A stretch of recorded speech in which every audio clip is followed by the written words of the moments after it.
Good morning, everybody.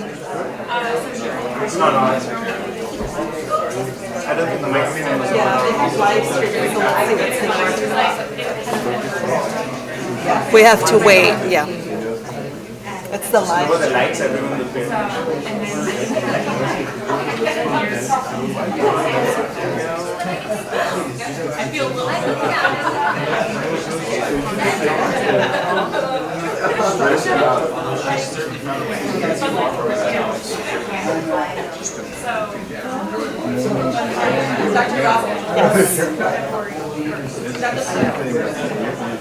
Good morning.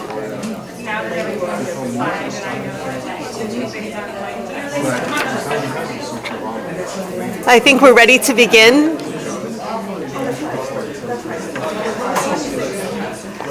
Good morning. My name is Darren Ural. I'm the Associate Dean for Student Affairs here in the College of Engineering, and it gives me great pleasure to have you here with us today on our inaugural Teaching and Learning and Innovation in STEAM Day. We've been working hard for the past 2 years on a strategic initiative in active learning in our college. We've partnered with the College of Arts and Sciences, and we've had some wonderful results, and today is the day to showcase all of these marvelous results. I would like to start off the day by introducing our Dean, Professor Jean-Pierre Bardet. He's the champion of active learning in our college, and I welcome him to the podium.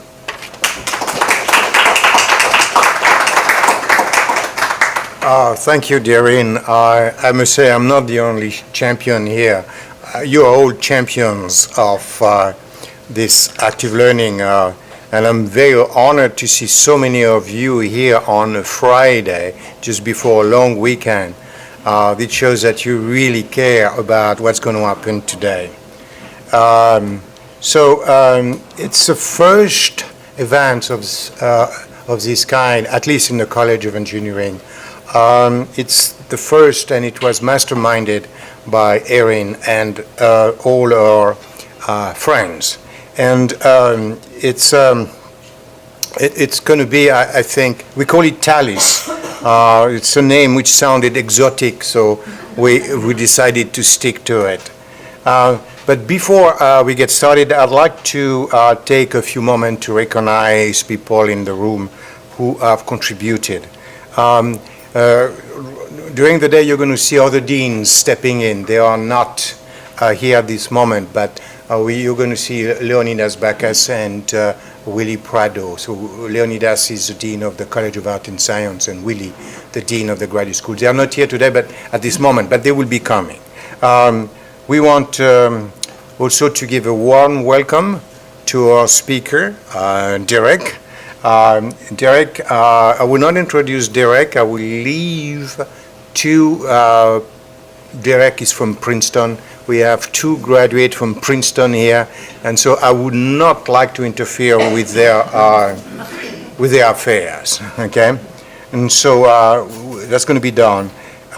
This afternoon we are going to have a fireside chat without fire. Hopefully. It's Miami, so we cannot bring a chimney here. But the fireside chat is going to be with Provost Dirk and two outstanding students, leaders. They're going to be introduced later on. So I'm looking forward to this kind of chat between the provost and one of our students' leaders about the topic of innovation and active learning. I'd like to also recognize a member of TALIS, the TALIS Day Committee. First, I'd like to recognize Dr. Jennifer Ferris here, who is Associate Dean with the College of Art and Science. Jennifer, thank you. Of course, Darren Ural, who is the Associate Dean for Student Affairs in the College of Engineering. And I'd like to recognize Matthew Acevedo, who is the Director of Academics Technologies. I need to recognize also James Subjack, who is STEM librarian. I don't know if he's here. And Renee Evans. Renee in the College of Engineering. She is a senior instructional designer. I hope I didn't forget anyone, right, Darren? I'm doing good, so thank you. Today we are really celebrating faculties who have become true champions of innovation in the classroom. And so the College of Engineering initiated this strategy to change really the instruction of our students in engineering. It's a global revolution which is happening actually all over the United States. We realized that we were losing students to other disciplines, and we were not projecting the importance of engineering to our knowledge economy. So many universities have actually undertaken the reform, a revolution of STEM education. And so today I think we're going to talk a lot about that. And we're going to talk about the new approaches to basically reach out to our students and engage them in more significant ways. Anyway, this is an initiative where a lot of people have contributed, so I no means can take the credit. There is a lot of you have contributed, and I thank you for that. We have partners, and we are partnering with the College of Art and Science. We are also, we have engaged people of the humanities as well as their scientists, and we want to thank you very much for your participation and collaboration. And so I want to say that our future looks very, very bright. A few months ago, we signed an agreement with Magic Leap, this startup just north of us, which happened to be the largest startup in the world. Okay, Magic Leap is in the field of augmented reality. They call it spatial computing. It's a new way to communicate. It's a new way to project ideas. It's a new way to teach. And so we have signed, maybe you know of these, we have signed an agreement with Magic Leap. The University of Miami has signed an agreement, and there will be devices made available for teachers, for instructors to experiment with this new platform.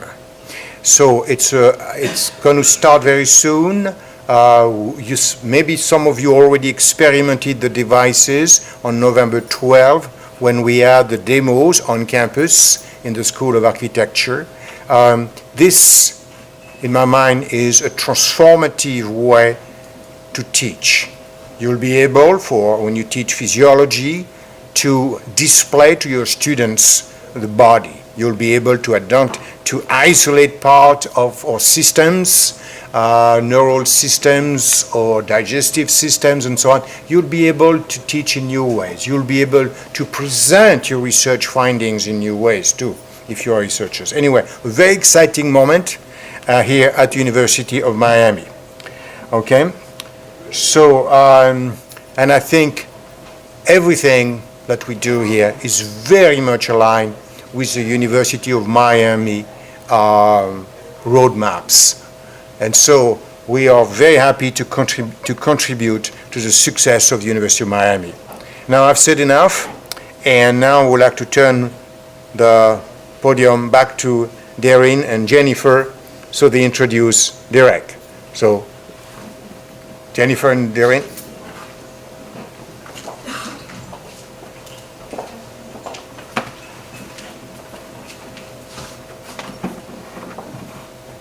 Good morning again. It's our distinct honor to introduce our keynote speaker for TALIS Day, Dr. Derek Lido. Derek is the James Way Professor of Entrepreneurship and teaches leadership, innovation, and entrepreneurship at Princeton University's Keller Center for Innovation and Engineering Education. Before joining Princeton's faculty in 2011, Derek was one of the few successful New York Stock Exchange CEOs who went on to found a new company from scratch with unequivocal success. He left International Rectifier, a large global semiconductor company, to found and lead iSupply, a leading global market research firm. When iSupply was sold in 2010, Derek was invited to teach entrepreneurship at Princeton, initially as the James Wave Visiting Professor in Entrepreneurship and thereafter permanently. Derek is the creator of two popular classes, Entrepreneurial Leadership and Creativity, Innovation, and Design. In 2013, Dr. Lido launched Princeton's successful Design Thinking program, which now includes introductory and advanced classes, as well as a vibrant co-curricular program known as the Tiger Challenge. Derek is the author of two best-selling books, Startup Leadership and Building on Bedrock, and is a frequent contributor to publications such as the Harvard Business Review, Forbes, Wall Street Journal, and The Entrepreneur. He holds a bachelor's degree from Princeton University, and he received his PhD in applied physics from Stanford University as a Hertz Foundation Fellow. Please join us in welcoming Dr. Derek Lido to present his keynote talk entitled Innovating Engineering Education at Princeton. Derek, the floor is yours.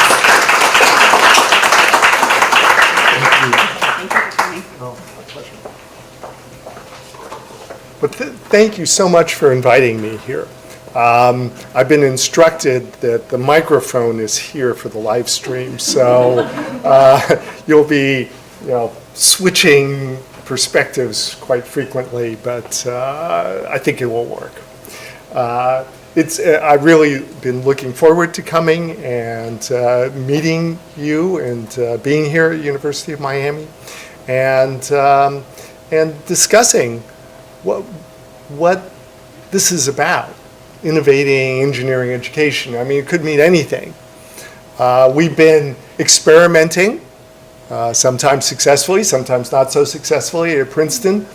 I've been there for now 8 years, and a lot has happened, and I'd like to share that with you today, and then maybe saves time at the end so we can both ask questions and maybe discuss things that are on your mind relative to how do we create that passion and excitement for engineering among new students? How do we help them be very successful in the pursuit of their ambitions post-graduation as well?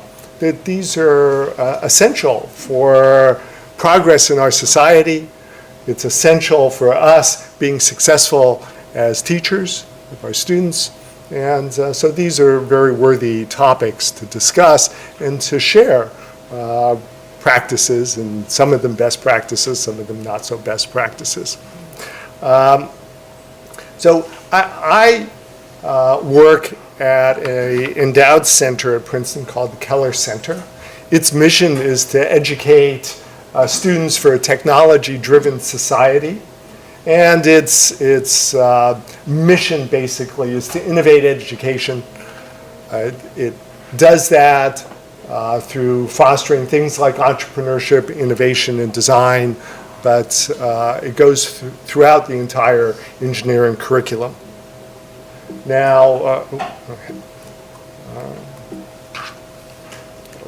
have to be using this.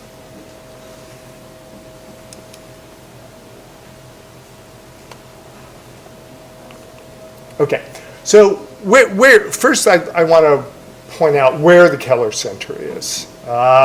So the Keller Center is a center within the School of Engineering and Applied Science, and the School of Engineering and Applied Science reports directly to the university president. So we're a couple of levels down, but we have our own endowment, and we have our own budgets, and some FTEs, and what's required to perform our mission successfully. We're not the only place where innovation is an important topic, if not a primary mission. There are 3 other places on campus that we work with closely, each having its own projects and the like. There's a council for science and technology to help all classes that are STEM related and now STEAM related. And they have their own budget and projects. There's the McGraw Center for Teaching and Learning. That's our Center for Pedagogy and Pedagogical Research. It is focused both for helping teachers and students in both teaching and learning. And then we also have the PACE Center for Civic Engagement. And so that's where all the initiatives that might involve working off campus reside there. And a lot of what we do and a lot of what we want to provide for our students are opportunities to work beyond the campus on projects that would be very interesting and stimulating for the students. So there are the three other main places, but innovation can happen anywhere and often happens where it's not expected, and that certainly true at Princeton as well.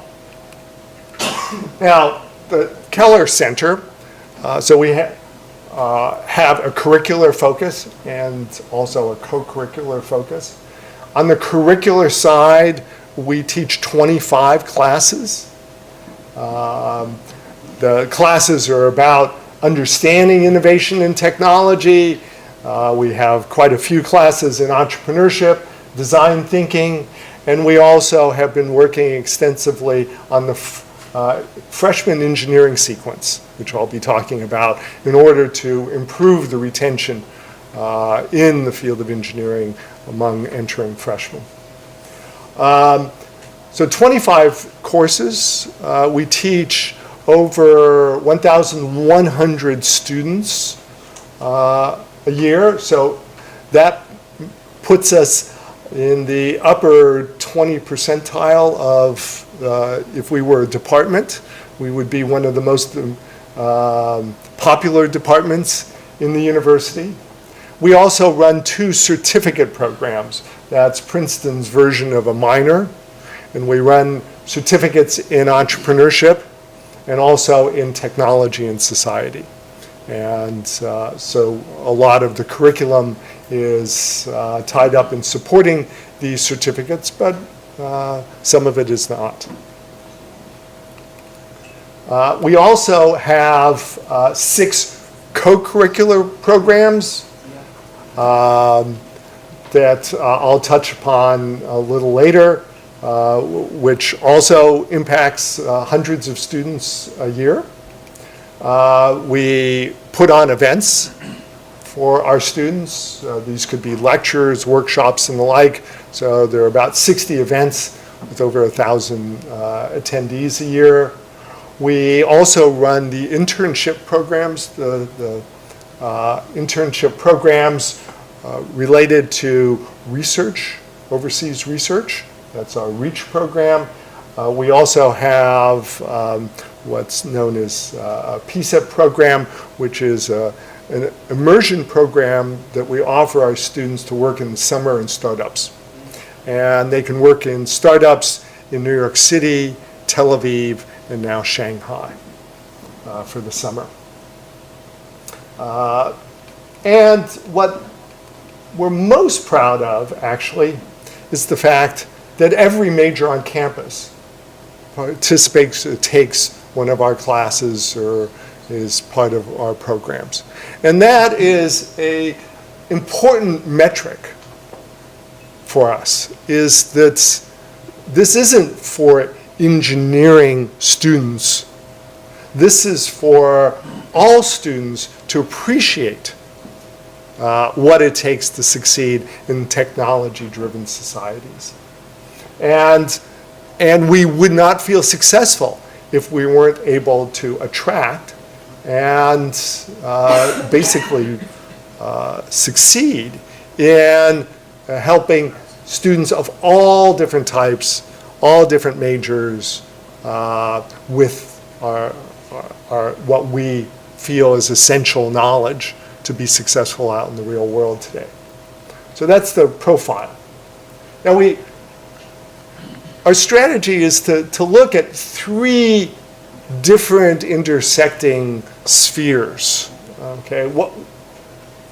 Not least of which is to help the students understand their motivations and to help them evolve and develop perspectives that will drive their actions well beyond Princeton and ultimately make them both successful and happy in pursuing these fields and using the skills and understanding that we give them. So without the right motivations and perspectives, they can learn, but it's not satisfying to them to ever practice this and ultimately have impact out in the real world. So motivation perspectives, and we do that.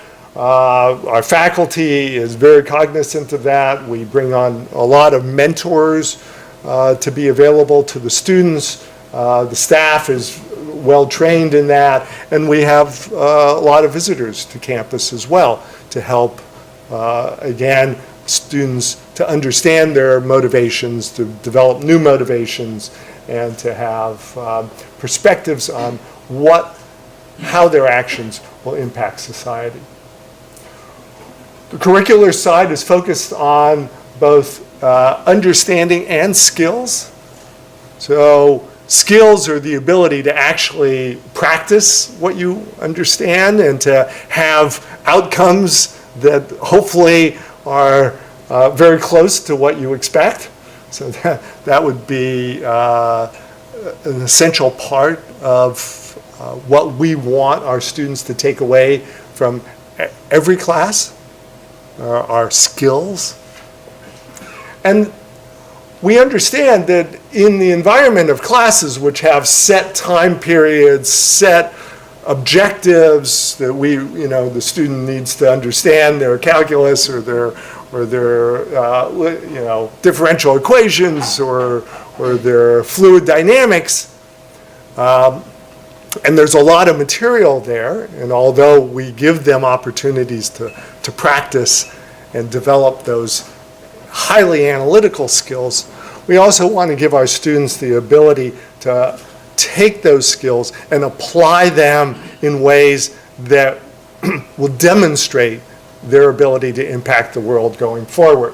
So we have all of these hosts of co-curricular programs that really are about enabling students, giving them the opportunity to practice and apply what they've learned, and to do it in such a way that it also, again, helps inform them about their own personal motivations and perspectives. So that's our strategy, is to combine those three in such a way that once the students graduate, they are excited about applying what they've learned. They understand already the potential to have an impact on what they do, and they're raring to go. So at the Keller Center, we do several different things to try and be innovative. This would be the list that we would assemble, or what we talk about. So we talk about how we want our classes to have components that are abductive in construct rather than deductive or inductive. And so abductive logic is a very important and vital logic system that is not taught often in school, and we now teach it. I'll sort of describe that in a second, exactly what that means. Okay. We do that through interactive classrooms. So I'll show you some of our classrooms. We can reconfigure some of these classrooms in less than 1 minute. And that really drives home the point of possibilities and not being overly constrained, not imposing constraints on yourself in terms of how you learn or how you apply what you learn. So as constraint-free an atmosphere as possible. We want to mix pedagogies and disciplines, mix and match. We want our students to be transdisciplinary, to be able to converse with experts in different disciplines, to be able to apply that, to synthesize that, to tackle the really pressing problems that they'll be facing out in the real world. The Keller Center is where sort of faculty with real-world experience tends to be recruited and sit. But we all are very cognizant of teaching technologies, pedagogies. We are pressed to really understand what it is that we're doing and why we're doing it, and the like. There's great support in the Keller Center, funds for doing experimental classes, and we have funds to specifically bring 2 visiting professors every year to campus. And again, to bring in different perspectives, try things out. And then finally, and last but not least, it's also a place of very high expectations. We want our students to go forth and change the world. And they know that. We tell them that all the time, but we will support them in what it takes to go forth and change the world. I do want to point out what abductive reasoning is and contrast it from the inductive and deductive reasoning that our students are well drilled in. Okay, so acceptable knowledge is basically, hey, there's this thing, a planet, okay, and there's gravity, and therefore we can predict where the planet's going to be at any moment in time, right? And it's really essential if you're going to shoot rockets to Mars or intercept Pluto or whatever. And this is the core of knowledge, quantitative knowledge. Now, deduction is basically, okay, I'll give you the mass of the planet.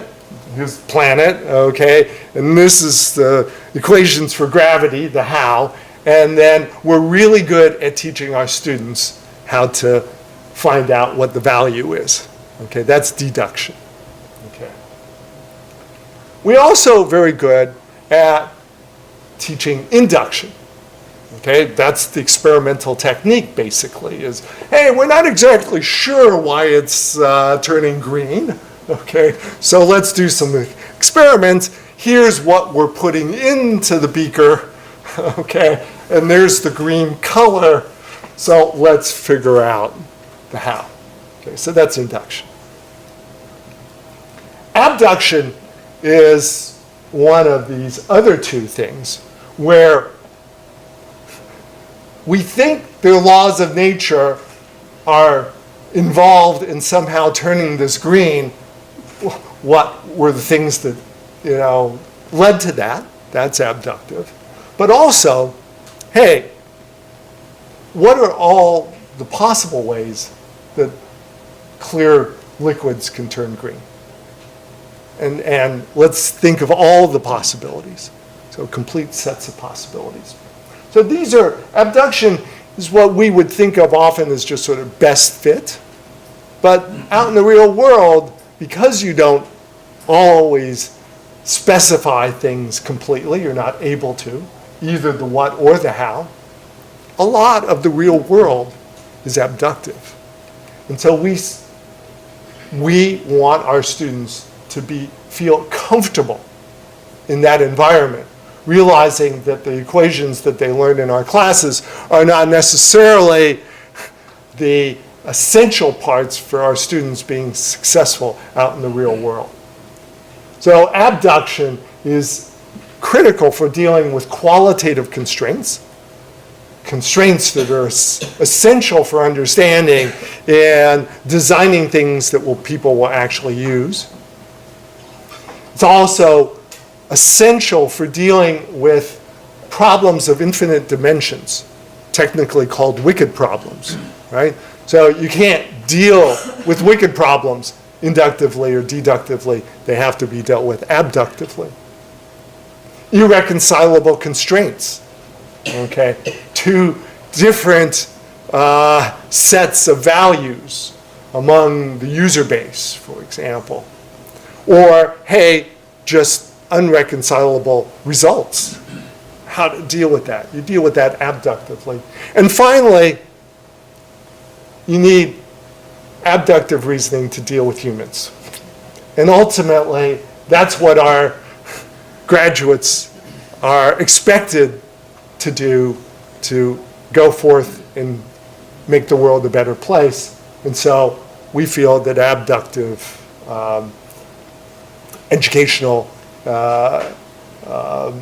exercises are a very important part of innovating engineering education. Now, experimental faculty is also important, okay?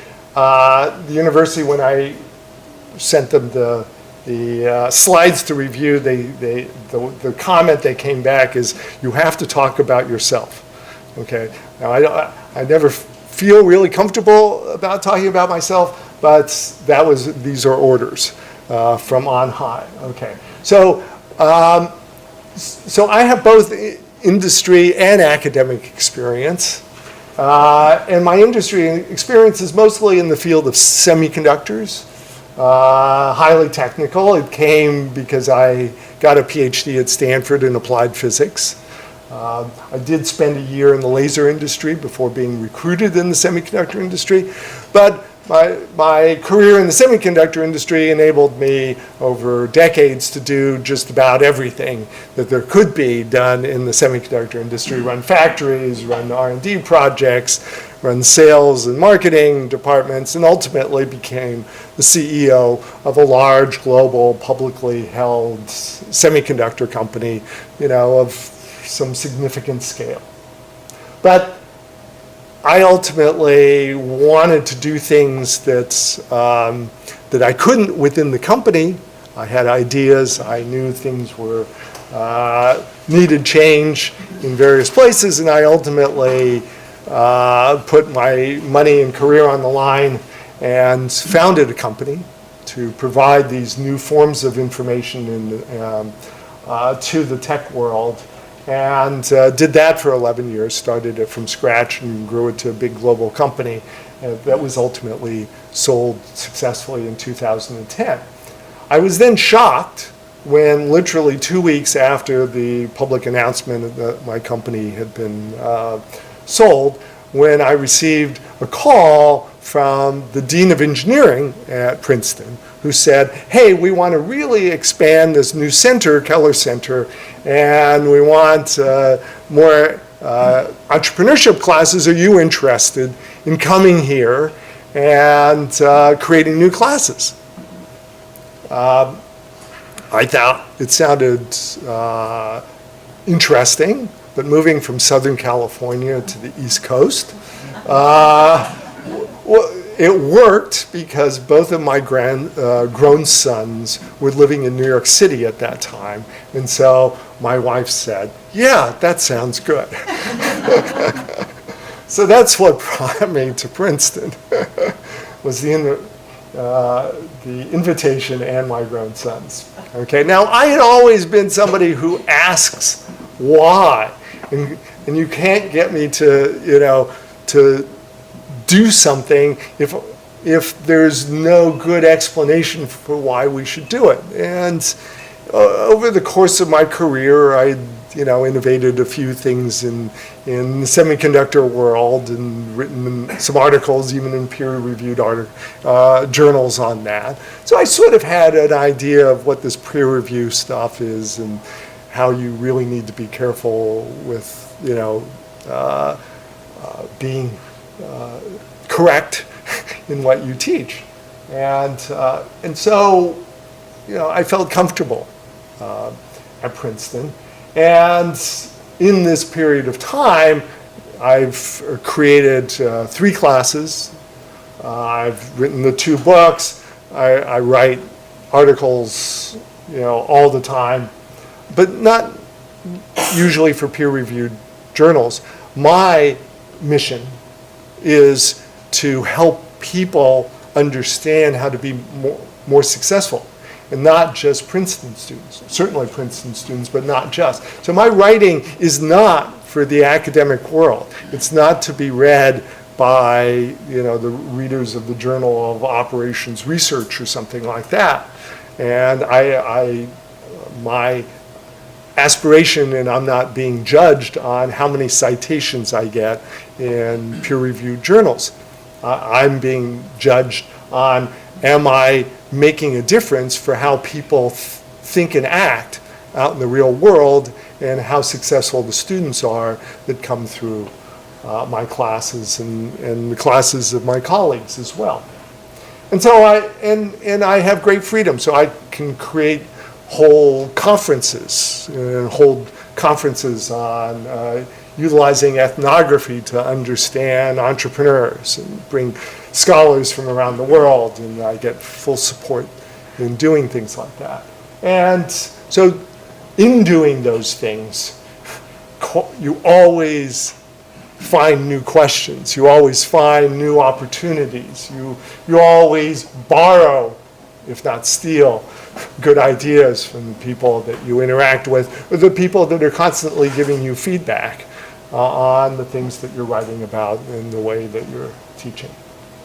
So experimental faculty, I'm not the only one. There are about 10 of the 20 some odd faculty that teach Keller Center courses. There are about 10 of us that are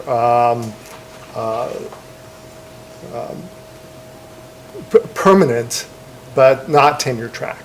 So what you would call professors of practice. Princeton hasn't gotten around to deciding what to call us, so we have many funny names. Okay.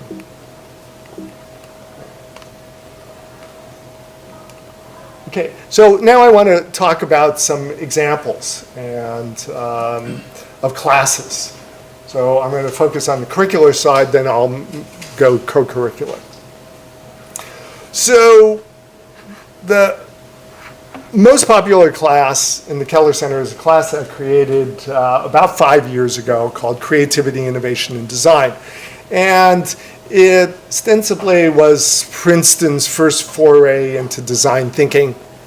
And I was the person that was volunteered to figure out how to teach this, because in creating new companies, it's ultimately dealing with a wicked problem. So entrepreneurship, successful entrepreneurship is a wicked problem, and the methodology that I had used in creating my company and helping others create their companies was actually exactly one of the forms of design thinking.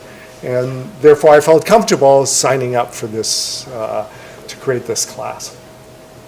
But I felt that it was really important that this not be an entrepreneurship class and it not be a typical design class. And the title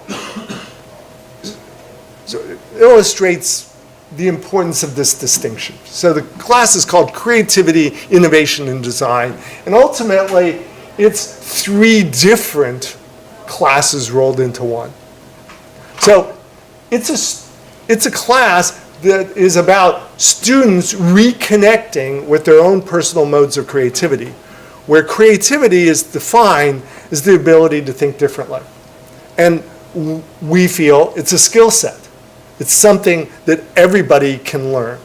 And there's plenty of research and, and literature on why this is a skill set, why it can be learned, and why too much inductive and deductive classwork, which is required to get students into Princeton, tends to knock creativity out of their way of thinking certainly they're no longer, or often no longer comfortable thinking that way.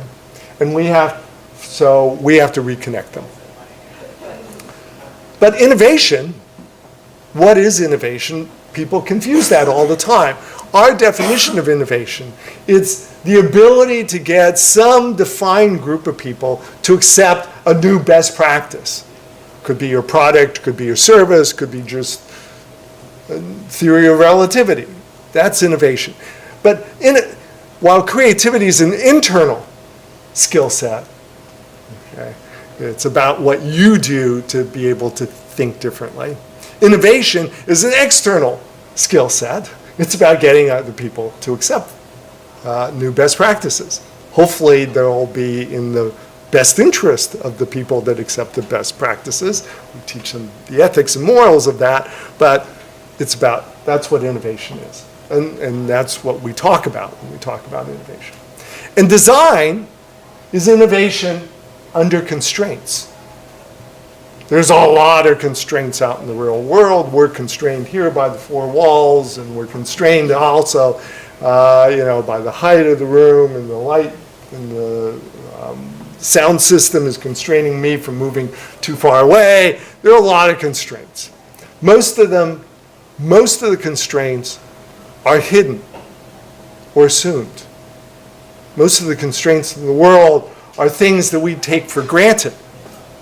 And therefore, to be what we feel a good designer, okay, is about understanding the hidden constraints and assumptions that we deal with and teaching our students to identify them and to challenge them. Okay, so that's what this class is about. It's about hidden constraints. It's about personal modes of creativity to identify and then, blast through these constraints that don't need to be there. So it's 3 classes in one: Introduction to Creativity, Introduction to Design Thinking, Introduction to Wicked Problems. Because what we're going to do is we're going to throw at our students, and these can be freshman students, so there's no prerequisite for this class. Okay, anybody can take this class. Okay, we're going to throw that at them, the most difficult, jaw-dropping problems, and show them that they can tackle those problems with confidence going forward. First third of the class is finding their personal modes of creativity. Then it culminates with a campus-based wicked problem, something that all students are familiar with, so we don't have to, teach them too much about it. They already have experienced it. And the course is required for anybody that has anything to do with entrepreneurship on campus and wants a certificate. The course has grown from the first time I taught it to now it's taught, there are 2 sections each semester, and next year it's going to 3 sections each semester. So and the good news is it's a scalable class. So now 4 other faculty are able to teach this class, and so we're able to keep up with the student demand and requirements. Has an interactive classroom. This would be an example, folding chairs, folding tables, whiteboards on wheels, bins of materials, cushions that you can build fake walls with or sit on or whatever, power cords that hang from the ceiling, all the walls are whiteboard that can be scribbled on.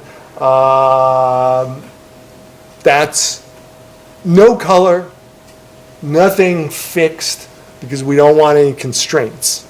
Okay, we're teaching students how to identify and get rid of constraints, so the classroom has to be constraintless. And the university, when I created this class, had no classroom like this. There was no space. But I'm very thankful that I received full support, and the classroom is in what was formerly 2 offices and 2 storage rooms. So they knocked out the walls. It's a little long and narrow, but it works just fine. So we need the right classroom to do this. Okay. I don't have time to go into how we do the creativity portion of the class, but that's really cool too. But I'll talk about the design portion where we're throwing at them these unframed challenges of the real world, okay? And they have to develop ideas that they are presenting to the top faculty and administrators of the university that are specialists in these areas, okay? So the students are taking this seriously. They have to take it seriously. They are being judged seriously. And they're being graded on whether or not the university actually accepts their designs. So the highest possible expectations.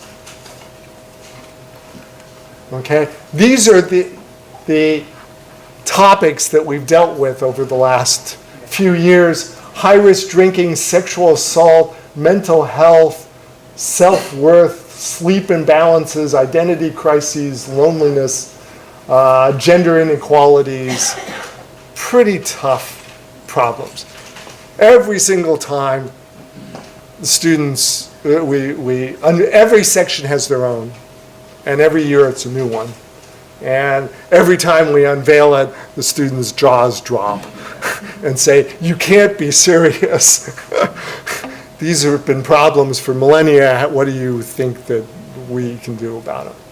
And they do fabulous stuff, fabulous stuff. But we take them through a process. And it's a rigorous process.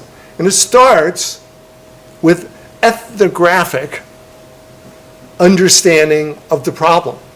So we're teaching these students ethnography. Not hit and run ethnography, hey, I'll send a survey out to my friends and, 22% of them said this, so that must be the answer. No, this is real ethnography that they're going out and talking to people and observing people that they have, never spoken with before. They're watching what they're doing. They're understanding why they're doing it. They are doing real ethnography. They're mapping things that are happening out in public and the like. So then we're helping them apply the understanding that they get from the ethnography, which is usually profound, and helping them frame and reframe the possible perspectives on what's going on. So reframing, then there's the ideation portion, which is exhausting, but the students can't help but come up with literally hundreds of ideas, hundreds and hundreds of ideas, which are then whittled down into a process where they go out and they prototype 2 or 3 of these ideas. Each team is prototyping 2 or 3 of these ideas, really going out there and setting it up and experimenting, and then using those results and iterating about 3 times during the course of the class. And then presenting their findings in both novel and interesting ways. These are not dry presentations because we're expecting them to be innovators. So innovators are about getting other people to accept their ideas. And so they have to connect. This isn't about reciting their facts. This is about telling stories and developing an emotional desire into their audience. These high level, very cynical, perhaps top administrators or experts in these problems that their design should be adopted. And their designs do get adopted, okay? And the students are proud of it, and the word goes out, and so students from all around campus want to take this class because they can leave a legacy. You know, they can point to something that the university does because of what they understood. So examples of that is what's called the You Matter bus, which was for mitigating sexual assault on campus. And the students appropriately identified a critical time, which is coming back after parties. And parties take place in one part of campus, and the dorms are in another part of campus, but sort of some dominating activities can happen during that section. And so the students said, let's just reroute the transit bus to go down the Party Street. The bus never goes down the Party Street, right? It wasn't considered the mission of the bus to go down the Party Street, okay? But they rerouted the bus down the Party Street just on party nights and just from midnight to 3 a.m. Well, the students were thrilled to get a ride back to the dorm, okay? And with a peer advisor, somebody trained in intervening on the bus, okay, it was almost immediate with potentially dangerous situations, not just sexual assault, but I was drinking and stuff like that, being identified. That bus has been running for several years now, and it intervenes more than 150 times a year. That would have otherwise led to incidents. So this is considered super successful, and it's a great example of design. Another one, Rise and Shine, students don't sleep enough. And matter of fact, the national statistics show students sleep less and less over the last decade or two. We're putting more stress on them. They feel more stress for various reasons. They're up working later, okay, and they're not getting enough sleep, and this is causing all sorts of side effects. One student team said, well, we're not exactly good. They did their ethnographies and they really studied it, and they said, students don't really have a lot to get up for, okay? They don't really have to get up until they run to the class, okay? And they said, why don't we just make breakfast an experience that's worth waking up for earlier, and therefore going to sleep earlier, okay? And so they turned off CNN, put on cartoons, the cartoons that they had grown up with. Put cartoons on, okay? They changed a little bit the organization of their dining halls so that they could have more choice on what they put into pancakes or their omelets and the like. They put board games out, okay?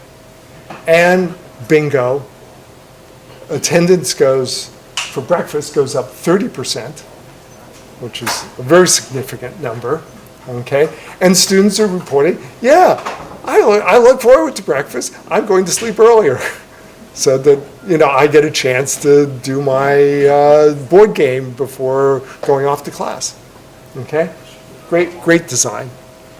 Literally costs almost nothing. Okay, so these are examples. The class is incredibly successful, oversubscribed, and we have to, and then finally, they're not done even after their final project. They have to then describe their own personal modes of creativity to a stranger. That's the project. But they can use whatever way they want to do it. They can write a paper, they can do a video, but many of them do these projects. that describe their own personal creativity. And they're fabulous. They're things that they never thought they'd be doing in a Princeton class and getting graded on. Okay. And these things become very meaningful to the students going forward. Okay. So another class of innovative class is Design for Understanding. And the class is how you take ultra complex ideas and convey them as simply as possible. And to do that, we teach them a lot about cognitive psychology, how the brain works, things that they recognize and the like. And again, ethnography plays a big role because who your audience is and what is their experience set needs to be taken into account in describing ultra complex things. And then over the course of the semester, they're given 3 more and more difficult projects culminating in having to describe very complex things. Again, in these creative classrooms, they're working on their ideas, getting critiqued. They're going out from the classroom to understand the group that they may be presenting it to. They're working on various communication challenges. And they're doing it through posters and videos and stories and visual reports and all different means. A lot of prototyping again, seeing what works and the like.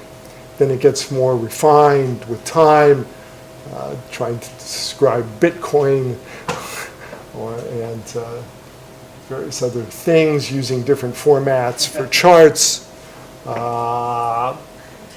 And then starting to try and explain these ultra critical things and simplifying, more impact, how to get it across. And coming up with these absolutely brilliant, this is Princeton University Guide for International Students. Okay, we have a lot of international students. They don't get all that much attention. This is a whole new world to them. This is a poster that now can be sent to our international students, introducing them to what to expect in Princeton. Here was another project in conquering the first year, which is the most stressful time period for students. So just phenomenal work. Again, no prerequisites for this class. Freshmen can take it, and we will bring them up to speed within 1 semester.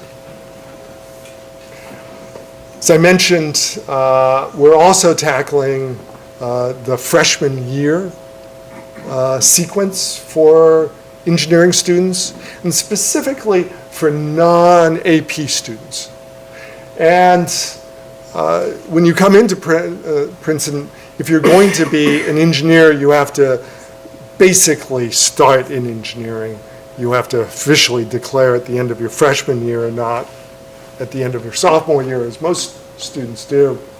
And students were dropping out. 20% of the students would not go forward with their aspirations to, for a BSc degree, and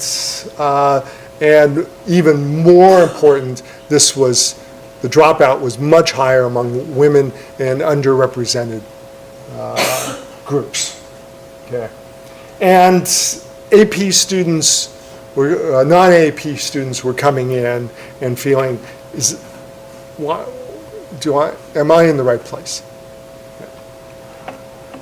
So we reimagined the engineering education for these students and involved switched the classes to be, we flipped the classrooms, we made them more project-oriented. We get students working, designing things that actually work, not replicating experiments, but firing off rockets, or the end of the first semester, freshman year, after their mechanics class, they have to fabricate a device, okay, that will charge a battery, and the device gets thrown into a dryer, a clothes dryer. It gets bounced around for 10 minutes, and they then measure how much energy has been stored after 10 minutes in a dryer at temperature, okay? So that's their project, okay? It's taught by C's faculty, and there are 4 classes, math, physics, interwoven. Now, what we had learned was, as I had alluded to before, that a lot of these students had felt that, that they weren't in the right place. But after the classes, they felt, yeah, I can do this. The attrition for students went down from 20% to 5%. And nobody so far in the sophomore year has dropped engineering. So they're all being successful the second year as well. So that was a lot of hard work. It was basically 2 full years of a team of 6 professors to design, really think that whole sequence, freshman sequence. Co-curricular innovations are equally important. This is where students get to practice and actually do these things. And we have programs in entrepreneurship, 2 different co-curricular programs. One is supporting students in doing a startup, and another is sending them off to work in a startup in these different places. Design thinking has a Tiger Challenge, which I'll talk about. And then for students that are interested in engineering research, we'll send them off to work in labs in Germany, Hong Kong, or Taiwan for the summer, so that they get to work in new places and on things that they couldn't work on in the labs at Princeton.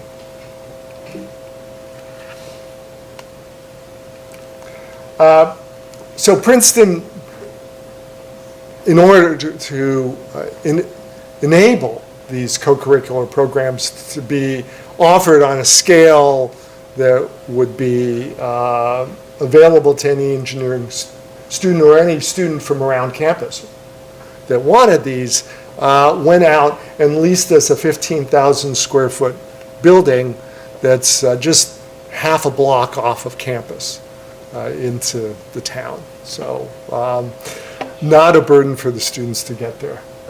And this is called the eHub, and this is where students go for many of these programs. Okay, eLab. eLab is the summer startup accelerator. Okay, it's for both undergraduates and grads. It has an educational mission, so this isn't about us trying to pick winners. This is about us helping to educate people on how to have impact through business models and products and services. We don't take a cut or take ownership in these companies. Every student that participates gets a $4,000 stipend for the summer. And we'll support up to 5 students a team, and teams can be composed of non-Princeton students as well. So they can bring in people that they know from wherever to make up the technical fabric and the business fabric that they need. Do about 35 students a summer. It's about $300,000 a year that is spent on the eLab. We've done, over 6 years, 39 startups, and a significant fraction, 59% of them, are still active. So we actually launched them. A third of them are social ventures.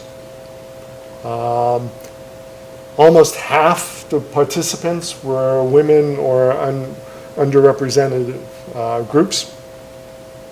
And 44% of them went on to receive outside funding. And so from a real wide spectrum of different things, from fashion to solar energy to automated cooking, all gamut.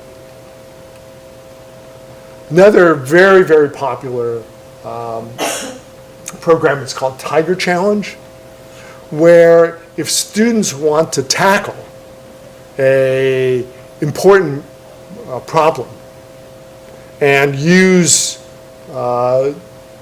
design thinking type methodologies, the university will support them for however long that takes. Usually we're talking about students forming a team that works together for 2 or more years.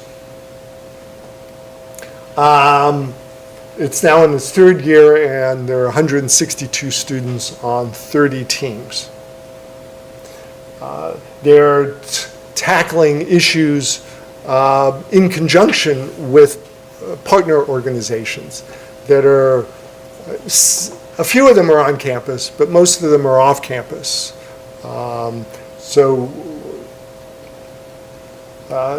Sustainable food systems, access to low-income housing, mental stress among high school students.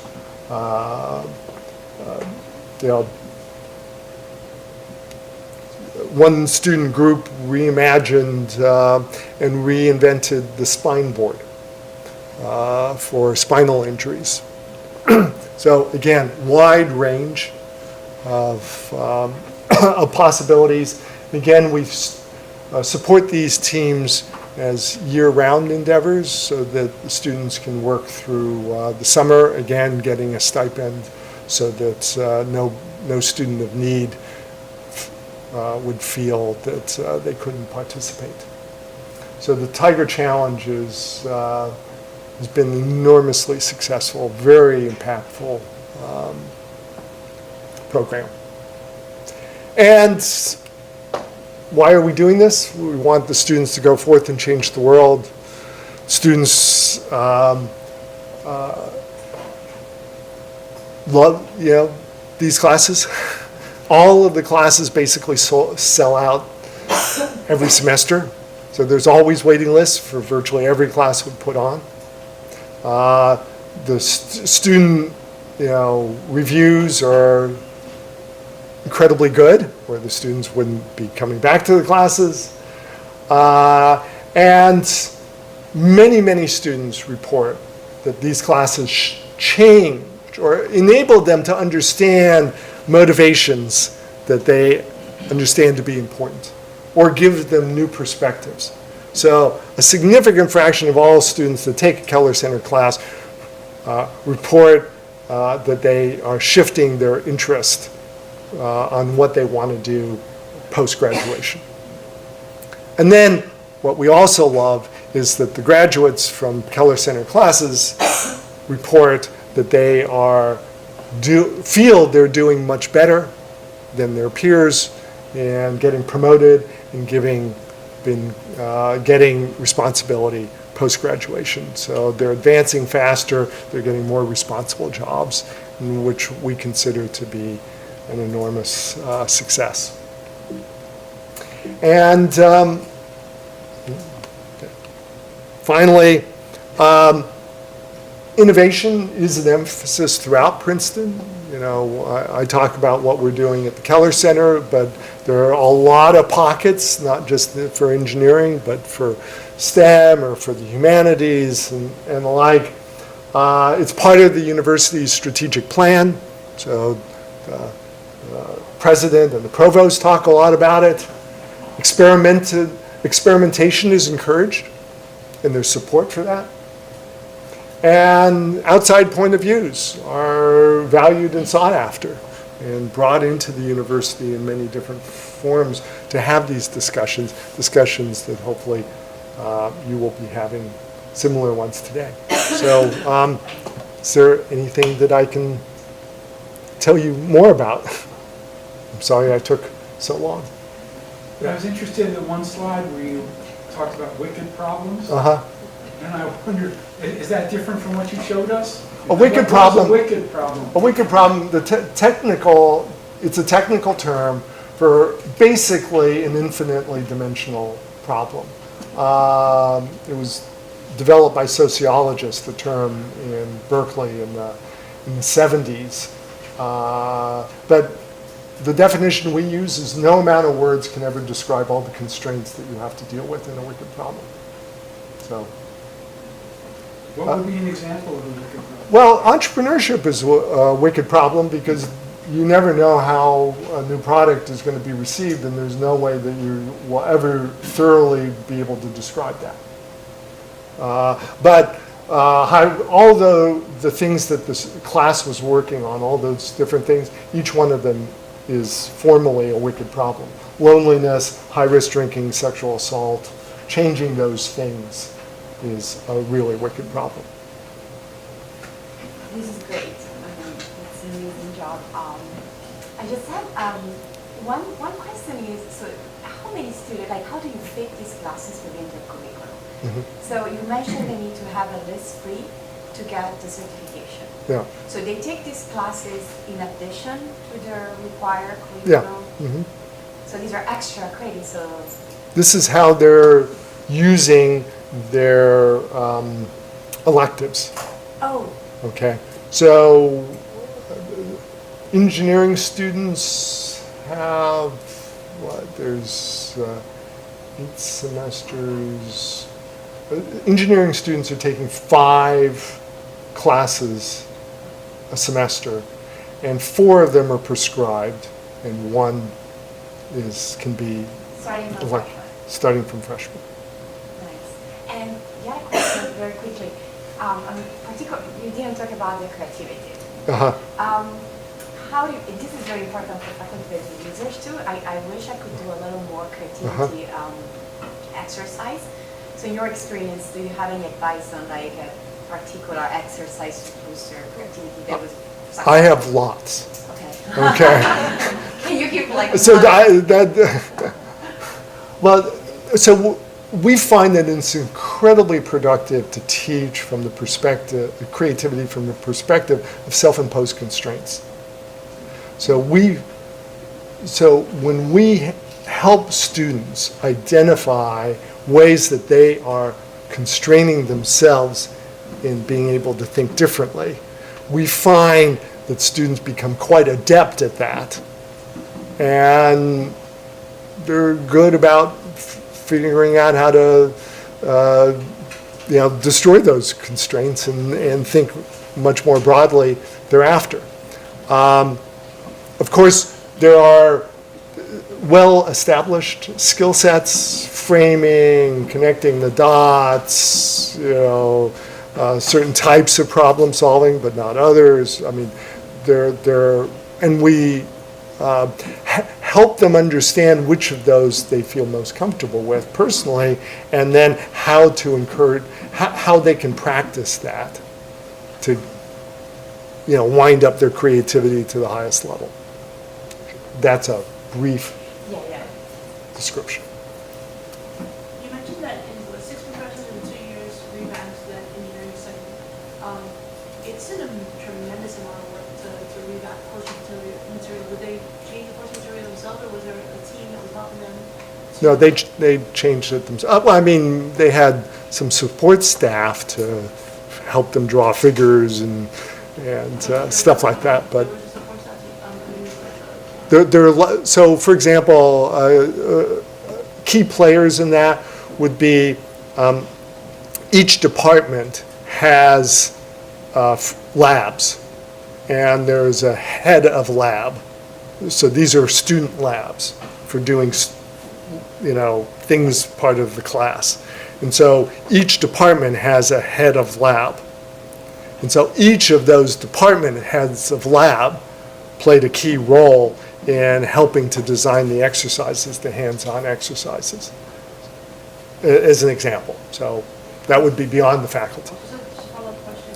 In addition to changing like the structure of the actual course material and courses themselves, is there any technological implementations that you guys added as well as you made that transition? What do you mean by I technological? mean, just the world is changing in terms of technology, the way the students interact with course material. So, Oh, so I don't know if you guys just had to change conceptually how you were approaching the problem, or did you change both conceptually and we didn't invest a lot in sort of, I mean, we utilize things so student can do clicking in class to answer a question, and then the professor can see, how many students got it right and figure out if he needs to spend or she needs to spend more time on it, right? So, but I don't call, that's been around for a long time, but that's sort of about the extent of it. We're not creating special textbooks with, hyperlinks everywhere and, video streams that can take you, 10 deep in explaining things. There's a lot of TAs to the classes, so the students can go to the TAs and ask them for help. So there's a lot of that. So for a smaller college where, resources and endowment is not as prevalent as Princeton, but there's massive enthusiasm for Yeah. similar things, what would be a good starting point amongst all of the different many district things that you're doing, your advice in starting with? Well, so bringing in outside ideas, which you're doing today. I think embracing this abductive logic into course materials, maybe, implicitly, if not explicitly, has a huge impact on giving students confidence to deal with the real world, because real world issues are solved abductively. So that's a biggie. So, those two things will take you far. Oh. So I know Princeton has a strong commitment to bringing in underrepresented minorities that the president has discussed. And so I saw that one of the wicked problems was inclusion. Yeah. And so I'm curious, because we have a similar demographic here with some very wealthy students and some not. Yeah. What were the results from that team? Oh, well, so in any one of those, wicked problems, so that would be given to the whole class, but the class is split up into 3 or 4, and there's about 20 per class. So we're getting about 6 teams, so there'll be 6 designs that will be presented on inclusion. The one that I really liked, and the one that's getting implemented, was the students, in doing their ethnographic surveys, they picked out all of these very poignant examples of how students weren't feeling included, okay? Real life stories. And they printed those stories on paper napkins in the dining hall, okay? So instead of getting a white napkin, you got a napkin with some printing on it, and it was big, blocky, you couldn't, it didn't look like it was official printing. It sort of looked, what's this? What's on my napkin? And people read the stories. And the results were overwhelmingly, I didn't understand, how my actions were affecting other people. I didn't understand. just from these stories. There were different types of stories from different people, different issues and the like, but it's a super simple thing to do, cost a penny, to put these stories on the napkins, but boy, oh boy, did that have lasting impact. So that would be an example. So, Derek, usually any change induces reaction. That's a rule, universal rules. So you really, through your programs, you initiated a lot of changes. I'm curious how you overcame this kind of reactions, possibly from the students' body as well as the faculty body. How did you, for instance, students, you mentioned that 36 major subscribe to your ideas, but you didn't give me the percentage of the students who did not really recognize your efforts, or the percentage of faculty really which kind of look at you and just, well, let's see, maybe it's just a hype and it's going to fade away.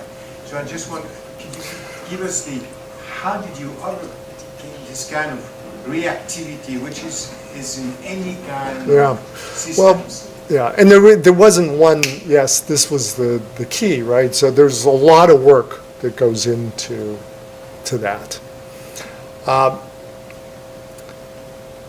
From the student side, you can see your success by enrollments, and a statistic I didn't quote is 60% of Princeton students by the time they graduate will have taken a Keller Center class. So 60, okay? And that's their choice, not ours. So now we're working with the undergraduate student government, we're working with the graduate student government, we're working with various clubs and student organizations and trying to both make sure that they understand what we're offering and also listening to them in terms of the support that we could potentially be offering to make their organizations feel more successful. So there's a lot of dialogue. There's similarly dialogue with the faculty. But I will say that the faculty, with the dialogue with the faculty tends to be highly focused, right? Freshman sequence, okay, boom. It's not like you get the faculty to, well, let's have a brainstorming session. We offer, so for example, abductive logic is still something that many faculty don't know about, and so we have workshops. Keller Center puts on workshops for the faculty on how to use abductive reasoning to further their research agendas. Okay, faculty show up. Postdocs show up also and stuff like that, but faculty show up. That's a sign that, okay, there's connections being made, there's interest. There's a lot more that we do. We give prizes for faculty innovation. So there's an innovation forum that is one of the events that we put on and where we showcase that. And then the university does that as well, where they reward faculty for innovations in research and teaching and pedagogy and whatever. So there's a lot of recognition. So recognition is a really important part. But probably the most important, not the, on-off switch, but is that the president of the university and the dean of engineering asks all the time, well, what are you experimenting with? What's new? What's different? Okay. Those questions go a long way to showing what will be recognized. So it starts probably with asking a different set of questions. So I'm way over. I apologize, but thank you very much. Thank you. Please help me.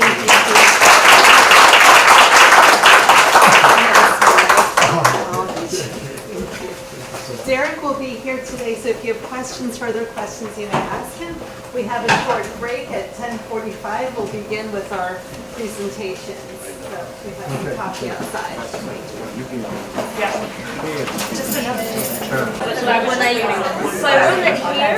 have a few logistical announcements to make. As you know, today's presentations are informative and it's also a competition. So we will have an online poll that will be open at the end of the morning session, and then we'll have a second poll open at the end of the second afternoon session.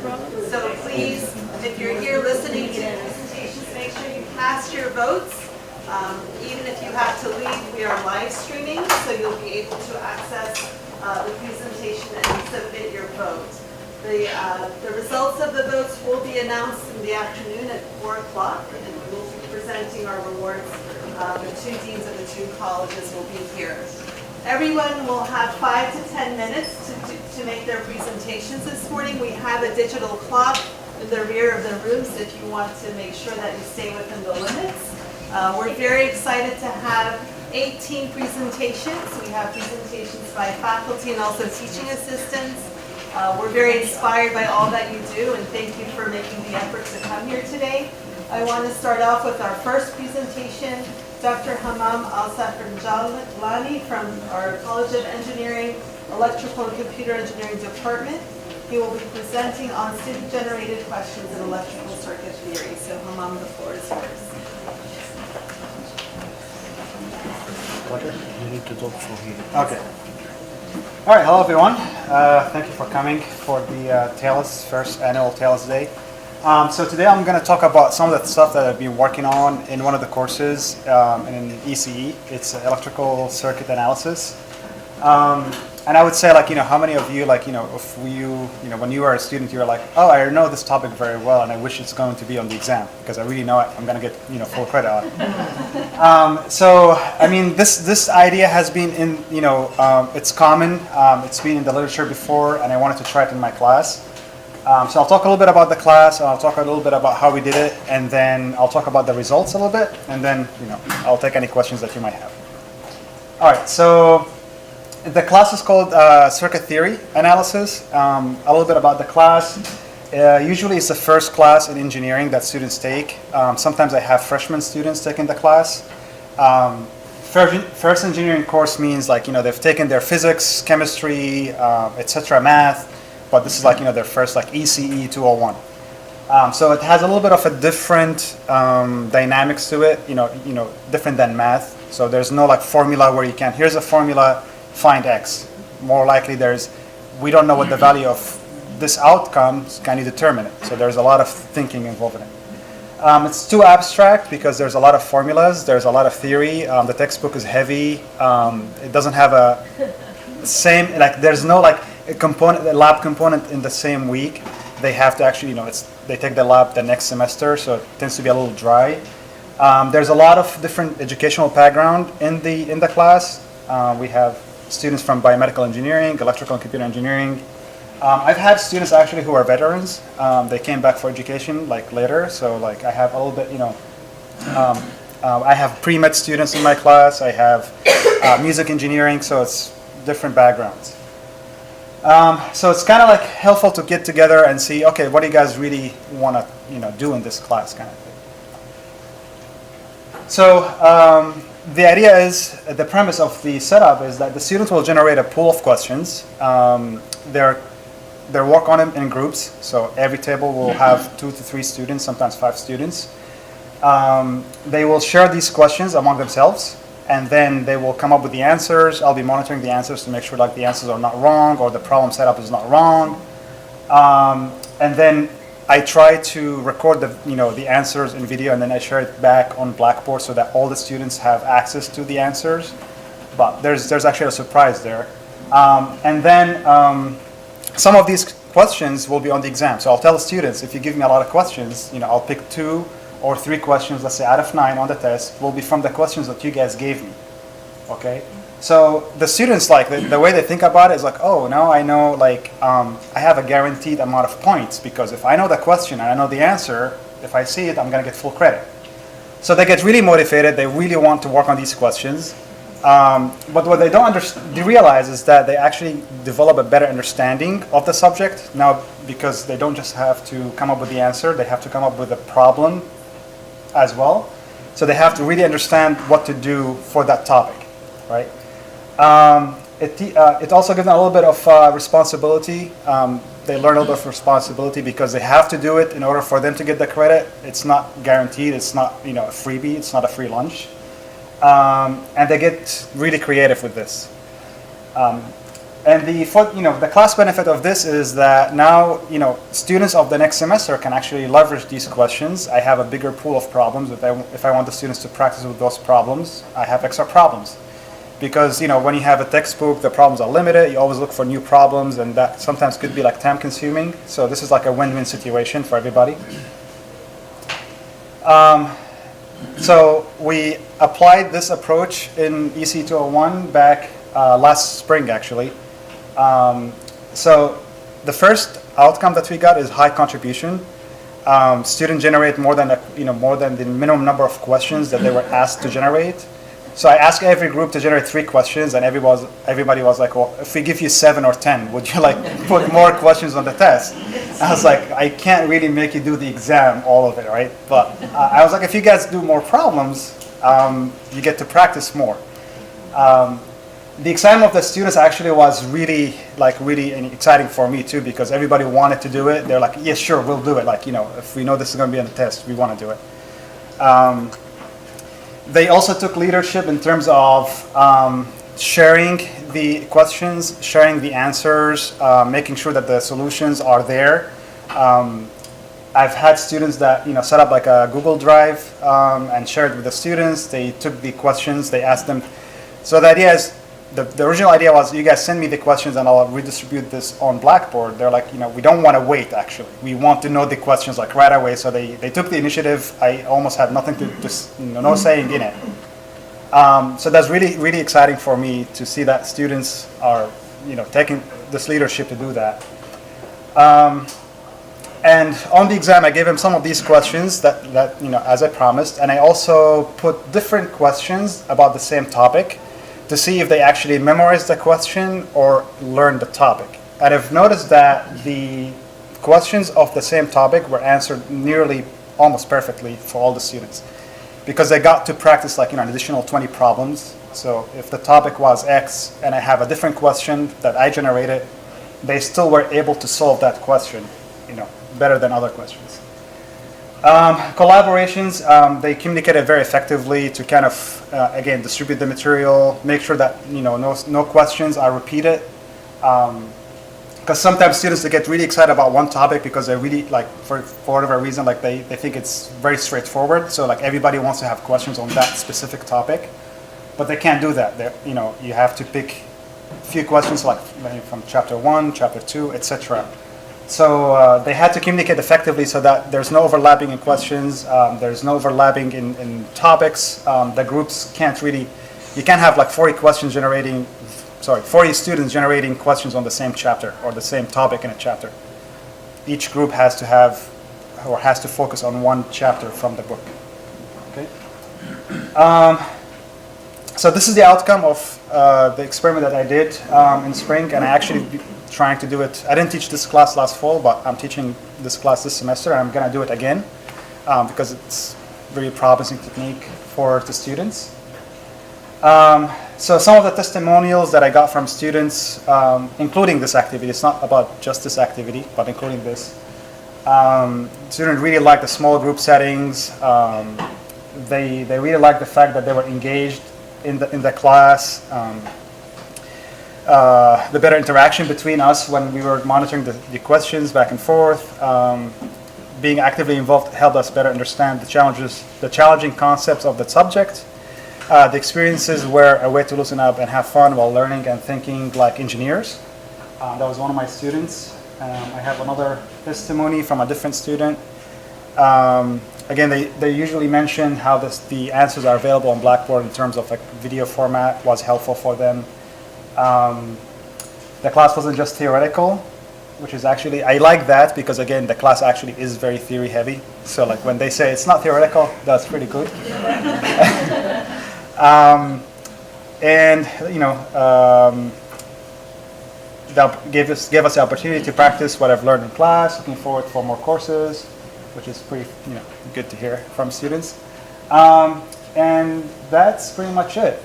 Do you guys have any questions? That's about 8 minutes, 7.5 minutes. So, yeah, sure. What textbook do you use?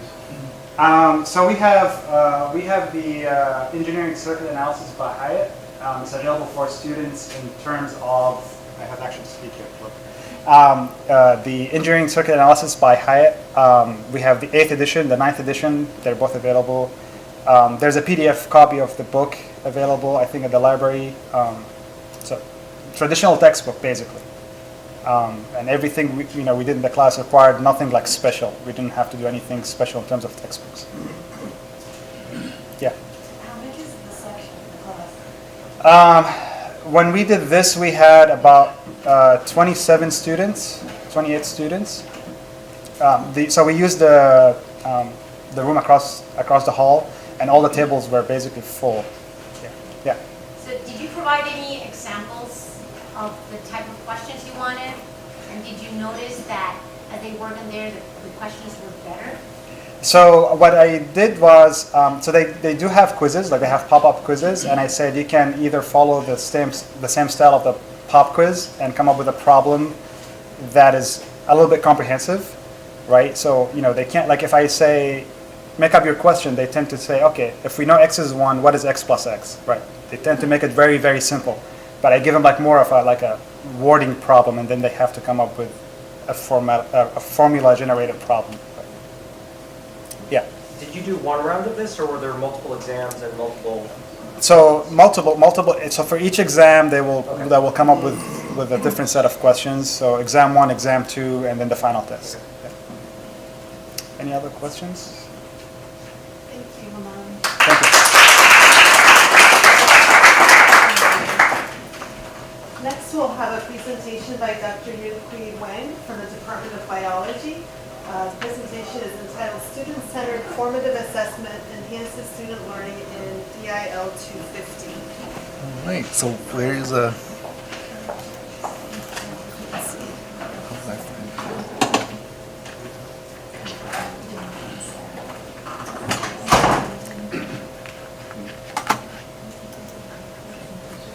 Can you see this there?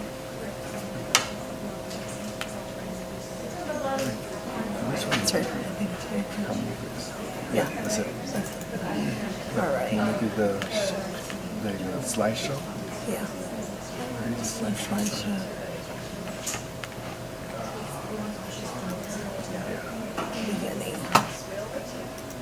Oh wait, great. Thank you for having me here at this. Oh my. Great. I'll come back to that. Yeah, that's how I teach. I walk around in the classroom. I'm Daniel Wang. I teach in the College of Art and Sciences, Department of Biology.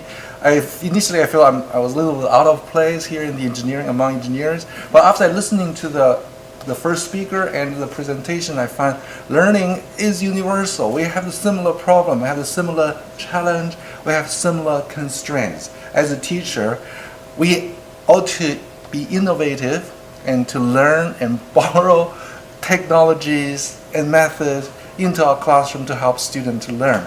But at the same time, I also want to be aware that innovation is a group work, right? The previous speaker said, not only the professor, the student has to be on board with whatever technology you learn. So once you can work together with students, you become a designer. You're designing an effective technology in helping students to learn. So after teaching at University of Miami over 17 years, I teach genetics, and so I always wonder, is this a better way to help students learn? Because I have, on average, 150 students in the class. So that's a big constraint. You have to have everybody on board to engage in discussion and engage in problem-solving process. That is challenging. Not every student has the same attitude, has the same background in dealing with the problems in interacting with professors. So important thing is that I'm so glad that we have these various technologies, teaching technologies, centered with student learning. So today I'm going to mention a technology, an innovative approach I use called student-centered formative assessment. And I try this, and I find that this technology, this approach, had enhanced active learning in my genetic class. So this is the source of my information. There's cognitive research showing that taking tests triggers elaborative retrieval process to boost memory and comprehension, resulting in a consistent improvement in student performance. So giving exams, like the previous skill, is important. But if you make the exam a summative exam, as like a final draw of the learning, then the student will feel very pressured and exhausted, and the whole purpose of their semester's work is focusing on one exam. And how do you know your exam representing the entire and accurate learning for the subject? So the better way is to have this formative assessment, not one, not two, not three, many. Throughout the semester, I gave students 15 formative assessment, and they agreed it's not important. The important thing is that they learn from their mistake, and they have the resources and the information to teach themselves, as well as coming to the classroom, interacting with me to get the answer. The ultimate goal is to learn. So this is the scheme. We use this formative assessment into the genetic class, and I also want to know whether this assessment works. So before the semester, before the class start, I give them a pre-test, and throughout the semester, I give them term exams and the final exam. And I use a standard genetic assessment test that have been adopted by the top 5 universities in the country. They use this test to assess student learning in genetic concepts. And I use the R to do the statistical analysis.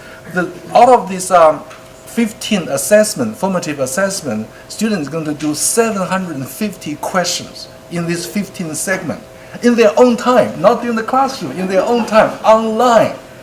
And the few questions, the few attempts they make, but still get the score, that if they get the correct answer after few trials, and that means they have a stronger knowledge.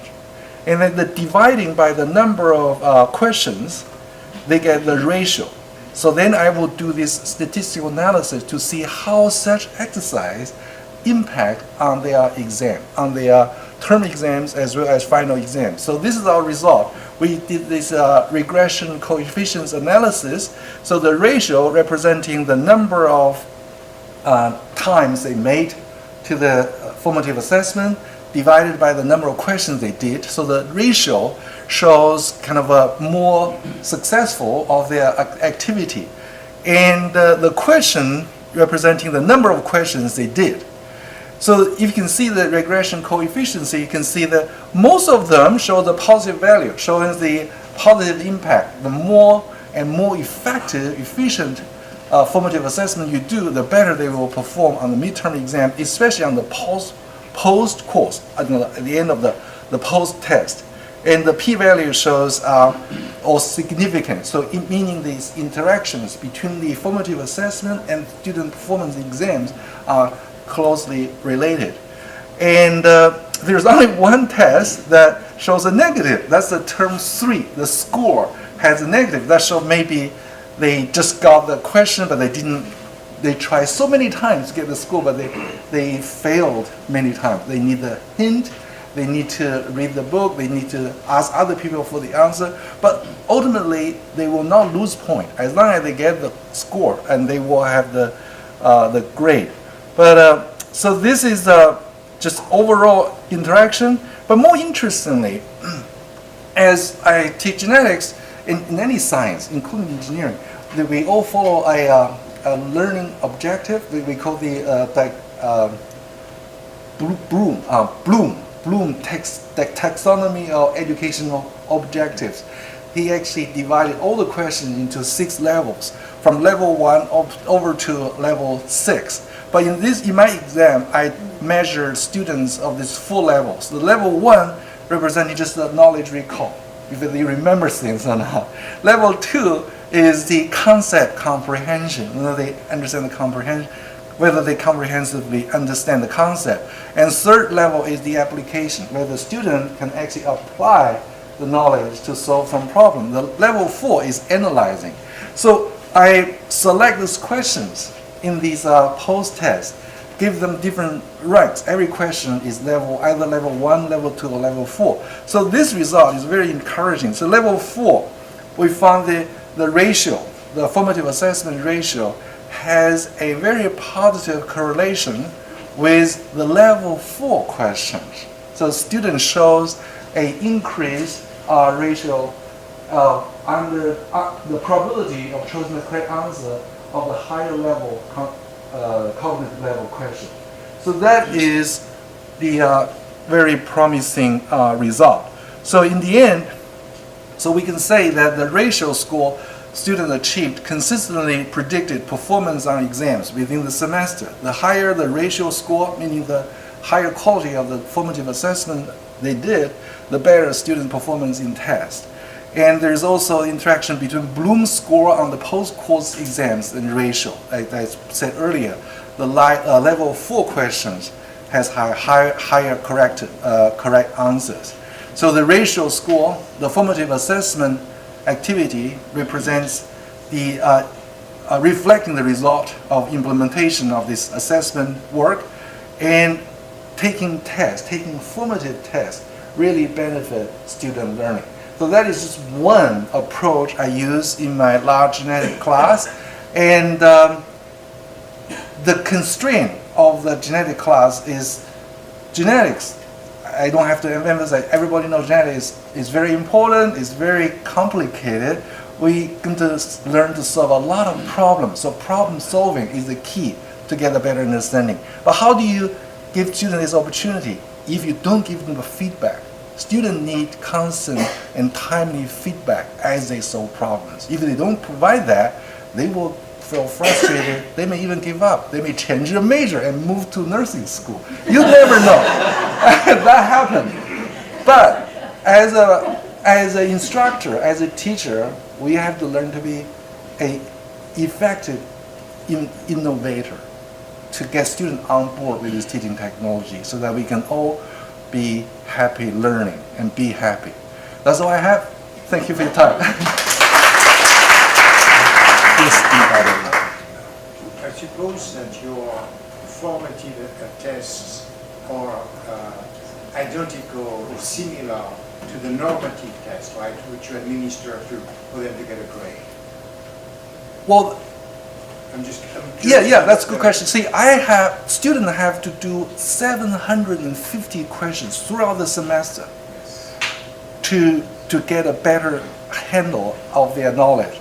So in the midterm and final exams, I may use a few, but most of the questions are not identical. So the next question is, how do you handle these large volumes of tests? I mean, do you have automatic systems which basically give a feedback immediately to the students, or you grade yourself and you have an army of graders? No, that's a very good question. You're an engineer, so you know the technical difficult and challenge. I personally wrote 350 questions. And another professor from Brandeis University, she wrote another 350. So both of us are supported by Macmillan, a publishing company. So they have the technologists. They wrote these online tools, they embed these questions, they design this interactive way. So all I have to do is just upload the question and make them available to students, and student will take the test, and the computer will give them the feedback. The feedback is from me. I'll make comments on the question. So I did that once, and I can use that for many years. Thank you. Yes. Yes, sir. They're all multiple choice questions. Oh. Say again? Are they all multiple choice questions? There are multiple choice and true and false. Excuse me, could you repeat the question, because I was told that our microphone does not pick up the sound of the floor when your questions come from the floor. So I just had my question maybe not heard. Could you repeat the question? The question is, are my formative assessment are all multiple choice questions? The answer is almost. Most of the questions are multiple choice, but there are also the true and false questions. But the point is, I want to make sure, is not to test students. The point of having them doing the formative assessments is for them to self-evaluate their learning. And then if they have the wrong answer, they come to the classroom, we will talk, we will solve. In my exams, I have short answer questions as well. Yes. Thank you very much. All right, thank you. Thank you, Daniel. Our next presenter will be Dr. Mina Nudel from our College of Engineering Department of Industrial Engineering. She has two separate submissions. The first one will be Engineering Safety Case Study, and the second one will be Approach to Design and Engineering Economy, Online Homework Using Connect. I'm going to request that we keep our questions for the end of the session, just in respect of the time. The floor is yours, Nina. Okay, all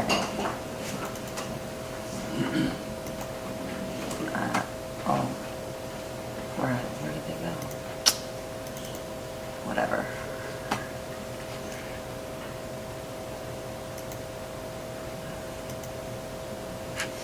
All right.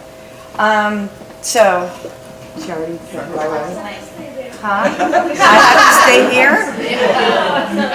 Oh, but I don't present well that. I move around, so you're going to have to, sorry. That's just my style.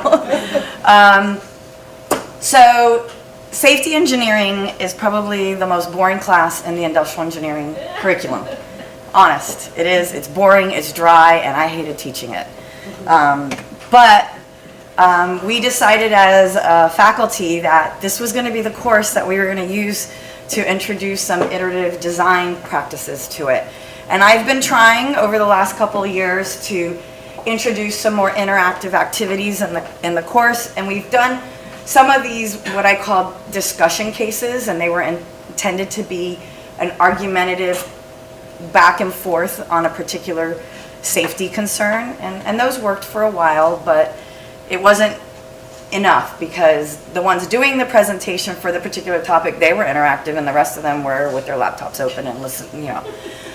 So I started doing, we bought a bank of videos on the actual technical material. So they could watch on their own the safety videos, and I would do an online quiz on those, and that was so I didn't have to lecture on ladder safety and forklift driving, and I mean, this is boring stuff, but they kind of need to know that these things are important, right? And we do Jeopardy style reviews for the exams, but the course went from the first time I ever taught it to having 25 students to 60 and 70 students. So the Jeopardy thing had to go out the window because without, it was a zoo because they get very competitive. So this semester with the new ABIT requirements, I redesigned the course completely. So I wouldn't say it's 100% flipped because there is still some lecture, but a lot of it is flipped and they're doing interactive activities every day in class. So I'm a firm believer that they don't get to pick their own groups. I came from industry, and you don't get to pick who you work with in industry, and you're stuck with who you are, so they get stuck with these random assignments because they need to learn to work with people that they don't know, don't love, hate their guts. I don't really care because in the business world, that's what they're going to have to deal with. So I use the software from Purdue University, CATME, and I know some other professors here at UM. Dr. Bajorquez uses it. And they do have, for every chapter, an online quiz, whether it's reading material, a video, etc., so that when they get to class, they know the basics of the topic. And then we designed a new design project that we didn't really have in that class, so that we could have this iterative discussion. And then I enhanced the case study aspect of it, and that's really what I'm going to talk about today. So some people would ask, why such a big emphasis on case studies in ethics and safety? Well, the reality is you can't have a safe workplace, a safe product, a safe process, a safe experience for your customers without taking ethics into account, because the fact that you're not safe is really unethical. So they work hand in hand. So each of these teams that they were randomly assigned to, I had these 4 case studies out there. So there was 18 teams, so each team had, there was at least 6 to 7 teams that had the same case study to work on. And that's all I gave them, those titles, right? I didn't give them any background information. And each one of these cases represent something rather either new or groundbreaking in the sense of ethics. I don't know if any of you are familiar with these cases. Most of you would know about Volkswagen in Flint, Michigan, because they were rather new.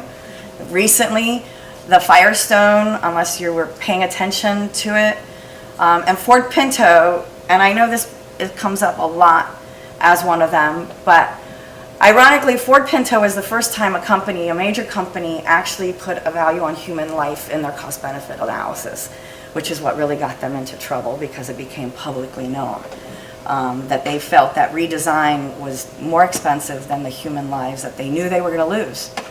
So each group was assigned this, and they were asked these 3 basic questions: what happened, what was the cause, and what was the ethical dilemma. But what I did differently was that I forced it into a more collaborative thing in class, because industrial engineers, I can't speak for the other disciplines, but because of their predisposition for improving efficiency, they like this divide and conquer, and we just put things together at the end, and they don't want to talk to each other because that's not efficient for them. So I force them to be collaborative, and I can't speak for the other ones. So the first day in class, when I give them that material, so I only give them enough for that day, they had to work individually and come up with research, etc., so that there isn't one person. So I have a couple goals here. I didn't want just one person doing all the work in the group. So this forced that everybody has to come to the table with something. And then the second day, and so that they aren't doing things in advance and they're still doing it in class and discussing, I don't really tell them what they're going to do on day 2. So they don't find out until the next class period what they're doing. And that I give them instructions on how they needed to do their group discussion, in the sense of what I was expecting them to discuss, how I wanted them to document, and then they could write their 3-page paper that they were doing. And then day 3 and 4, since more than one group was assigned the same case, they were all had to be prepared to be the one who would present. So I would randomly pick one of the groups to present the Ford Pinto case. And then the other groups who did the Ford Pinto case had to either provide, they missed something, I have additional information. So it forced them to list. And then we had a whole class discussion on, many times they may have missed some finer details that I would bring up and ask them what they would have done about it, etc. So it worked really well, and they did it. And then these were obviously on the exam, because there were some technical safety points that were rather important that I wanted them to be able to get out of it. So that was it. And then in the design project, as opposed to asking them to do background research, I did also a case study approach. So the topic I picked for our design project was workplace safety and workplace violence. It's something that happens in the workplace. And I decided to do safety in high schools because it was a very topical item, and there's a lot of constraints and issues revolving about having a safe workplace, and it's something that applies here. So they were given, these were the 5 different areas, and almost the entire project was done in class, so that they really didn't have to do very much outside of class. And we went through, first had these 4 background case studies that I'll go into, and then they had 3 iterations of the design, where I had them expand on the magnitude of what they needed to look at. So the 4 cases I chose was first the Columbine school shooting, Virginia Tech shooting, Sandy Hook, and Marjorie Stoneman Douglas Parkland. Each one of them had a different aspect. One was at a university, high school. Columbine was the first one that was of any publicity, etc. And once again, they were asked very similar as in the ethics case studies. But on this one, all the groups did all of it because this was background research for their design project.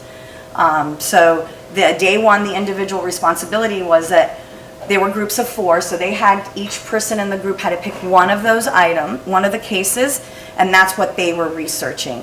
On day 2, each member had to present what they found out, and as a group they had to come up with 3 to 5 similarities of these safety concerns as it resolved around safety, 3 to 5 differences, and then an overall assessment. And then they could do, as a group, complete their summary that we were going to do. In this case, I didn't do a group discussion as a whole class. I mean, I walked around to the different groups with my TA, and we did talk. And as a result, you know, I did do a post-class survey regardless of what we do as a university. And that was one thing students wanted more of. They did say that they liked that discussion. So next year I'll go ahead and do it. So, but what I did find is students were much more engaged, and they were generally interested in the topics because it was much more interactive. They were able to work in their teams effectively and collaboratively because I forced them to do that, and that's something they need to learn how to do. And we did achieve our ABIT outcomes, you know, and we'll be evaluating them on the communication. They had both written and oral parts, the design aspects within ABIT, and ethics. So some of the comments that I did get from students, this informal, case studies and presentations are a really good way to involve students. It was a great experience. It was really interesting, you know, so I was really happy about that. But something anecdotal that happened, we just hosted the Six Sigma certification course, and I had a student who emailed me that she was going to be late because she had to deal with her uncle had to go to the hospital and this and that and the other. I'm like, okay, and she lives with him. So on the first day of class, I said, you were able to get there, how is your uncle? And she goes, oh, he's good, he's back home. She goes, but you wouldn't believe all of the safety issues that I have found at this apartment complex. And I go, oh, really, what? She goes, well, when he started coding, I was doing CPR, so I'm calling 911, and they call me back because they can't get into the building and into the place. And so I called security. She goes, as I'm doing CPR, I call security, and I said, you need to let him in. And they were lucky in that somebody who lives there came and the fire rescue could get in. So after the fact, she's telling me, she goes, I went down to the security office, and she goes, where was the override for the gate and this and that. So she goes, you know all those things that you told us we needed to do when we look at a safety design, they don't do any of them. So at least I feel like, you know, they learned, and it wasn't quite the most boring class in industrial engineering. So that's that. So you want me to wait for the second presentation for questions? All right. So, I don't know where they open. So, slideshow for me. Can I ask a question? Yes. You Mina, you raise a very interesting point that you move from a traditional teaching approach and you are getting some level of learning, and then you use another technique which kind of engage more the students. How do you compare the level of learning in these two different approaches? Well, if I were to just compare... Can you repeat the question? So you're asking on the two different approaches, with lecture, without lecture, what is the level of learning? Learning the basics, I would say, is the same, because I don't really change the actual exam portion. I mean, it has different questions, but the level of detail didn't change, but I did weight differently the exams. They're not as heavily weighted because they do all of this in-class part. What I feel, and I don't have any concrete data, but just anecdotally based on what students, they are talking much more in subsequent classes and in real life experiences about how they would apply and why it was so important. I do get emails all the time because we do current event discussions in class about some situation that happened at some company that was in the news, and they'll send it, thought you would like to see this because they did blah, blah, blah, blah. So they're much more engaged, I can say. The level of learning, I didn't really measure it much differently. You're welcome. So this next presentation is about a class I teach, engineering economy, which is a finance-oriented math class. Plain and simple, it's a math class. And there is well over 60 students every semester in the class. We only teach it once a year. And I'm a firm believer that you learn math by applying and doing it, etc. And it builds on itself throughout the course. So when I first started teaching the class, I had 18 students. So I could do the traditional. I've always been the type of person who likes to do in-class activities, in-class problems, whatever. But as the class gets bigger, it becomes much less manageable to be able to go to student and help them do the problems. And grading homework, frankly, I can't grade 18 chapters of homework for 60 students. Just can't do it. So I stopped doing homework. And what I found is that students were doing very poorly, even though I had suggested problems, office hours, and I was doing weekly online quizzes. So I saw the Connect software at the ASE conference, and they happened to have my textbook as one of the textbooks that they have. So Connect is their digital teaching and learning platform for McGraw-Hill, and I'm not here to sell it, but it was a very useful tool. They have the ability with the electronic textbook, electronic homework, and based on how students do on what you assign, it keeps track of their weaknesses, and they can set up review study sessions electronically for themselves. So that's really what it is. So I took this engineering economy class. I had tried weekly quizzes and not enough breadth and depth to ensure the students were keeping up with what they needed to know. I tried suggested problems with review sessions. Of course, if it wasn't a grade and not required, they didn't come, right? And the fact is 50% of the students were failing the first exam. And the grades of the failure were really much lower. So, you know, when I had the smaller classes and we were spending a lot more time, they were doing a lot better, for sure.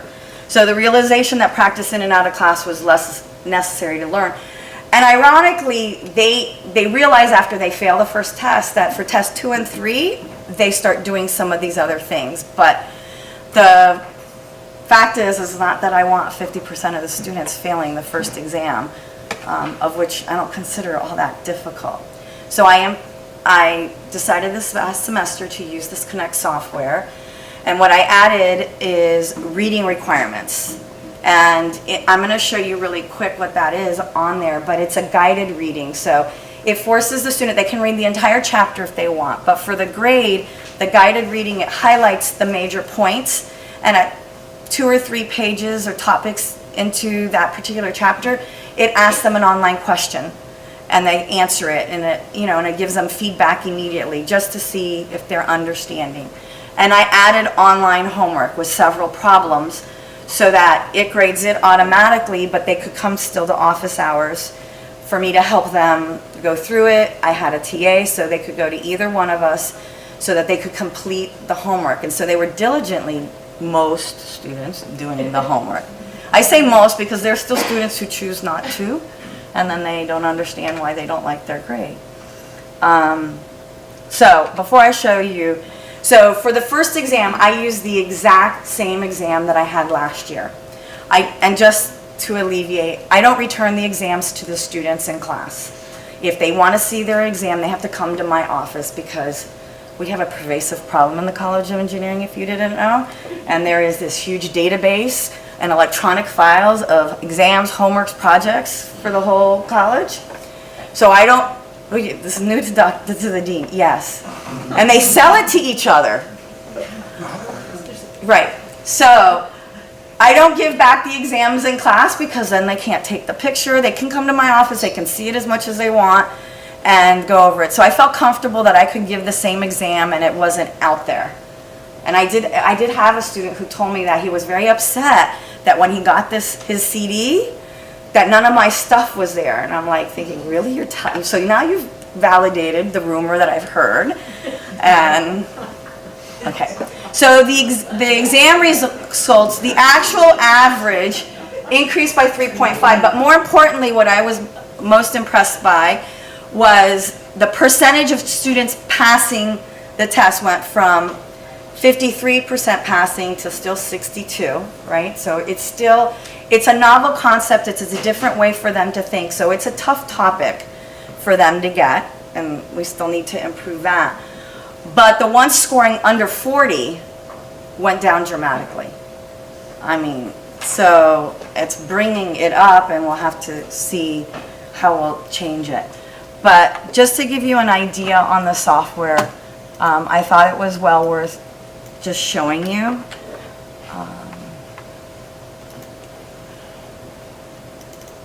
Really quick, what a guided reading, because I thought that was useful, because students hate to read class material.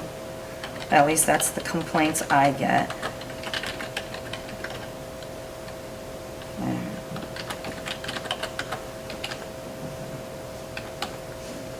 No, that's not the password. You gotta remember these passwords that you do on all these websites. No, NDECARL.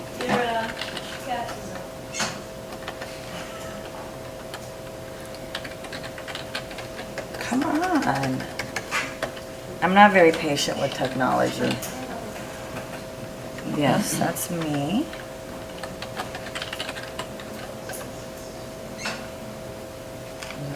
Okay. So this is the course that I set up, and if I go to the guided reading, I can preview it. Come on.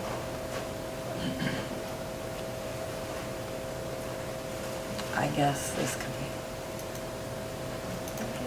I guess not. Well, I did previous learning as a student. There goes.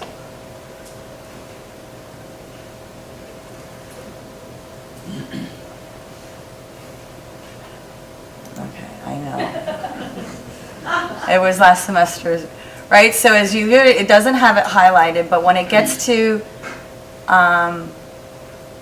a section, it highlights for the student what is the most important parts of the topic. So it could be a quicker read for them, and they have the option of going through it. And at some point, they'll ask them the questions. And on the online, you have the choice when you pick on the homework problems, you can pick problems that changes the actual math values, the numeric values on each one, so that it's a unique problem for each student, which was helpful because I keep trying to tell the students, when you use the solutions manual, you're not learning. And they say, well, I just use it to help me. And I try to get to them that struggle that you go through, whether talking by yourself or with a friend or with the faculty, that's really where you learn, is in the struggle, not in the, I can write down the steps to do the problem. So I found this well worth helping me deal with the fact that I need them, and I know that they learn much better when we do problems, but it's physically not very easy to do, even though we do in-class problems, but I can't get to every student. It's just not possible, and this gives me an added way of automating some aspects to get them much more engaged and all. So I found this useful and all, and I'm not always a prime adopter of new technology up front. So, any questions on either one? Yes? More of a comment haven't. I previewed for my class that, and I love it. And I'm So you're using it? Yep. They don't have a lot of engineering books, unfortunately. They have the one I need. Right, they have only one of mine I don't tests. have choice of authors, but yeah. Right. Yes. Do you feel like doing something like highlighting text for a student is making it too easy, removing that threshold of a student needing to learn to go into some information for themselves? No. Okay, and I'll tell you why. Reading the chapter, in my mind, and this is the only thing, I don't expect them to learn all the material. That's not my goal. I want them to have an introduction, right, to the material. And I still, in this class, I would say is half active learning. So I still do some lecture, right, because this is new material that, and it's a personal belief of mine that my goal is to still impart that information and show them how to do it, right? So what I'm trying to do is whet their appetite with reading it and getting them much more engaged in using that.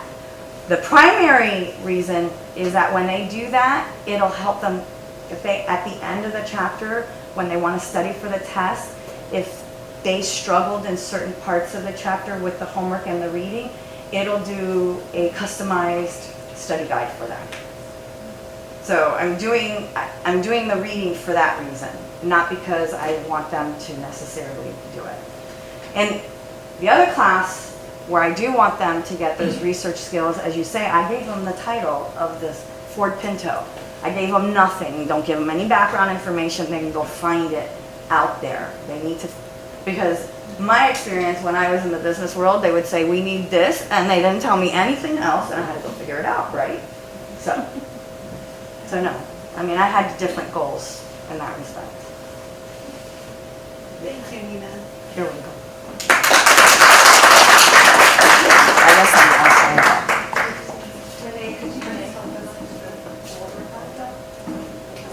Our next presentation is going to be by Dr. Alice Tomei from our Biomedical Engineering Department in the College of Engineering. Her presentation will be on cellular and tissue engineering lab.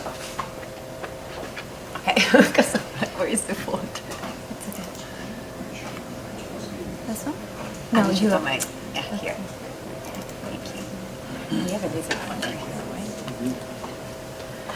All right, so what I wanted to do was,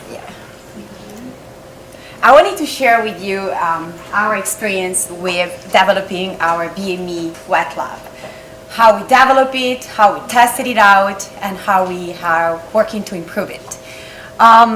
So I'm presenting this, but there are a lot of people involved in this, a lot of BME faculty that have helped me throughout this process. So we teach students cellular and tissue engineering. These are disciplines that are relatively new, they're really not textbook. They're heavily based on research and the students actively looking into for articles in PubMed. And it's a very complicated discipline because it requires the students to learn about biomaterials, cells, biology, genetics. So they struggle at the beginning really to have an idea what this is about and how all those different things that they learn throughout engineering comes together into developing new tissues. So we decided that we needed to provide them with hands-on training so that they could actually master the discipline, understand what this is about. So so thanks to initial funds from the Ben Joseph family, we were able to purchase basic equipment that would teach students skills that would allow them to practice simple problems in tissue engineering. So initially this was done, this was a share space with another faculty in BME. So it wasn't a space devoted to the wet lab. So this is I'm not gonna go into details of the curriculum, but when we started this, we put a little bit of everything. So we had some basic topics, and then we have some more advanced topics to try to get them into the sense of what tissue engineering was. So student evaluation surveys, we started doing this in, I believe, 2013. So we've been doing that for a few years. So I looked throughout all the evaluation surveys, and overall students had very positive feedback. They love having their hands on, understanding what this was about, learning, and a lot of them said some of the techniques that we learn here are applicable to other classes that we are taking in our curriculum. However, there were a couple of issues. So the first one was, this was initially offered as a BME 566 Cell and Tissue Engineering Lab. So you can see this was offered in their senior year.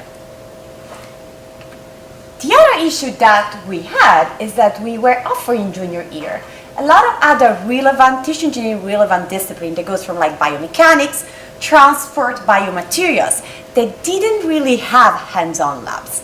So from the exit interview, what we learned was that the student didn't really like to have like this mix of basic and advanced topics, and would have rather have basic topics taught to them during their sophomore or junior year, and more advanced topics taught later on in their senior year, and have a better understanding of how this lab would integrate with other disciplines that we were teaching them, like biomaterials, biotransport, biomechanics.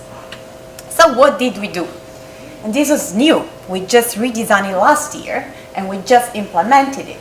So we decided to put all basic topics into a BME 303 lab, cell engineering lab we call it, that would go with BME 302, which is where we teach the student the basics of cell engineering and like very simple engineering tissue that is like a two-dimensional base, which is the basis of like designing organs on chip. And then we developed this more advanced 567 tissue engineering lab that now has concepts that integrate with tissue engineering, biomechanics, biomaterials, and transport. So how does that look like? So now in sophomore year, they are learning about the basic of cell engineering, and we did introduce, because we always look at like introducing technology, even in the basic topics. So we did introduce this modulus that teaches them the basics to develop organs on chip, which is like a very innovative and very cutting edge technology. On the more advanced one that they take, Lab 567, which they take during the senior year, we now integrate a moduli that would match with the, fit with the 565 tissue engineering, with biomaterials, with biotransport, and with biomechanics. So now and we would like tell them like this goes with what we have learned with that class. Also, very importantly, we took up new space. We designed completely from scratch a new lab that had a completely different concept. So we bought these stackable chairs and these flip-top whiteboard tables where the students could gather and troubleshoot a protocol together and come out with ideas on what to do. So really that was to try to boost their creativity. Also, we purchased state-of-the-art equipment because we understand how using technology is very important for the students to develop skills and to understand, what they can do, what they can do even when they go outside when they graduate. So the lab is really focused around the student. Like 3 hours of the lab, it's the students. The students working. Each one of them gets his chance of like doing experiments. Also, they work in teams. And that means that at each group, each team will have to do a lab report together. So they have to meet, look at the data, analyze the data, discuss the report together. And we believe, and again, like they don't pick the group. We group them together. And that is really important for teaching them how to work in a team, but also for like developing a culture of belonging within the college. We have TA, and the role of the TA is really to help them understand the topics and to challenge them. So the TA will ask questions that go beyond what's in the protocol to try to see if the students have learned more they know how to apply some of the concepts, if they go beyond like the theoretical concepts. So we don't really have data because we just started implementing. So we really want to try collecting some of this data and see if this has improved their learning experience. We also want to leverage this new lab, this new design lab, and these new lab resources so that we could develop new cell and tissue-based senior design projects, which are not available now for most of the students. We also want to develop new labs. We want to use all these for like having hands-on experience and wet lab for other classes. And we want to also start doing some outreach sessions. So we want to target high school students, for example, through like summer internship and another opportunity. So I want to thank for this would have not been possible without the help of the Ben Joseph family and also of Dean Bardetta, who's kind enough to provide the funds to support that.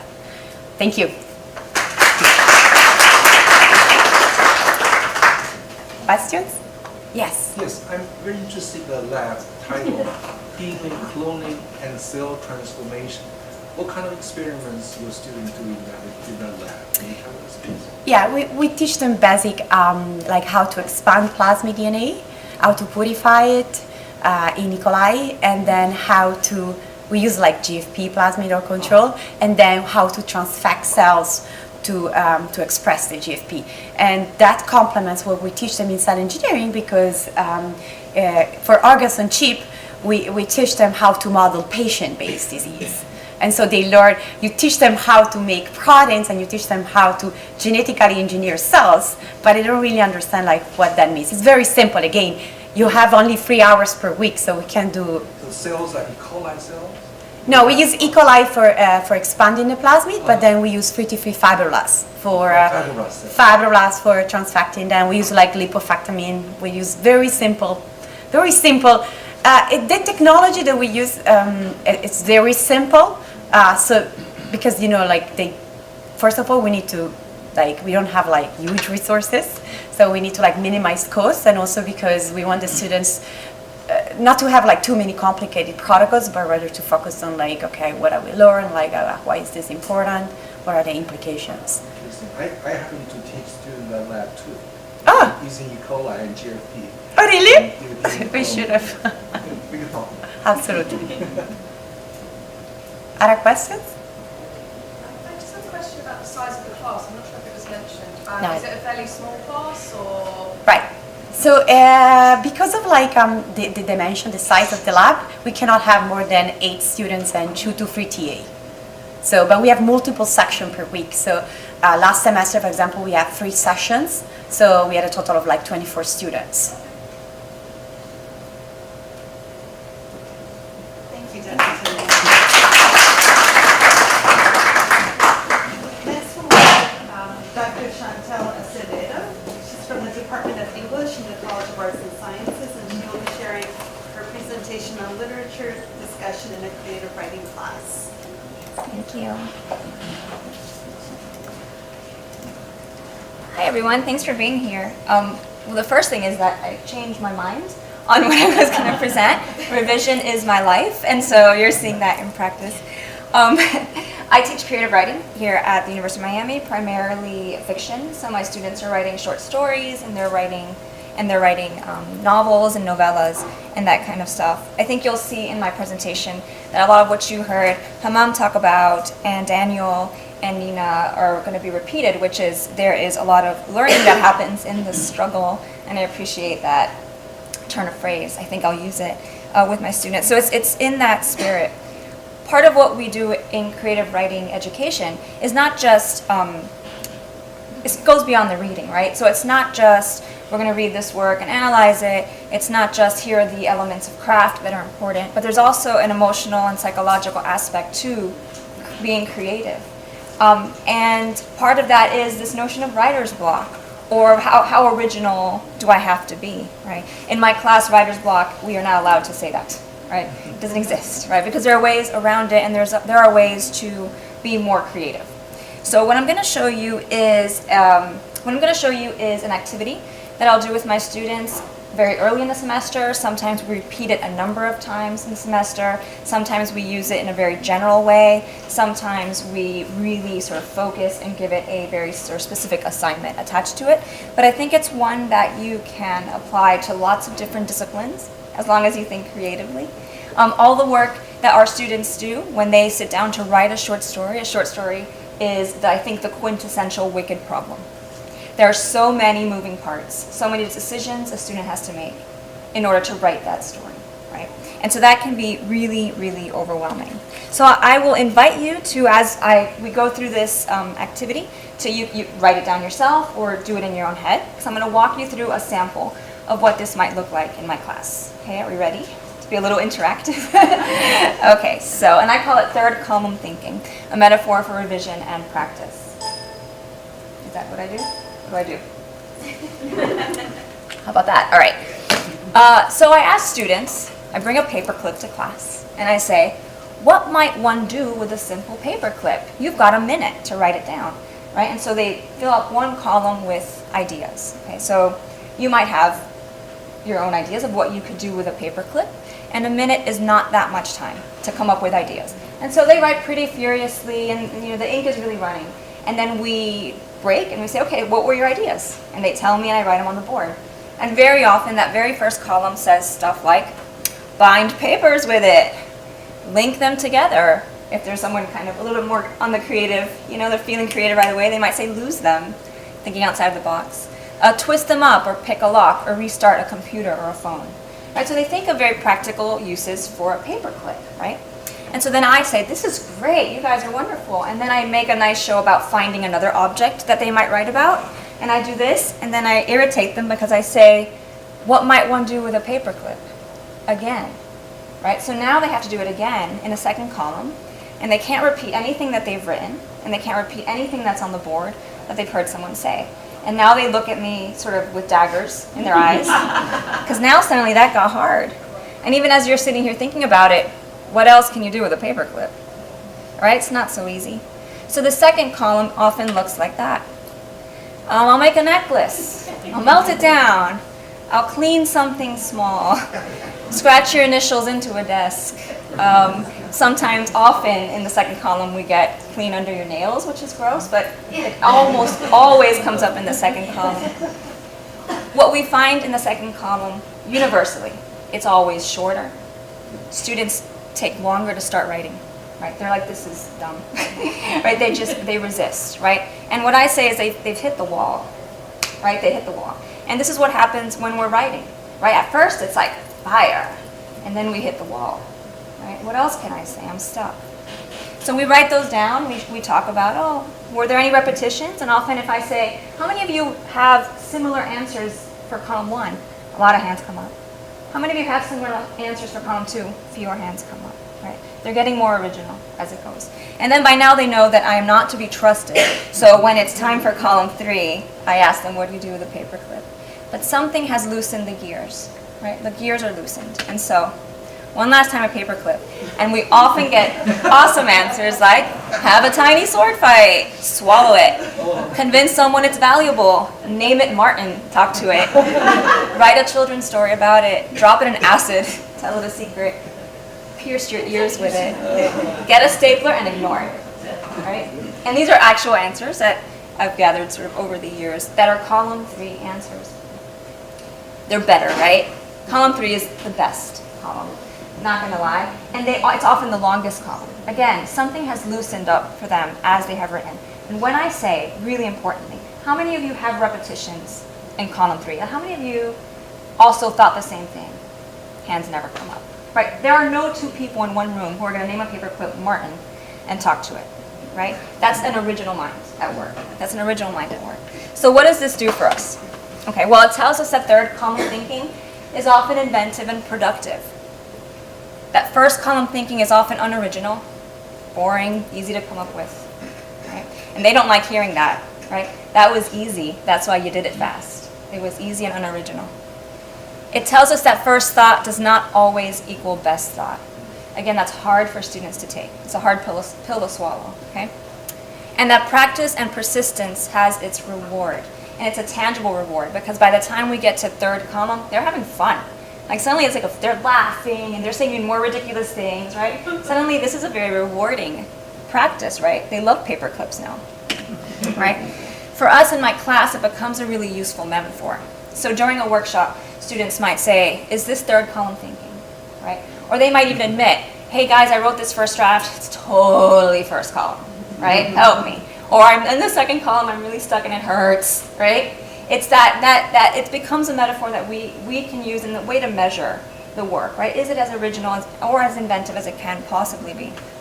It also serves as a helpful reminder of the expectations of our class, right?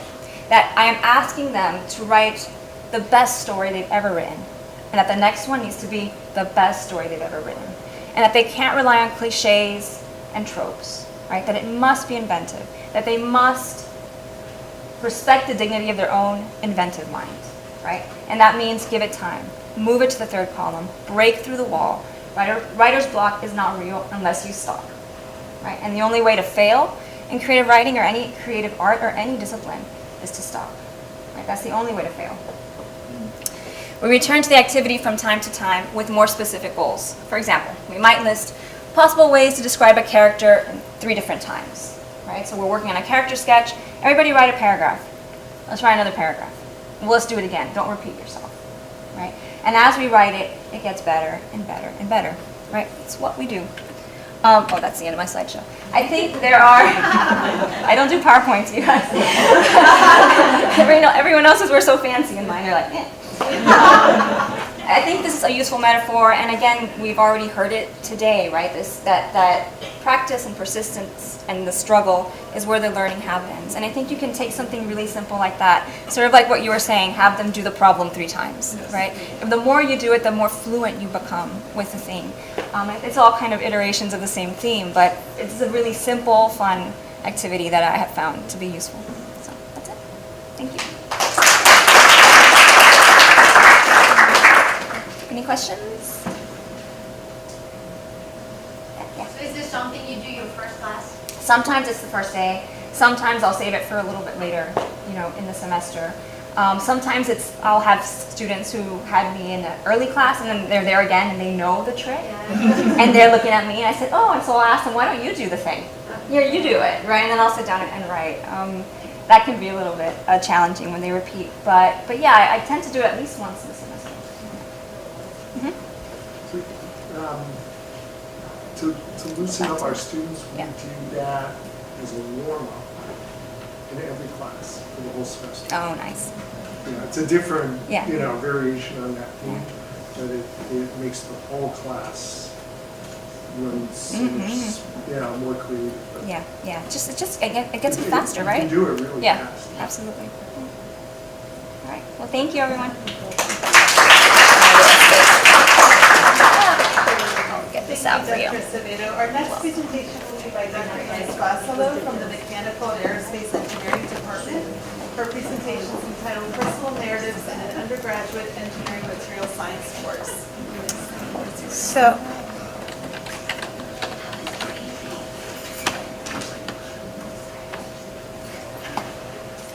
I'm going to use Google Slides, so give me a second so I can log in.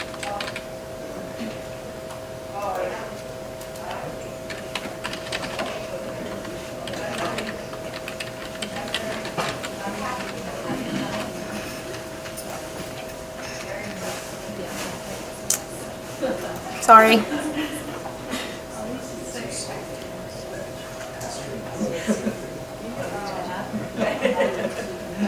Okay.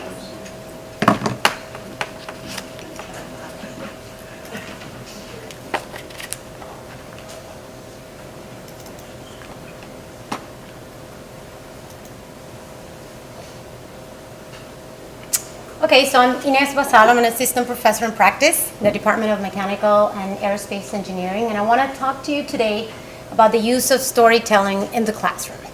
So I want to give you a little bit of feedback, just to provide you some background on the class. This is a junior level class for mechanical engineers in our department. It's a pretty standard class. It was actually the first class that I taught about 12 years ago. It's my favorite class to teach. For the past 3 years, it's been around 35 to 40 students, so it's not a small class, but it's not a huge class either. 2 years ago, I was lucky to be assigned that classroom across the hall, so some of you I know are familiar with it. It's one of our active classrooms, which turned out to be a really good fit for this class because I was already doing a lot of group work, and it was at that point largely project-based. At that time, I partially flipped some topics using videos that I created using Keynote. So the class has been like that. It depends. Some topics are like that. So I want to tell you a little bit of why I decided to use personal narratives or storytelling in the classroom. So the idea started in the fall of 2016 when I attended a workshop that Academic Technologies hosted on the use of narrative techniques in the classroom. So I was very inspired, and if you think about it, storytelling is the oldest form of education, right? All of us as teachers, as educators, every time that we share a personal experience or a professional experience in the classroom, either to provide an example or to provide some background to what we're teaching, we're using storytelling. I want you to think of a story and not just as a thing, right? Like characters or plot. I want you to think of stories as a process. It's a way of thinking, a way of internalizing, and a way of learning. And we can then use storytelling as a way to share knowledge. So it's a well-known pedagogy. It's been well researched, and it's been proven that fosters learning, and it also forces reflection. When students are encouraged to reflect or think or explore their own experience and make a connection to what they learn in the classroom. So that's what I wanted to do with a project that started a couple of years ago. So this is the first project students do in class. It's an individual project. I called it Material of the Day because what I did is I asked students to create a personal story in a digital format around a material. So they had to provide some personal background, why is this relevant to me? But ultimately they had to pick a material and research their structure, the composition, and some material properties. So I've been using in the past 2 years Adobe Spark and Microsoft Sway. So I'm going to show you some examples. It's a project that I assigned the first week. So my students this semester started yesterday. They worked on it in class for 1 or 2 lectures. First submission is done about 2 weeks later. It's a project that they revisit at the end in which they expand, and then there's a reflection component in that project in which that's just one of the questions, right? What did they learn? How did they learn? Can they link it to some topics learned in class? So I'm going to show you some examples. This is what we're going to do. So this is Adobe, this is Adobe Spark, which I really like because it's really beautiful. You can create really, visually beautiful, stories. It's not a presentation tool. So this was done by a student. She was actually a chemistry major who took my class as a technical elective. It was the first presentation in class done in 2017, so she really set the bar high that semester. So clearly you can see that she wrote and she put some pictures about her passion in mountain biking. And her material was an aluminum alloy that is used in some bike frames. She did a very good job, right, researching and discussing in a very short way some material properties. We have here, a few examples. And one of my favorite things with this is that she actually contacted the head engineer of the company because she was curious, why is this alloy not used, more often? So it really showed how she was really involved in this, and I believe it's because it was something that really mattered to her. I'm going to give you, so this was an example from last year. So last year I used Microsoft Sway. I wanted to test and, check both. He actually did a really good job. Talking about the steel alloys used in kitchen knives. So he actually went and wrote a lot of stuff, so it was more than what most students do at the time. So let me show you what I want to do with this is this. So this was part of the reflection that I asked students to do at the end. I wanted to think, do you know better And do you know more about this material after you've taken the class? Remember, this was written for the most part at the beginning of the semester. When they don't know much, I mean, they do research, but maybe they don't understand everything they're writing about. And you can see here an example how I asked them, can you identify what topics in the class relate to what you wrote about? So this is one example he's mentioned, for example, chapters 4, 6, 7, and 8.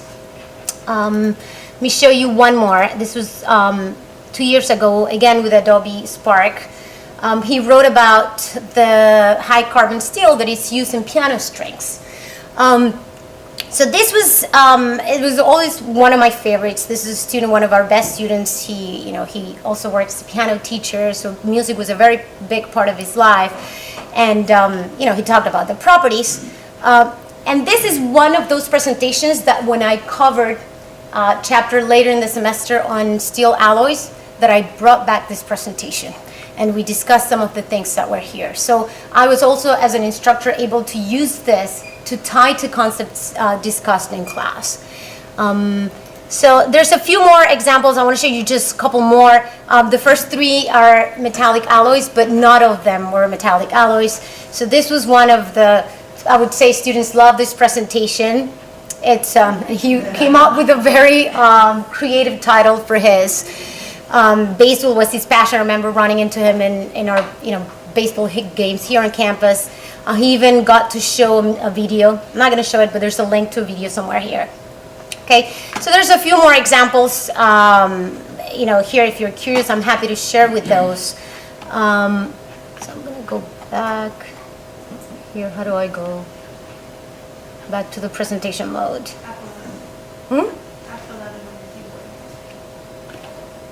I can do that. It's okay.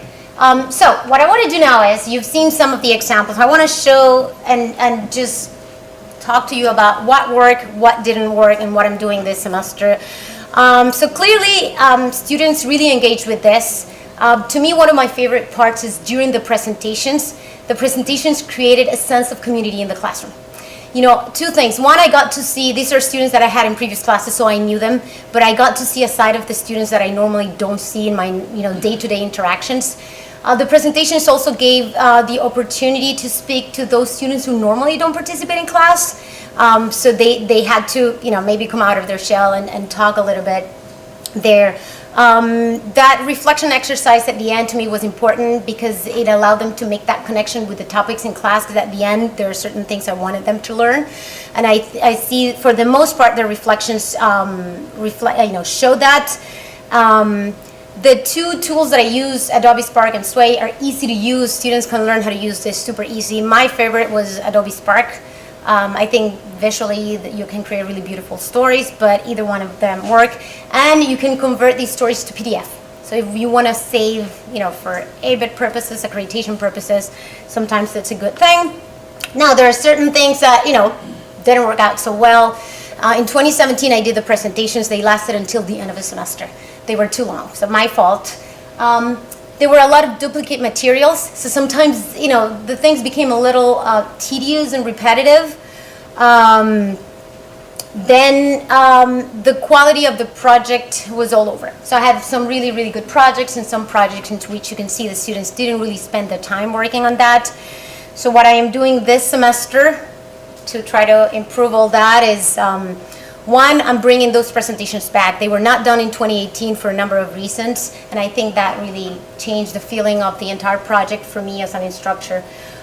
So those presentations are going to be back. They're going to be much shorter, and I'm going to try to group them. I created a Google Doc when they're putting their topics, so there's no duplicates, and I'm going to group them by topic, maybe by type of materials, once they pick all, so we can link those to the class material much better.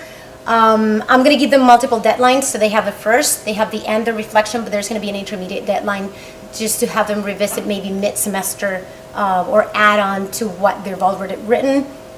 And I think more detailed guidelines are important to ensure that the quality of the projects, is more homogeneous. Now I'm happy to take your questions.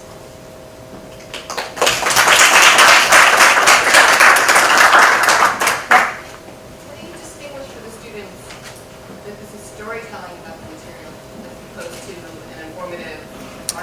Okay, so what I do is I tell the students, you need to put there what is your connection to the material. So there has to be a personal side to it at the beginning of their project. There's something here I haven't shown, but I introduced the project with my own, with my own material of the day. So it's a short version that gives them a sense of how do I bring in my personal side. So I tell them you can show personal pictures, you can talk about your experiences, but it cannot be just, oh, I'm just interested in this material, that's why I'm writing that. It has to be more than that. So since they work in the classroom, so I try to, I walk around and I help them, so I try to help them bring that into their projects. That's it. Thank you. Thank you, Ines. Next, we'll have a teaching assistant, Joel will be talking to us about his experience in being a TA in the computer simulation systems course.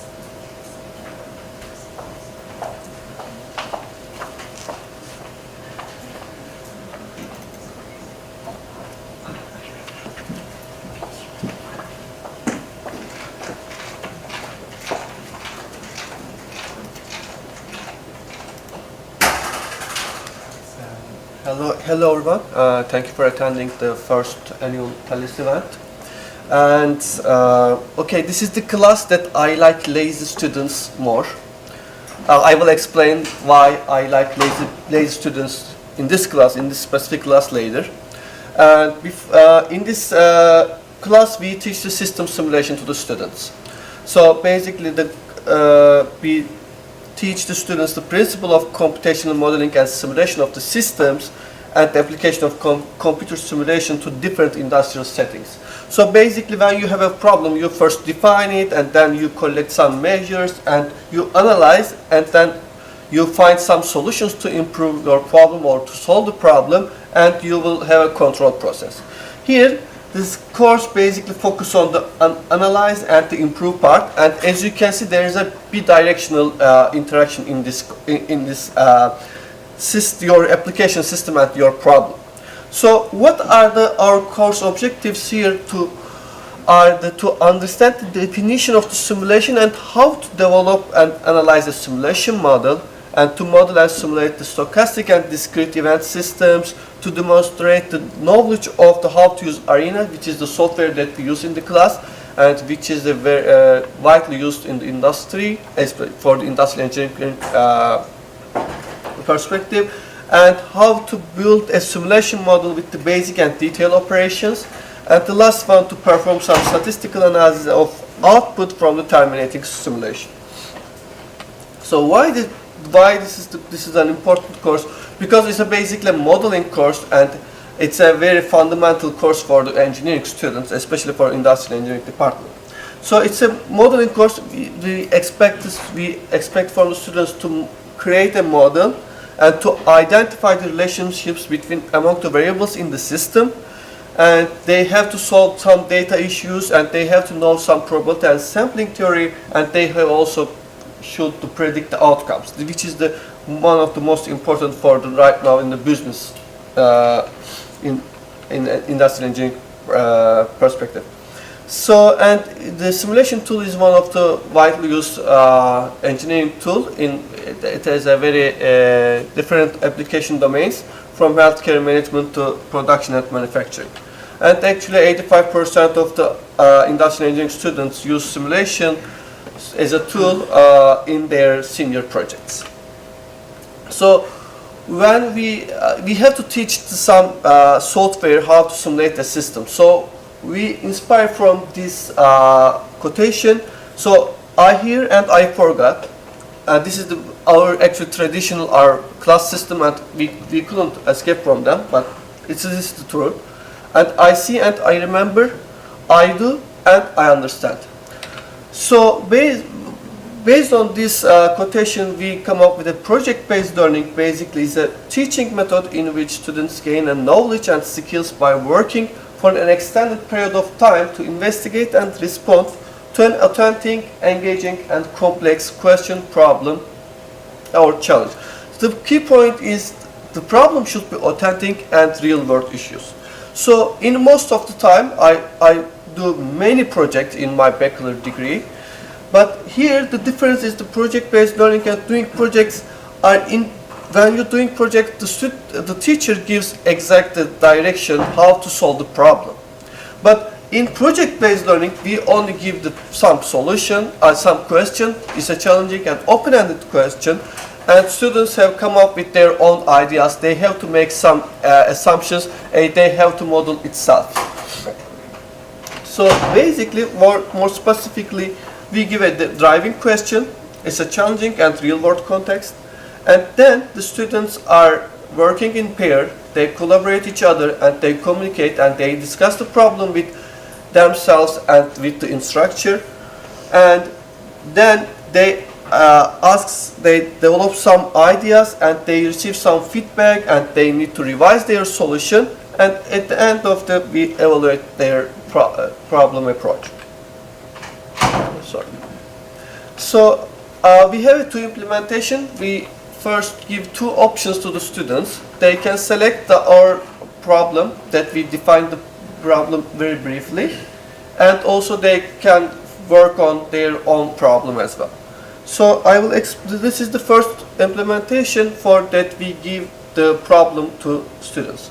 The problem is the simulation of operations of a medical clinic, which is a very hot topic in these days, and it's an open-ended challenge, and they have real-life issues. For example, missing data, and they have to make some assumptions on the operations of a medical clinic. So what are our objectives is to determine the utilization of the resources here, doctors and nurses, and to estimate the total waiting time of the patients, and they have to conduct input data analysis, computer-assisted analysis, and conduct some output data analysis. And what are the project deliverables are the comprehensive report. They have to put their assumptions. The assumptions should be realistic, and they have to provide some conceptual modeling logic and input and output data analysis. And they also provide an arena model. So what is our process here? So students are paired, and they work in pairs, and we design the 2 hours block session when we introduce the project. We do in the beginning of the project when we give the project, because in doing projects, the students start their project a week before the deadline. So, but it takes a 4 to 6 weeks duration.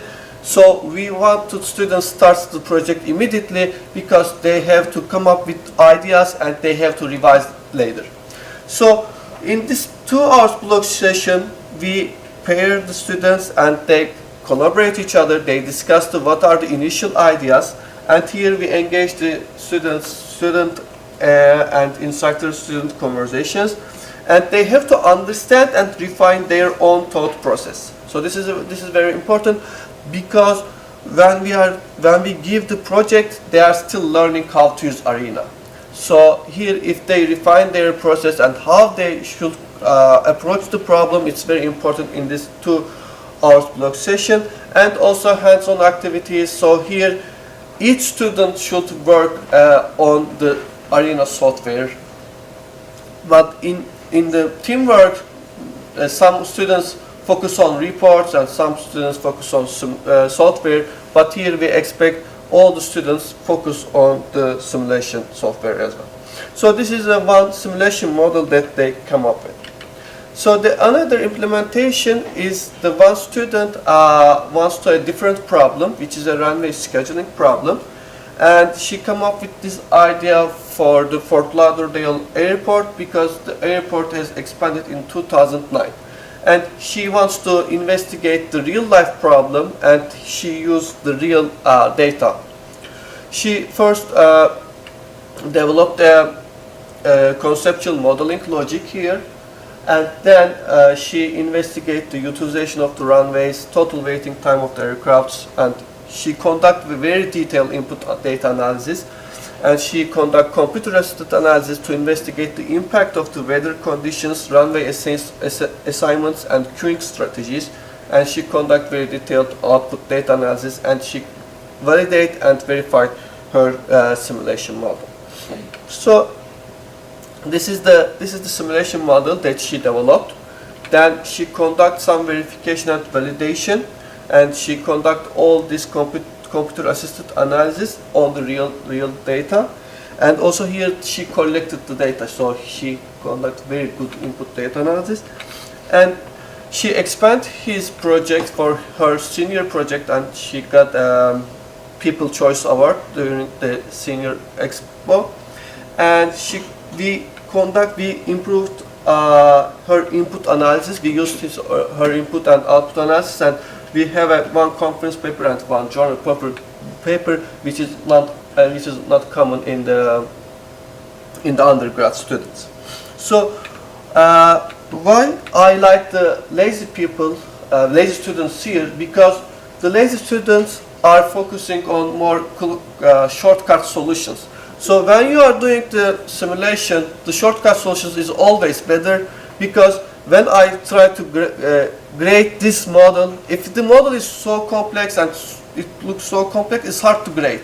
But the lazy students always come up with a short solution, and they found a very quick solution, and it's always better to grade the lazy students project. And also they grade better, actually, the lazy students in this class. So I am not, of course, encourage the students to lazy, but also there is one quotation from the Bill Gates.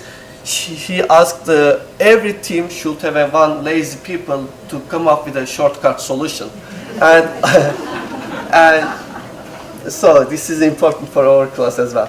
So this is our methodology, and I want to conclude with this great quotation. The best teachers are those who show you where to look but don't tell you what to see.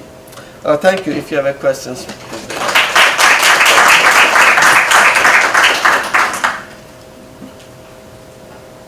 Thank you, Lynn. Our next presentation will be by Dr. Fatma Mohammed from the Department of Modern Languages and Literature. Her presentation is on using the escape room to unlock student learning potential.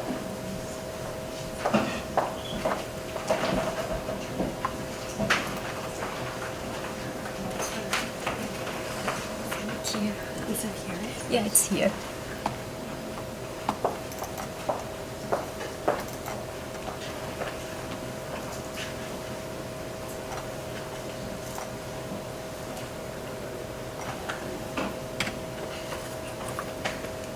Hello everyone, my name is Fatma Muhammad. Have you tried to learn Arabic before? What do you think about this language? Hard. I always hear this from my students. Yeah. What else? Okay. Yeah.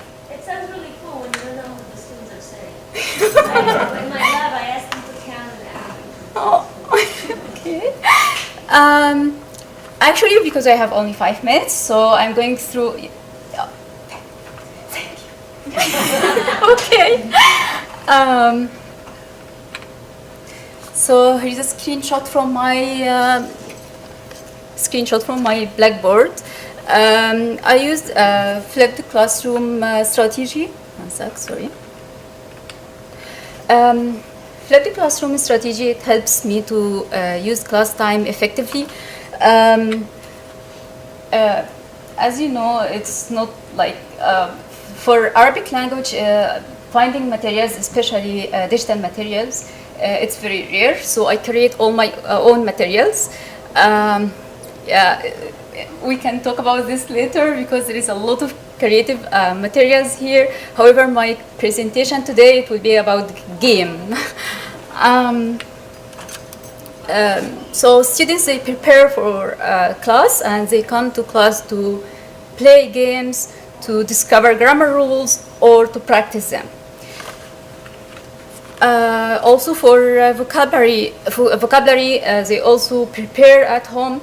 I give them specific steps how to prepare for the vocab. For example, they play a phone app, they play a game on a phone app. Then after they pass the level, they take real points in my course. Also, they record the vocabulary. Then they come to class to play games such as Fiasco, Kahoot, and role play. Learning extends outside the classroom. We do real life situations. We practice in a real life situations. Because of the time limits, we will only present one of these activities. Here, the restaurant outing. My students, I gave them a worksheet with a lot of activities actually to do before, during, and after this outing. For example, here they skim an Arabic newspaper to find a restaurant. They call the restaurant to book a reservation for 24 students during the rush hour on a weekend. All of this in Arabic. Also, they send invitation to their classmates in Arabic program. They arranged rides to the restaurant. They create playlists of Arabic music to listen to them. Also, when they make it to the restaurant, they order their favorite Arabic dishes. They chat with the waiter, and they wrote a thank you letter, thank you note to the waiter. So they did all of these activities in Arabic. We have, like, as I said, it's a very limited time, so we are going to watch a video, 5 minutes video about one of my games. Have you played the escape room before? Anyone? Yeah, Jimmy, tell me about it. Yeah, so I've done like an escape room activity where you are given a task with problems and you have to try and basically escape the room. Yeah, that's what we are going to watch now. Thank you. Thank you, Jimmy. So it's a physical adventure game, and I use it to use to help my students to use a language in a real life situation. وأنا فعلا وحيدا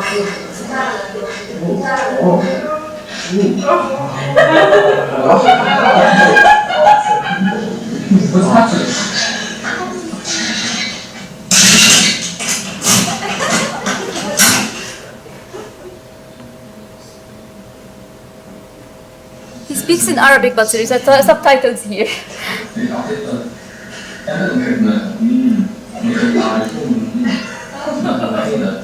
The main character is a textbook. لقد أغلقت هذا الفصل ومعي المفتاح. لتخرجوا من هذا الصف قبل تجمعوا باستخدام وسطها. إذا تريدون هذا المفتاح إذا تريدون هذا المفتاح فيجب تجيبه بسرعة.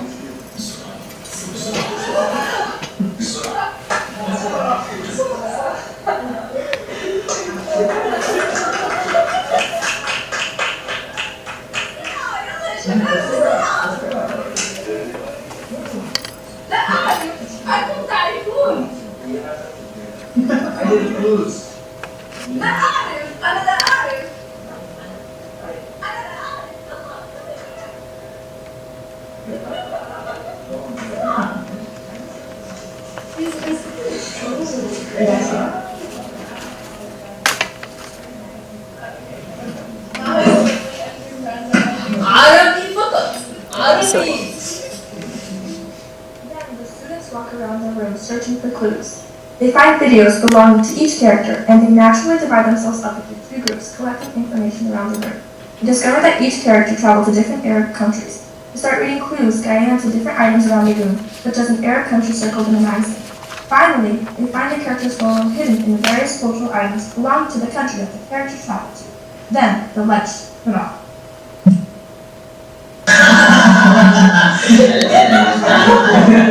ولن تخرجوا من هذا السجن يتلامس في السفر أنه حزن ولن شبه شرطة لديها أرقام سرية لا يعرفونها الدقيقة سوف يتلاشى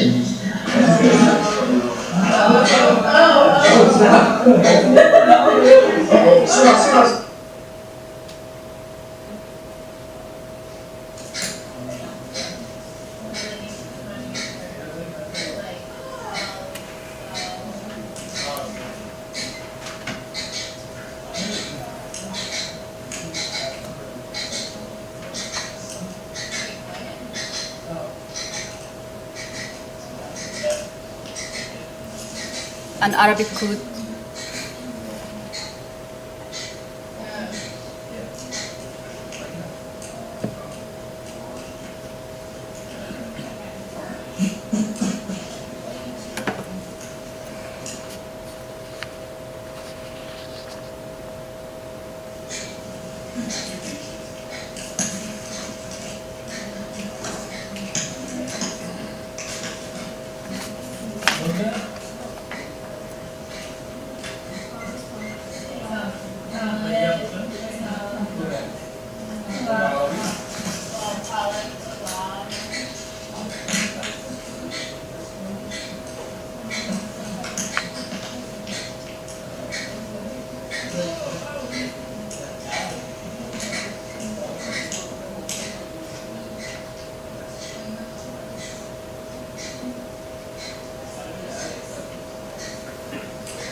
Okay. One sec, back to my presentation. It's supposed to be here. Okay, I'm fine with this.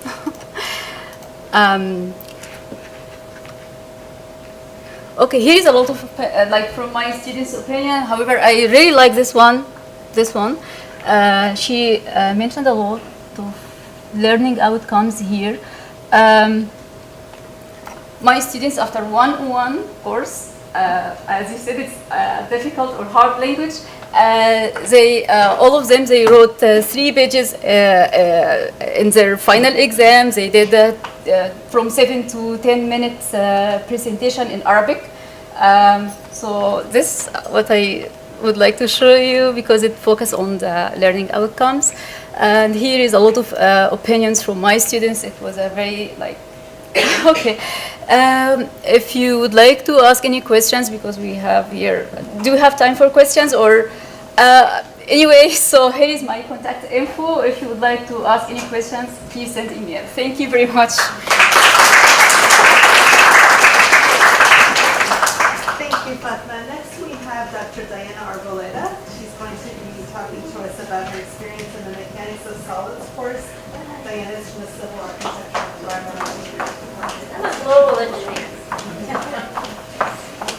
I brought my laptop because there might be an issue with the audio, but I'll give it a go.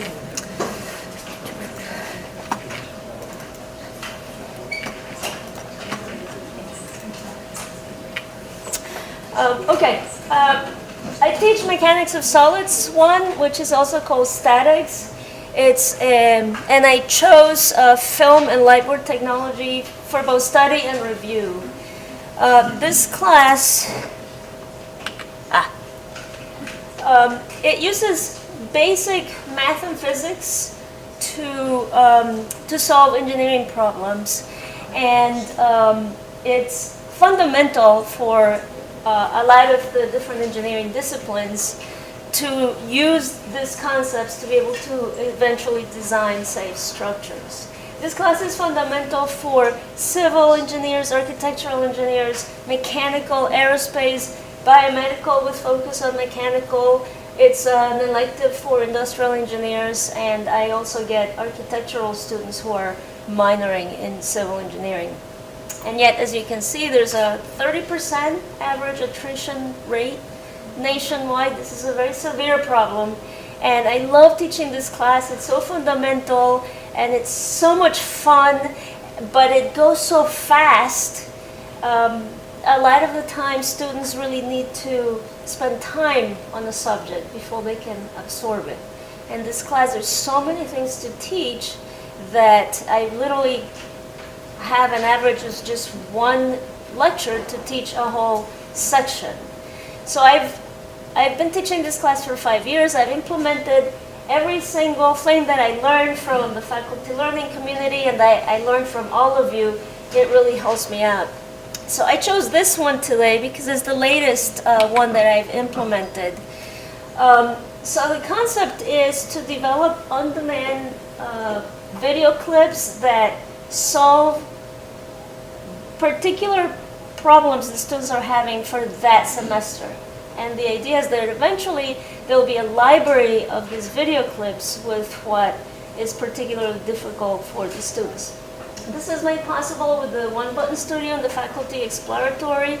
It's super easy to use. I sat down with Natalie one day and was able to be proficient in 10 minutes.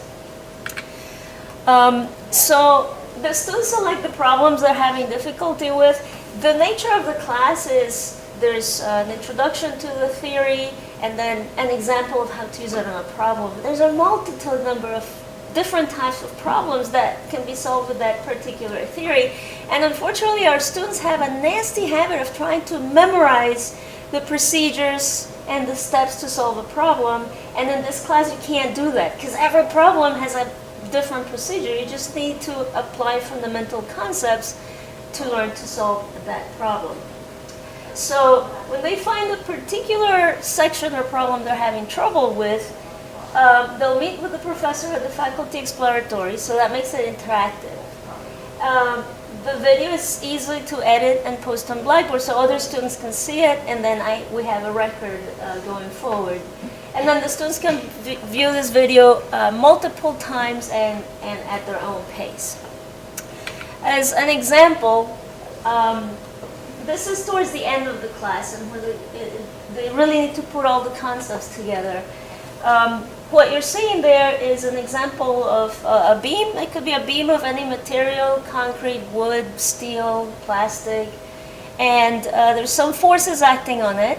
And the students need to determine what are all the forces internal to the beam. And the purpose for that is so that they can design for the worst possible scenario for that beam.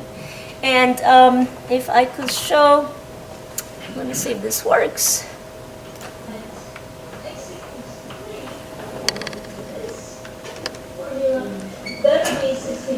So this is towards the end, and we've already gone through all of these formulas and calculations, and now it's the last few steps of the program. So this is a short video to represent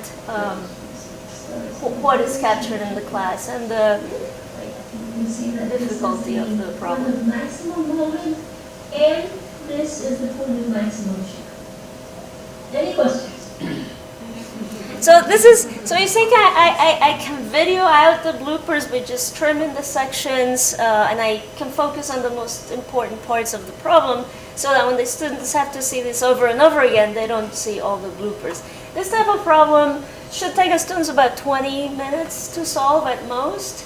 However, doing the video, because you have to explain every single step and why every single step is done, it takes about an hour to do the video. So I really need to shorten that to explain all the main concepts.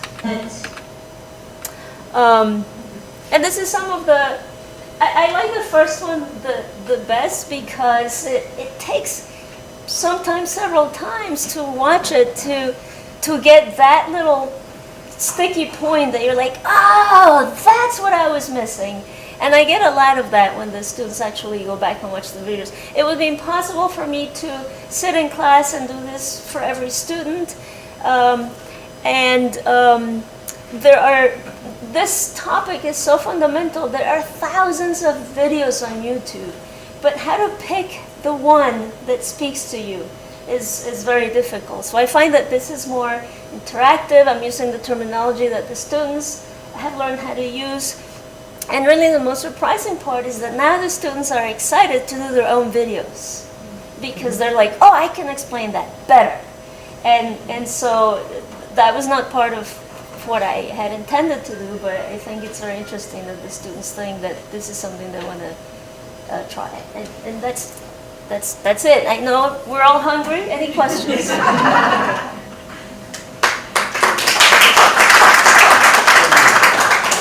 Thank you, Diana. Sure. So the last presentation before lunch will be by Dr. Orion Borhorkis from the Biomedical Engineering Department. He will be presenting on problem-based learning in a flipped classroom applied to biomedical instrumentation teaching. And after this presentation, we will reveal the polling address so that everyone can start voting on their favorites. So, yeah, it was like the very first class for us. You want to open it? Unfortunately, I'm what stands between you and lunch. So we're working together, so we decide to present together here. Okay, so luckily there were like 5 different presentations about a flipped classroom, so I'm not going to go into detail to explain what that is.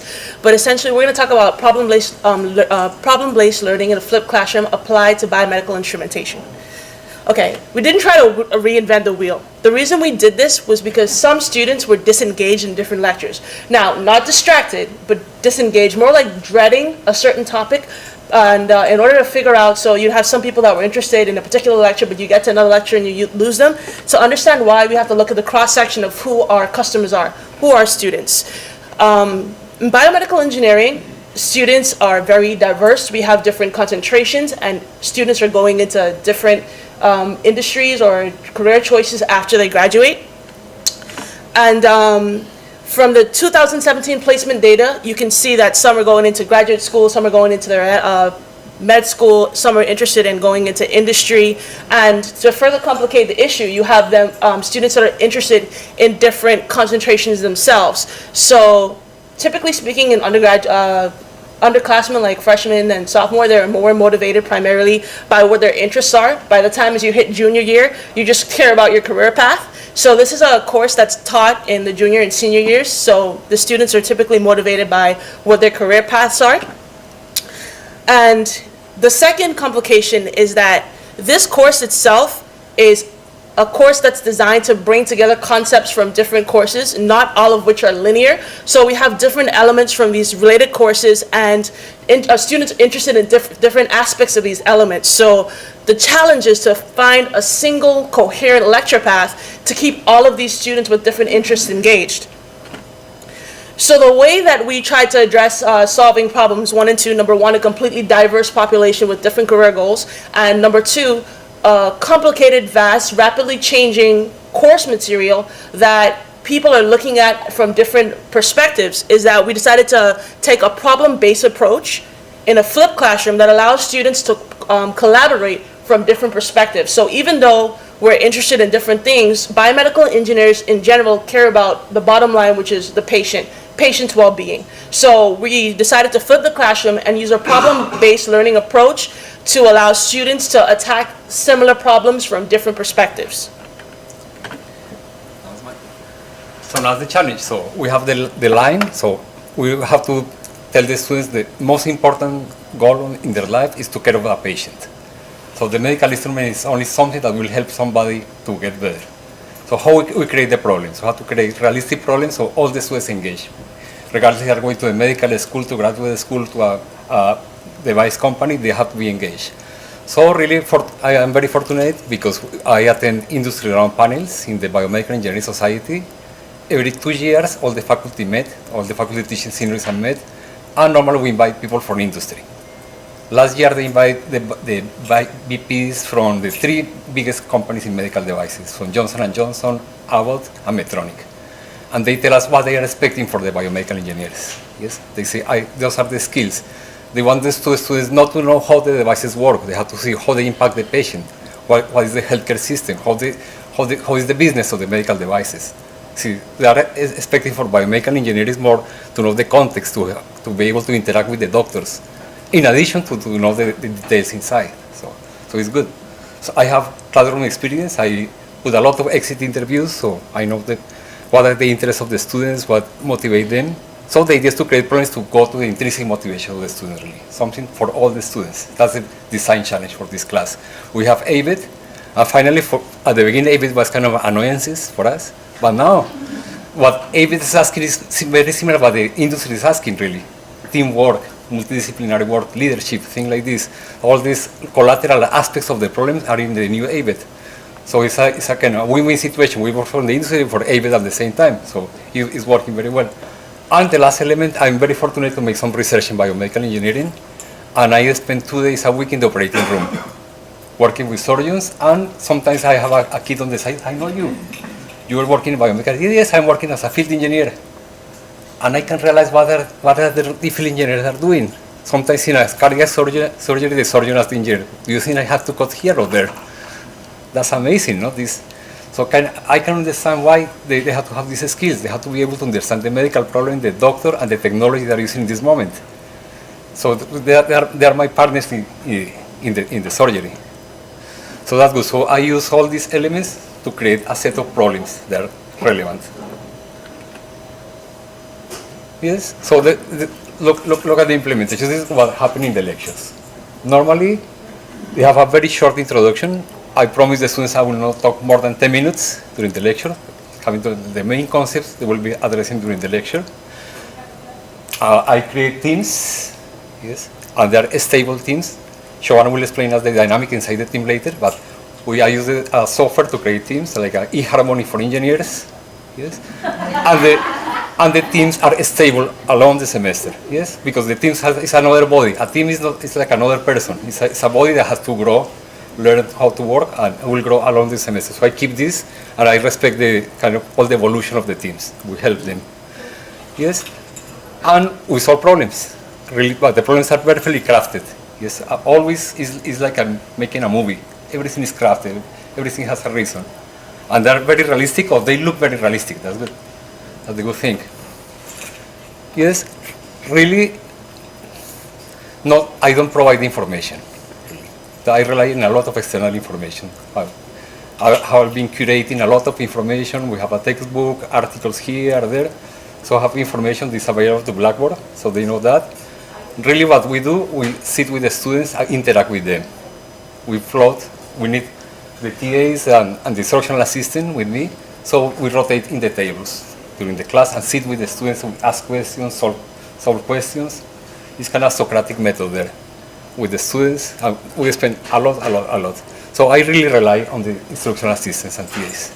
Sometimes I have to spend 20 minutes one team in the class. So to be able to do that, there is another people rotating around and everything. So it works very well. So I need tools to do that. It's not easy.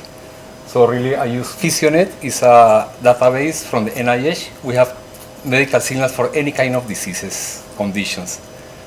Yes, because medical instruments are not designed to cure normal people, healthy people. It's to cure people with conditions. So I ask, find me a patient with tachycardia in the intensive care unit with low blood pressure. So they can find them. And they know there is some guy with 72 years old with this medical condition, and they test the instrument on this subject. That's the idea. And at the end have to tell me, is this instrument okay to tell this subject? If the doctor sees the output of the instrument, will have a good therapy for the patient. This is the question of all the problems. No, what's the solution of the differential equation? Nothing like that is. So this patient will be okay or not with this instrument. It's kind of easy. So I have to manage teams. So I have Cadmi, the same software we use to create teams and make some teaching the students how to use. I use standards, a lot of standards. And I explain to the student why it's so important to use standards. Yes? What's the meaning of a good instrument, a bad instrument? Nobody can know that. So we have to go to the standards and see what is the definition, how you test the medical devices when you go to the FDA. So they use the standards, and we have to use very good computer skill because they have to solve complex differential equations. So real problems are difficult. So really they have some math. So they cannot solve. Normally the problems cannot be solved by hand with calculator. Always you have to have some MATLAB or some script. So to be able to answer important questions, they have to have some ability. So we rely a lot in MATLAB. Okay, so a quick case study. A sample task that we gave the students was to evaluate whether a given instrument is acceptable. Is this a good instrument or is this not a good instrument? The approach is to divide the students up into groups of 3 based on CATME. They're put into groups based on their skill level and their availability, so the dynamics of the group are a little bit smoother. Then within the groups, everyone's assigned a role, and the roles rotate. So for example, you need 2 engineers and a project manager. That way, they're developing skills in the different roles. Then what we do is there's execution in class. They use MATLAB, they use research, they use Google, they use PhysioNet, whatever it is that they need to do to evaluate that system. And the way that we assess them officially is through having the project manager of the group is responsible for submitting the final report and evaluation. But we also assess them during the class by asking questions and provoking them. But what about this? What do you think about that? So I think that's one of the key components of it. And the beauty of having more TAs or instructional assistants is just engaging in one-on-one conversations with the students as they solve problems. This is real students, not a stock photo. This is just a sample of students in groups solving problems in the lecture. And yes, okay. Now let's see what happened. Are really the students learning more with this methodology? So it's kind of that's the question. So I extract from this some discussion from one real student and real exercise. So in this phase, we can see some understanding and application. You see, they read the standard, they make some measurements, they see what is the error of the instrument, and they can say if the instrument is acceptable or not. So it's okay, that's good. So because to say that they solve like 5 differential equations of order 4 with signals coming from real subjects and stuff like this, it's okay that you say that's good. But they understand why it's not working. That's a surprise. So they are moving up in the ladder of the Bloom taxonomy.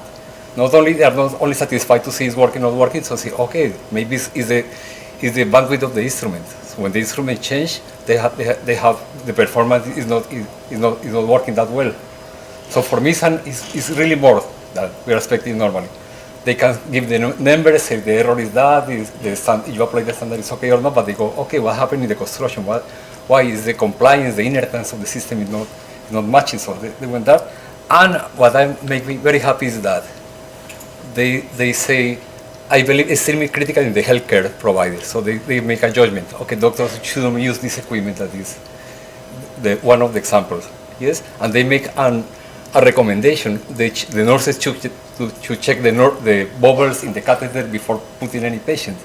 So they go beyond. So they make it like they create. They have, okay, I recommend the nurses to do that during the surgery to avoid problems. So I think they're moving up.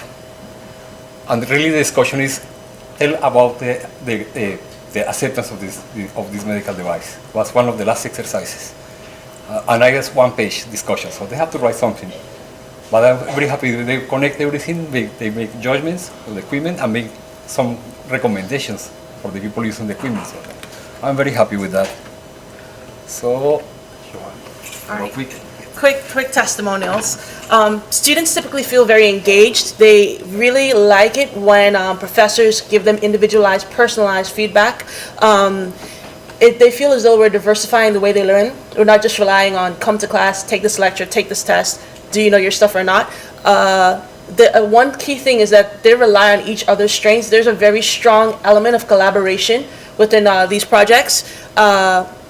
And they are combining both theoretical and applied knowledge as well. Okay. So now from my perspectives, really, my role changed really. When I started flipping slowly and totally flip, I can see, yes. So I can give more personalized feedback. Really, I can sit with the students. I can understand why they're not understanding. Before, I would teach a lecture, 1 hour, amazing PowerPoint, a homework, an exam.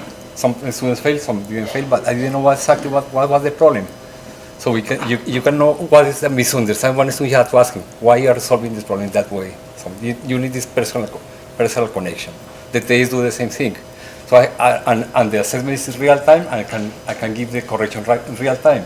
So I can say, no, this is not the way. This is the other way. So I think this is amazing. It's one of the biggest part. So are they having interaction with the peers also? This morning we are teaching this class. We are observing the dynamic of the teams, how they talk about them. This is amazing. only listening the conversation gives us a lot of information what happening inside. So we have still challenges. It's not perfect. So they have different levels of the students, different levels. Not only the motivation is some students know more about some topics than other students, so it's hard to material. It's time consuming and brain consuming creating the material, and the learning speed is a big problem because in this active learning we are pushing the students to the maximum. They have to react quick, interact, and some students they need more time to learn. So I don't know how to answer this problem. Some students they are not as fast as the partners and they start getting isolated in teams. So I don't know how to address that, but it's an open problem. How we manage learning disabilities in this kind of extreme environment. Yes, and different speeds of learning. So we have to talk about that. And some cultural dynamics also in gender and stuff like this. Yes, there are still some, yes, because it's kind of extreme, so somebody has to get the leadership. So these things are okay. And before I use preparing material, I'm assigning homework. So now it's kind of tougher. It's difficult, but it's more engaging for me too. So as conclusion, we can say the system really improved the engagement of the students, improved the problem solving skills, I can see, and teamwork, what the industry requires. Really, in general, the evaluations are positive.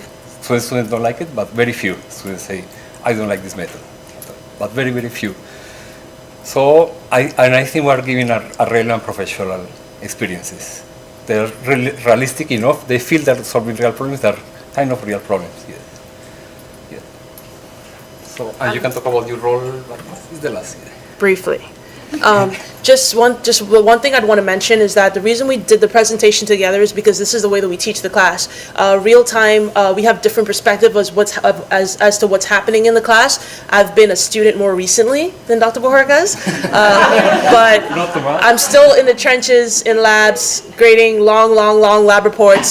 Students feel a lot more comfortable approaching me, oh, I hate this, or I don't like that, and we're able to just engage in that dynamic of how the class can be improved in real time, and I think that's a key element in terms of how to make that experience and bridge that gap for the students. So the students allow me to bridge the gap between them and the professor, and I rely on, for example, students working in our lab, master students, to bridge the gap between me and students, so we're closing that gap between professors and students. Okay.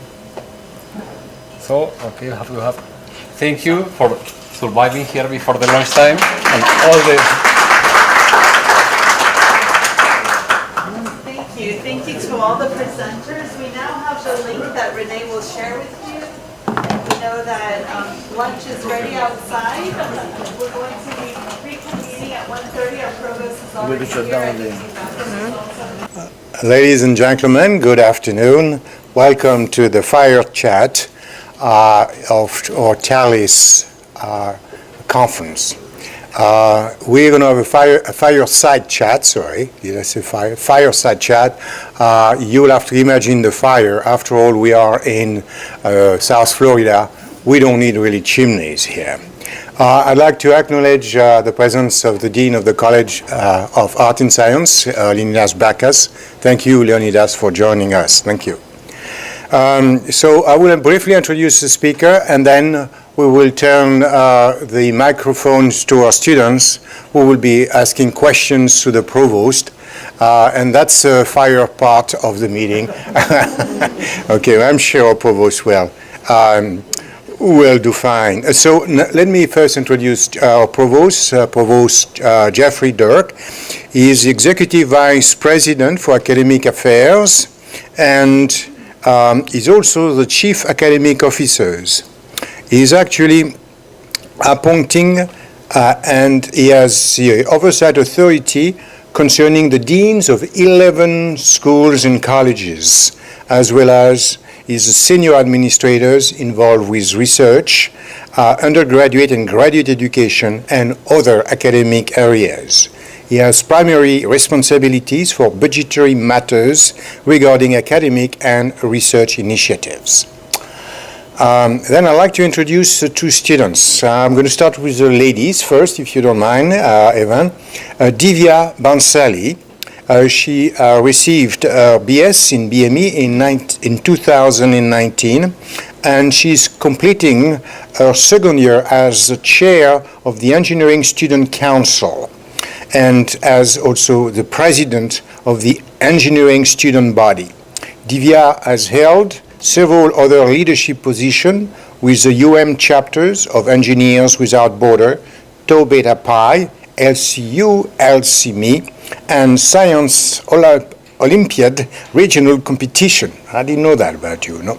She also has participated in numerous research programs, including spending summers at MD Anderson Cancer Institute and UT Southwestern Medical Center as part of a prestigious SERP programs. Now let me introduce you our second student interviewers, Evan de Yola. He received his Bachelor of Science in Biology in 2019. He is the student government president and the student trustees. He is a senior studying biology and geography. As a student in the dual degree program in medicine, he will be attending the Miller School of Medicine in fall 2019. He was previously the Director of Academic Affairs in Student Government, overseeing the Academic Liaison Council.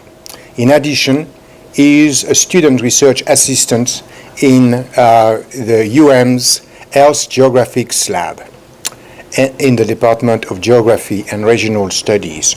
So let's please welcome our participant.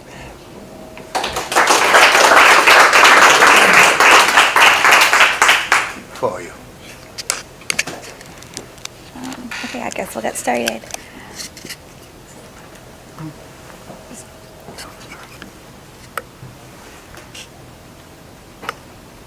It was working. It's on. Oh, okay. There we go. All right. Thank you, Dean Bardet. So I guess we'll get started. So Provost Dirk, our first question was, what does innovation in teaching and learning mean to you? So I think many of you know that I used to be not only a chairman of biomedical engineering, but also a dean of engineering prior to becoming the provost here at University of Miami. And I used to tell my students in engineering that an invention is something you make and an innovation is something people will buy. And I think that what I was referring to in those days was the difference between creativity, but also creativity with value. And so when I think of teaching innovation, it represents sort of something new, a modification, a change, an advancement that also adds value to other methods that may already exist. And that value may be that it's more efficient, or that you learn deeper, or that you can go further with the material. So innovation to me in the teaching, particularly in the teaching and learning environment, really represents positive change that gives rise to greater impact on behalf of the learner. Excellent. So clearly right now there's a lot of research being done into different teaching methods and different ways in which we can enhance the learning of students. But I wanted to ask you, how do we balance genuine innovation with just following the latest short-lived fads in educational innovation? So I think the important thing is to look at what we do as faculty members is teach, but really what we should be thinking about is the outcome, which is learning on behalf of the student. And so the fads and stuff, I think the reason they are fads, like for many of us growing up here in the United States, I remember when we were growing up, there was a fad of pet rocks and mood rings. None of you who are younger probably remember those things because they weren't sustainable. They didn't add really anything in the way of impact to our life. And so fads sort of emerge and die away because they don't have the anticipated or the desired impact. So the fads, I think, emerge because people try new things, and I'm all about experimentation. I think that faculty should think of the classroom as their teaching lab, just as they have a research lab. So a fad may exist because someone anticipates or believes what they're doing is going to be impactful, and yet in the end, they may find it's not. So following the trend, I don't think is necessarily that important, but certainly adopting new effective methods that are sort of proven, I think, is very, very important. But that's always preceded by some period of trying new things. And I would like to encourage faculty always to, just as they would try new things in their research lab, to try new things in their teaching lab as well. It may emerge for a while, and in the end, it may or may not be successful, but you have to be trying and also assessing. So where do you think is in the national landscape for teaching and learning right now? So I would say across the entire university, we're right in the middle. I don't think we're better or worse than most places. I do think that it's great to see this conference sort of putting it out there that teaching and learning is an important intellectual activity of us as faculty members. We should see our role as educators just as high of level of responsibility and commitment and professionalism as we do our research program. So I would say generally we're pretty much right in the middle, and I'm starting to see a greater commitment both in the faculty and the schools to ensure that the teaching and learning of students is a higher priority in the evaluation of the faculty. I know in the faculty activity report template that I gave to the deans, teaching evaluation and learning assessment basically of students takes a much higher profile than it did previously. And off of that, where would you like to see invest its efforts when it comes to teaching and innovation in the classroom? Well, I think it's similar to what I said before. Is I think, my deans, our department chairs, I would like to see greater experimentation. The other thing is, when I look at our recent SACS COC reaccreditation or reaffirmation, one of the things that was very, I would say, influential in that reaffirmation was our QEP, which is really about trying, making a commitment to the types of classrooms and the types of discussion-based classes and the types of facilities that are necessary for that, to really get away from the sage on the stage and to look at other types of learning methods. In engineering, it might be really the inverted classroom and much more hands-on types of things. In other classes, it might be more team-based project or learning by informed dialogue and things like that. So I'm beginning to see us beginning to do much more in the way of not only investment of energy, but also investment in terms of the resources, the types of classrooms we're creating. Classrooms like this are always going to need, new cameras, new display screens, and all that kind of stuff. So we are always refreshing our classrooms. What I think is probably more exciting for us is the fact that we're creating different kinds of classrooms for different kind of classes. And then very shortly, I'll be rolling out a new program that's going to be called U-Link Teaching. U-Link for research is about interdisciplinary team collaboration for research projects.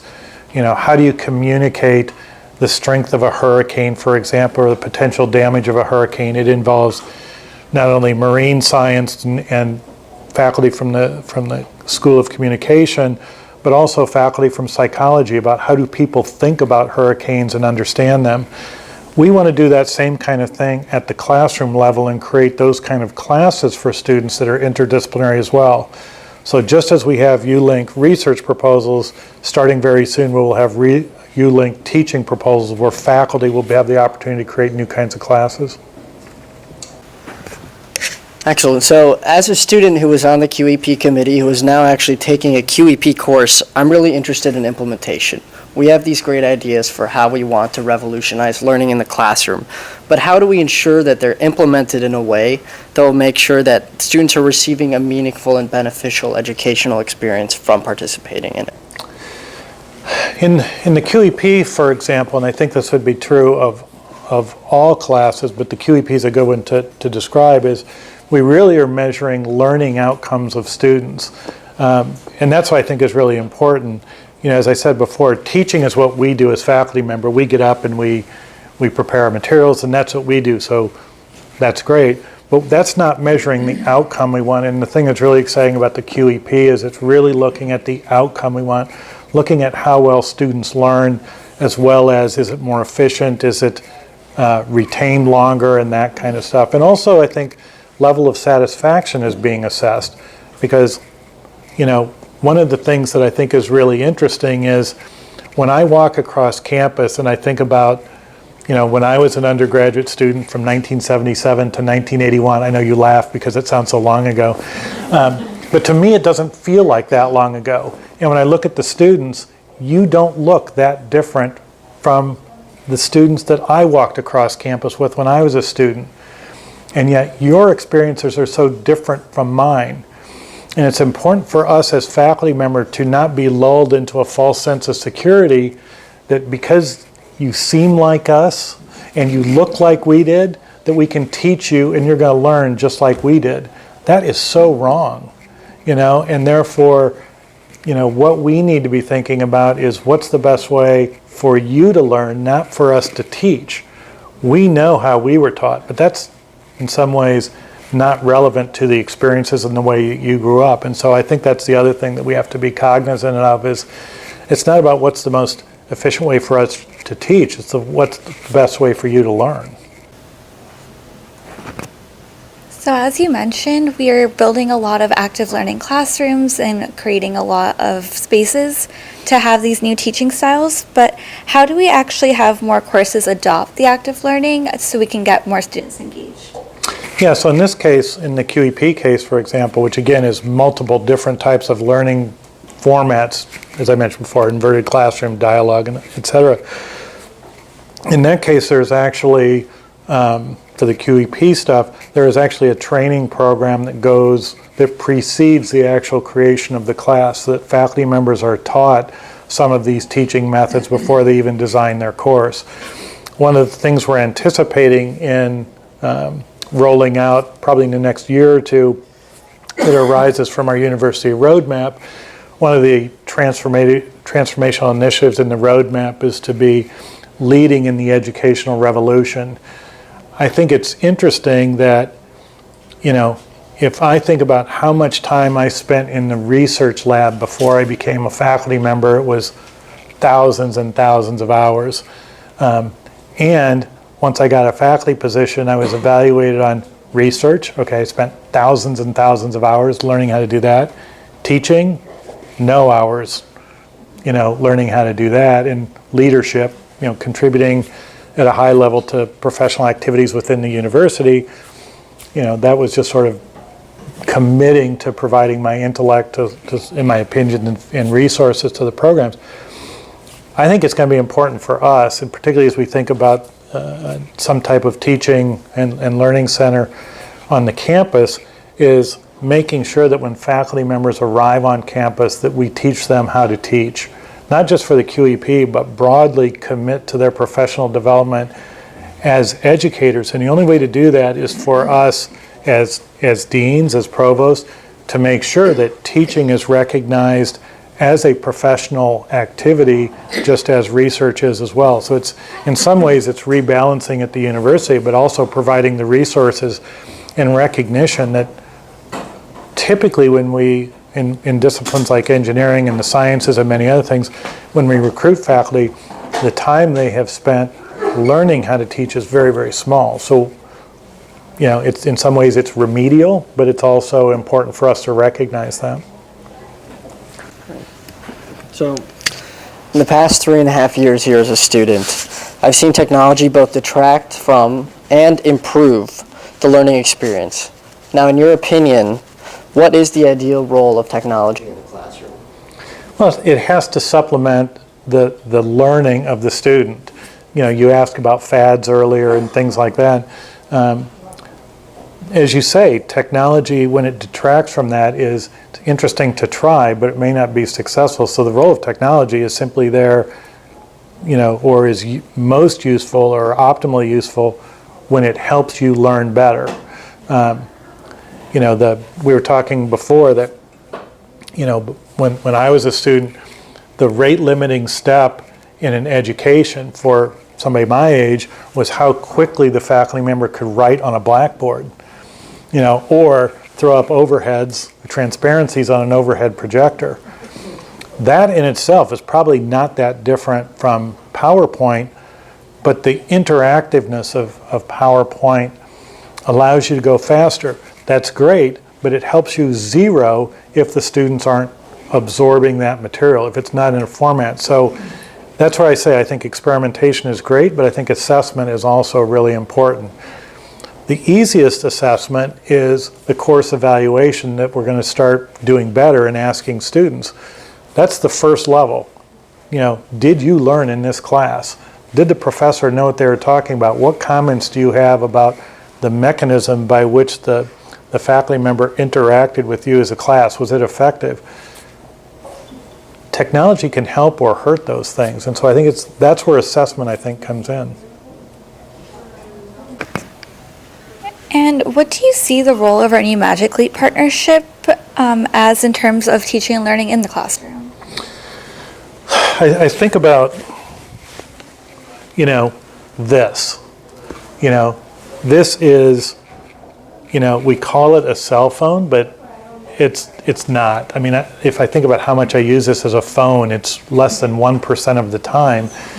To me, it's an asset that gives me access to information. And I think with Magic Leap, it's a different technology that provides me potential access to information without requiring me to change my perspective, to change my view, to disengage from the rest of the environment that's going on. So Magic Leap and other technologies are going to be interesting in that you'll be able to stay immersed in the scene, the setting, the learning environment, and be supplemented with information. And I think that's an interesting part of technology is it's most useful when it supplements your abilities rather than detracts from them. So when I look at my phone, I have to think about, or I subconsciously don't think about the impact of disengaging from the scene, the environment, the learning, and spending a few moments getting that piece of information. And so I think it'll be an interesting technology for us and others to try to use to allow different things to be part of the environment in a more natural way, and to do learning in a way that's not defined by a specific spatial location. So for example, if I wanted to have a class that was both here at the University of Miami and in Chile, for example, if people in Chile had Magic Leap, maybe they're right next to me virtually, but what a rich opportunity that is. Talk about, diversity. It's diversity without boundaries. And I think those are some really interesting opportunities for us to think about. So that's where I see Magic Leap as coming in, is supplementing my abilities in a way that doesn't distract me, but also ways to think about learning without boundaries, geographic boundaries. So since we are focusing on teaching and learning innovation in STEAM, how can we get professors to prioritize teaching and learning more? Can you give some strategies that you think might help ensure that they're prioritizing teaching and learning? Well, I think there's an adage in many disciplines that you get what you measure. And so just, for example, in an annual way, changing our faculty activity reports to ask a faculty member to report on how they're doing with their student advisees. Are their student advisees making progress? How are your course evaluations? To see that we as department chairs and deans and provosts are interested in that is a very, very important first step. I think other things we can do is, for example, even providing things like the U-Link Awards for teaching, the fact that there's greater discussion of teaching as a professional activity, both at the department, school, and university level. All of those things I think are really, really important too, because part of this is culture. if you think of the University of Miami in particular, I think everybody knows that the university started in 1925, but it wasn't until somewhere in the 1980s where we made a commitment to be a research university. Up until that point, we were a teaching university, 30 years ago. That's not that long ago. And in fact, some of the faculty who are still here were recruited to teach. And yet, as we became a research university, it wasn't a teaching and a research university. It was the discussion, the pendulum switch, or got to that point where we were talking about, the importance of research. But unfortunately, oftentimes those conversations don't include the word and, teaching and research. It's part of our evaluation, but when all the conversation or most of the conversation is about research, people begin to perceive that is the priority. In reality, it's not. It really is both of those things together. It's important for us to pull that pendulum back to the center. So you talked a lot about teaching faculty to teach when they come to campus and really recognizing teaching as a professional act. I wanted to ask you, do you see the need or room for developing a center for excellence in teaching and learning? Yeah, I sort of mentioned that. So it's something that is emerging from our university strategic plan right now. It currently has an acronym of PEDAL, which is professional experience in teaching and learning or something like that. But basically that's what we're thinking about, is having the ability not just for faculty to be taught how to teach, but also to have things like course doctors. That is, if a course is chronically bad, to have somebody come in and, who's a professional educator and sort of say, I can see where you're struggling or why this course is having problems. Here are some techniques that you might be able to use to make those changes. Other places have, some other universities have centers for teaching and learning.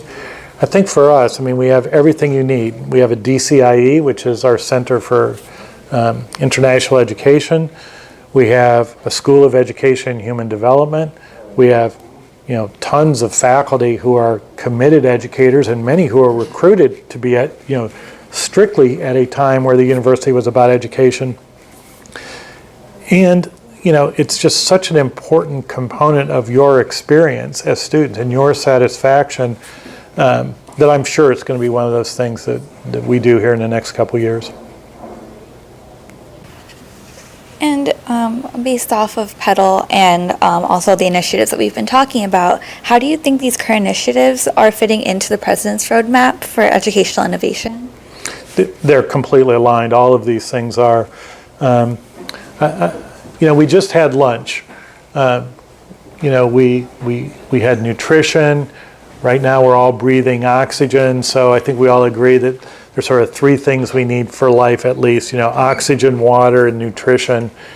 I think for us to be successful, not just to be alive, but to be living, to be successful in our careers, I think in the future, just as you will need food and oxygen and water every day, you will need education every day. That continuous professional development is going to be incredibly important. Today is the slowest day, the slowest rate of change that will ever occur in the rest of your life. Innovation, change is happening at an accelerating pace. And therefore, the need to stay connected to fields, to stay connected to the world is really important. And that then changes the relationship of students to a university. You should think of University of Miami as your educational service provider for the rest of your life. That if you ever in your next 60 years or whatever need to stay connected to your field, the first thing you should think about is that I never left the University of Miami. That somehow we have always added value to your life at any point that you needed it. And that changes very much how you think of a university instead of from 18 to 22, or Evan, in your case, from 18 to 22, from 22 to 26, and maybe from 26 to 29, depending on if what residency you do, and then 29 to 31.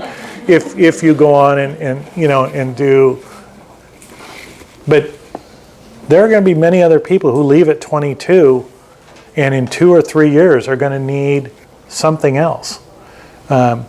Maybe their profession is changing, or maybe that job that they got first is going away. I think universities are fundamentally going to have to think about their business model in a different way in the future, because things are just changing so quickly. So we've touched on implementation, we've touched on assessment. I believe that innovation is not static, and so I want to ask you, how will we continue to make innovative changes beyond the implementation of these programs that we've talked about?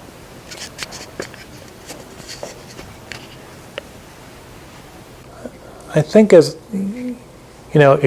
I said before, I think experimentation is really important. And therefore, to have experts from outside come in and tell you what they're doing, to have that more, we have all kinds of seminars, research seminars, where people come in and, talk about CRISPR technology for DNA or some type of polymerization method in chemistry or whatever. That's awesome.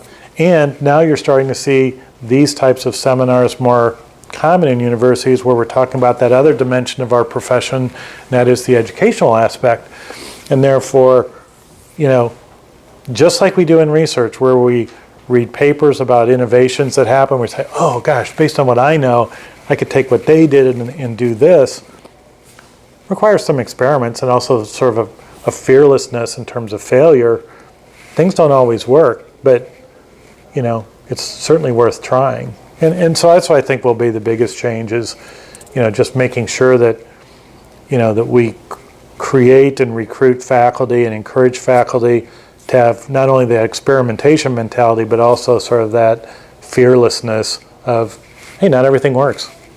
You don't have to stick with the same method, for every class session. I remember a few years ago when I was a department chair, I had a faculty member who was an amazing biomaterials chemist. Just the things he would come up with were amazing. And he was a horrible teacher, just terrible. And his course evaluations were probably among the worst I've ever seen. And he sort of asked me, he said, what am I doing? And so I went in and I watched his class, and he got up in front of the class, and he was stiff as a board, because he felt like he was on stage. And what we came up with was him starting every lecture with an experiment that would highlight something about the rest of the material he was going to talk about in the day.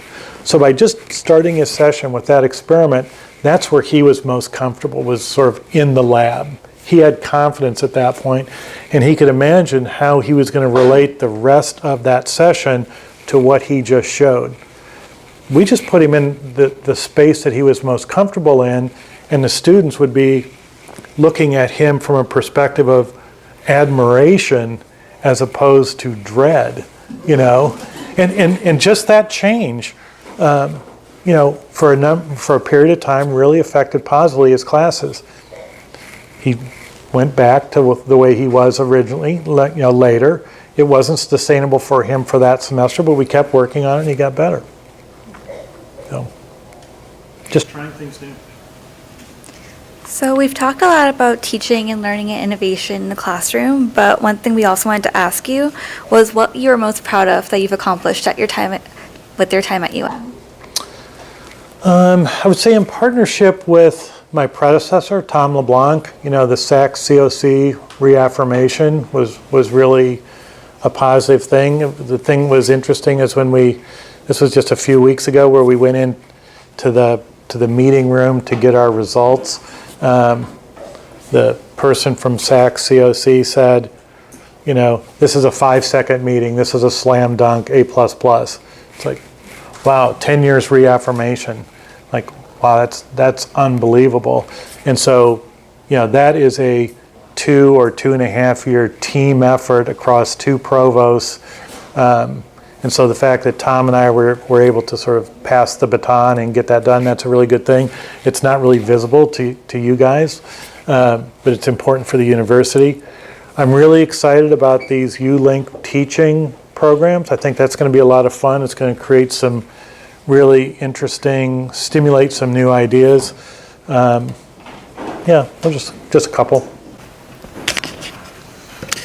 Well, thank you so much, Provost Turk, for having this conversation with us, and thank you to the College of Engineering and the College of Arts and Sciences for having this event to talk about innovation. Thank you.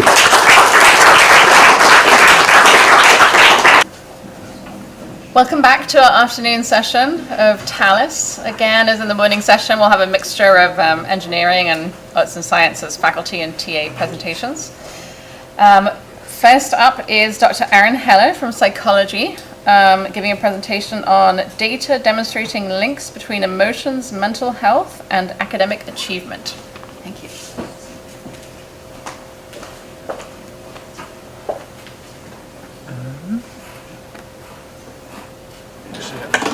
I do not know where these were saved.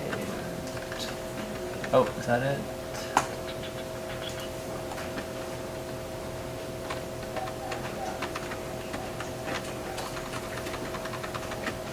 There we go. There we go. All right.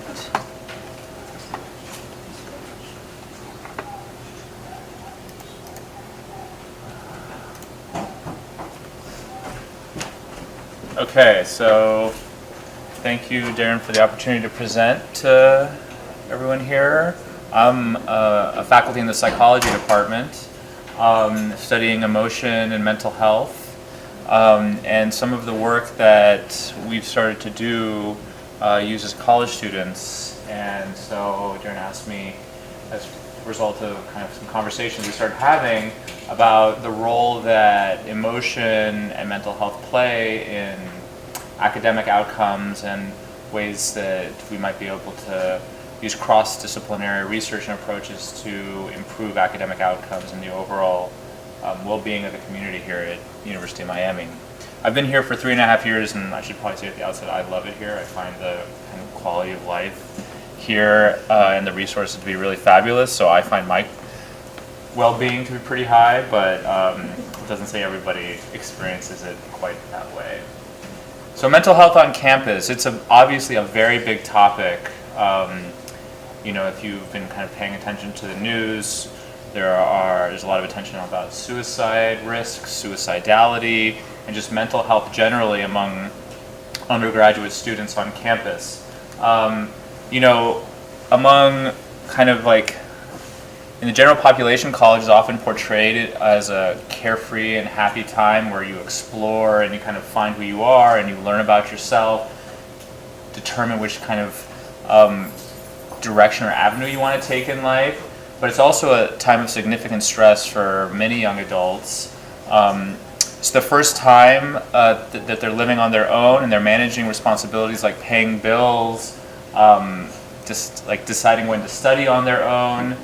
They may have relocated. Certainly here at the University of Miami, many students are relocating from other cities, other states. There's also the financial burden. All of these things are stressors that can have an impact on mental health of the individual. And this co-occurs irrespective of the stress of kind of starting at a new place, going to college for the first time. This co-occurs with just the normative brain changes that happen that make this time of life particularly important for increases in risk for developing mental health disorders, depression, anxiety, and schizophrenia. So this is some epidemiological data from the National Institute of Mental Health. Age is on the x-axis, psychiatric diagnosis is on the y-axis. And what you can see is that essentially many of the disorders that we think about emerge right in the sweet spot right out here. Anxiety, some anxiety disorders tend to emerge a little bit earlier. Generalized anxiety actually tends to emerge a little bit kind of closer up here. But certainly depression, schizophrenia, substance abuse emerge in the same period. So when you think about, regardless of what's going on in life, whether you're going to college or not, there's like an interaction between attending college, all of these new experiences, and and this epidemiological data that these psychiatric disorders tend to emerge. And one of the reasons why they emerge is the normative developmental trajectory of the brain. That what is occurring in the brain in these 18, 19-year-olds is that you have had almost complete development of certain structures of the brain, but other structures of the brain, particularly in the front part of the brain called the prefrontal cortex, has not completely developed yet, which means that the capacity for emotion regulation has not completed yet, and so it makes for in part a risky time. And so I think there's a lot of things we can do on campus and a responsibility we have to kind of pay attention to these kinds of potential risk factors that occur. The prevalence of mental health on campus is relatively high. This is a meta-analysis that came out a couple years ago looking specifically at depression. So approximately 30% of undergraduate students suffer from depression. And that's across, not just in the United States, that's in the UK, that's in several other countries, but it's about 30%. Many of the students who have psychiatric illness when on campus come in with some risk factor, may already have a diagnosis of depression or anxiety. And so this is additional data showing that while in many cases for anxiety, for example, PTSD, and even depression, most of the students who have depression during college come in having already experienced some psychiatric issues. Many of them develop them for the first time when being in college. This is particularly the case for alcohol and drug abuse, not surprisingly because of the access to alcohol and drugs during this time, but up to 40% of the individuals on campus who are experiencing depression develop it for the first time when they're on campus.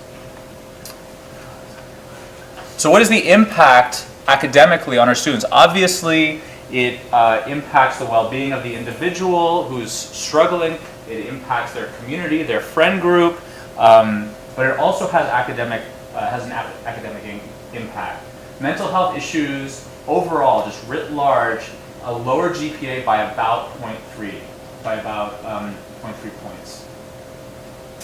Furthermore, about 30% of students who are depressed drop out of college. So that's pretty substantial. And when a National Association of Mental Illness survey came out a couple years ago about asking students, are you no longer attending college for a mental health reason, about 60 to 65% of the students said that that was one of the primary reasons why they were no longer attending college, why they had dropped out. So there's also a long-term impact of mental health for the individual. It's not just academic, it's not just for the community. Mental illness, if not kind of treated early, is linked with long-term adverse outcomes throughout the lifespan. There can be persistent emotional and physical health problems. There can be relationship dysfunction. There can be issues with employment. So in this same NAMI survey, when they asked the students who had kind of left school, who had dropped out, what would have helped you stay in school, there were kind of some themes that came out of that. In particular, we're connecting those students at risk with mental health support on campus. And our counseling center does a great job, but that these were key features, themes that came out. The ability to access mental health services and support groups on campus to help address these issues, and making the connection between the individual and mental health providers easier. This is some counseling center data from the University of North Florida that shows that first-year students who went to the counseling center were retained in school at much higher rates for students who did not go to the counseling center. And in fact, 6-year graduation rates for students who went to the counseling center, who sought out support services, were higher than students who did not seek out services. So just evidence that going and accessing support can have a major impact on academic success and graduation. There's still a lot of stigma surrounding mental health. About half of the students in the same NAMI survey said that they have not disclosed that they have a mental health issue to their college. And some of the reasons why is a fear or concern about the impact that this disclosing might have on faculty, staff perception. So I think that from a community perspective, just continuing to work on destigmatizing and having open conversations and dialogue surrounding mental health can go a long way towards ameliorating this impediment or barrier to students seeking out mental health services. And only 25% of students with a mental health problem say that they seek the help that they need. So how do we overcome these barriers? I don't want to just talk about doom and gloom here. I think that there are real ways that we can move forward to improve the assessment and treatment of mental health on campus. So first, as I've alluded to, is destigmatizing mental health. I think continuing to talk as a community openly about the struggles that students have during this time, and that many psychiatric responses are normal and are treatable is really, really important. Second, knowing when during the semester you see spikes in symptom severity and kind of targeting outreach efforts around those times. So what we've been doing in the lab to investigate some of this is we have been using what's sometimes called mobile health technology, basically using cell phones to track emotion in undergraduate students. We're doing this both in the introduction to psychology class as well as the introduction to chemistry class. They receive periodic text messages asking about their emotional state every other day over the course of the semester. But what we do specifically is we text them. We've built out interfaces where we text them much more frequently right when they check their midterm exam grades. And then we look at the relationship with how they're coping with their exam grades and that link to risk for developing depression and anxiety. And just a little bit of data from the lab, what we find is that students who do poorly, when they get low grades, a C, a D, or an F, there are clear lawful relationships between the risk for developing depression and anxiety and how they react emotionally to getting their grade. And those students who are at higher risk, in red here, show much more rapid oscillations in emotional states in the immediate aftermath of getting that C, D, or F.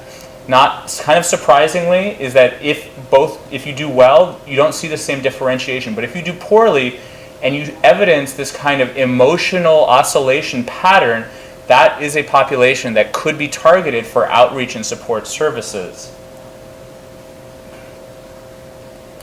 Lastly, there are apps that are now available. I know that Renee Montegudo in the Counseling Center has partnered with something called, I believe, WellTrack, that students can download here. But I think that we can go one step further, that we can actually interface with these apps so that students who are using them, if those students report higher symptoms, that they can be automatically connected with services on campus so that we don't have to wait for them to actually come to us. Because one of the largest barriers in treatment is waiting for somebody to come. Because of the stigma, because of the barriers to entry, just starting that process, I think, can remove barriers and walls to that would actually help students get support, improve their mental health, and probably improve academic outcomes. So figuring out what goes right. I think that we can do a better job of being able to identify what goes right. Darren and I were talking not that long about one of the really amazing projects that you implemented here in the College of Engineering of providing support for engineering students in, I think it was physics. So clearly that support, academic support, is really important, but there are also emotional features that may be involved that actually help facilitate those students doing better and going forward in their major. And how can we promote that campus-wide? I may be over time, so my apologies, but I just want to thank you for your attention. We have a great lab. If you have any questions or interest in what we're doing, please feel free to contact me at aheller@miami, or our lab is themanitoulab.org. Thank you very much. Thank you, Aaron, for that presentation. I understand we'll be a few minutes to set up for Dr. Karen Matthews' presentation. So, one question. While we're setting up. Yeah. So when you talk about anxiety, depression, probably there are variations to this. Sure. Is there any fine data that can lead to these variations? Are you sure you're talking about for the data that we showed with the fluctuations? So that is a continuous variable of depression and anxiety risk. So what we're showing there is just kind of a simplistic median split for illustrative purposes, but you can easily create cut points for many of these measures. There are published cut points that say that this person has a clinical risk for having depression and anxiety, and that could be used as a way to say, well, these students really need some attention and support. I also strongly believe that looking at emotion and connecting emotion with risk can actually enhance our ability to identify the students that are at risk, perhaps before symptoms actually spike, because emotional experiences are kind of the basis of a lot of psychiatric disorders that emerge, particularly depression and anxiety. In terms of return rate? Retention in the studies? No, I'm talking about the question is how many people come back. Yeah, we have great response rates in this. I think that if we were to deploy this campus-wide, for example, or college-wide, we would need to do a really thoughtful job of bringing it to the students at a variety of levels, kind of as partners in this process, so they didn't feel that they were being judged. And so I have some thoughts on that, but I think that it would need to be like a multi-layered approach to kind of bring to talking with students about what the goals are of that and how we can use that to actually help their mental health overall. Yeah. So that was actually very interesting. I have a question. Where do you see the role of us as educators in this process? Because I think we can't be just witnesses to this, right? For sure. Yeah, I think it puts the educators in kind of a complicated position. And I think that because educators in engineering and elsewhere are not going to be trained as therapists or psychiatric workers or anything like that, I think that through mobile technology, through these ways of kind of connecting students to care in a more facilitated way, that's one thing that I think can really, really help. If an educator sees a student struggling, that is another way, but there are all kinds of implicit issues surrounding that. So, that's something that the field overall really struggles with, is what can an educator do? I think that just providing support is really, really helpful in suggesting that they seek out care, asking what are their support services. But I think that if we can kind of do a good job of convincing students that reporting on their health to us can help provide them with support in the long run, then that might take some of the burden off of the educators for that. I mean, you saw in what they say that they struggle communicating with their professors at the financial crisis. We've all seen that. For sure. Thank you again very much. So Dr. Karen Matthews, the presentation is being set up, but she is able to get going before it's quite finished. So she is presenting on virtual reality in the art history classroom. Welcome. And so we've got our technical team here working on this. This is Edwin Gilmore, a senior audiovisual technician from the Creative Lab in Richter Library, and the student assistant is Jemiah. Jemiah. The premise of my presentation today is virtual reality, or using virtual reality in the art historical classroom.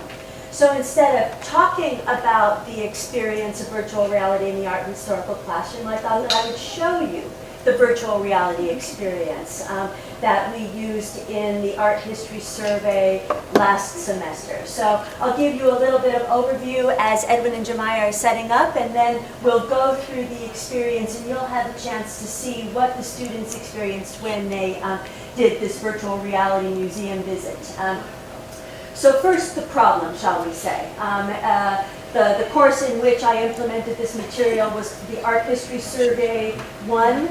We call it Caves to Cathedrals, and we go from 30,000 BCE to 1400 CE. We visit virtually, but in a 2D form of slide presentations, dozens of countries, hundreds of cities and sites, museum venues, etc. So the problem is in an art history course of that scope to really have the students view all of this material. Obviously it's impossible. Even when I go through the Art History Survey 1 textbook, I've only been to 70% of the monuments that I teach, but I'm working on it. So we can't visit all of these places.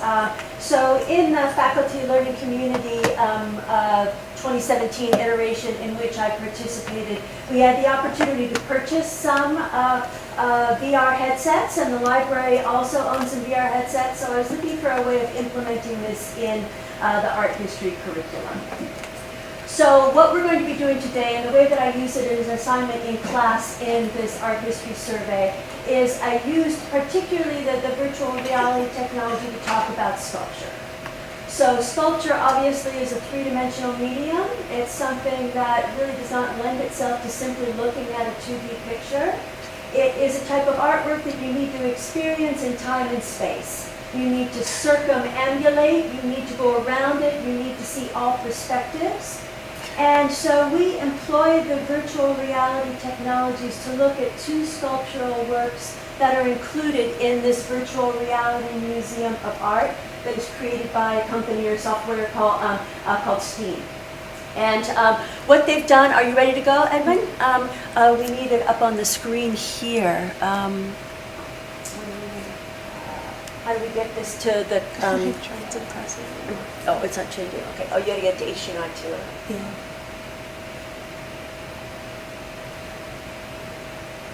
You have to go over there.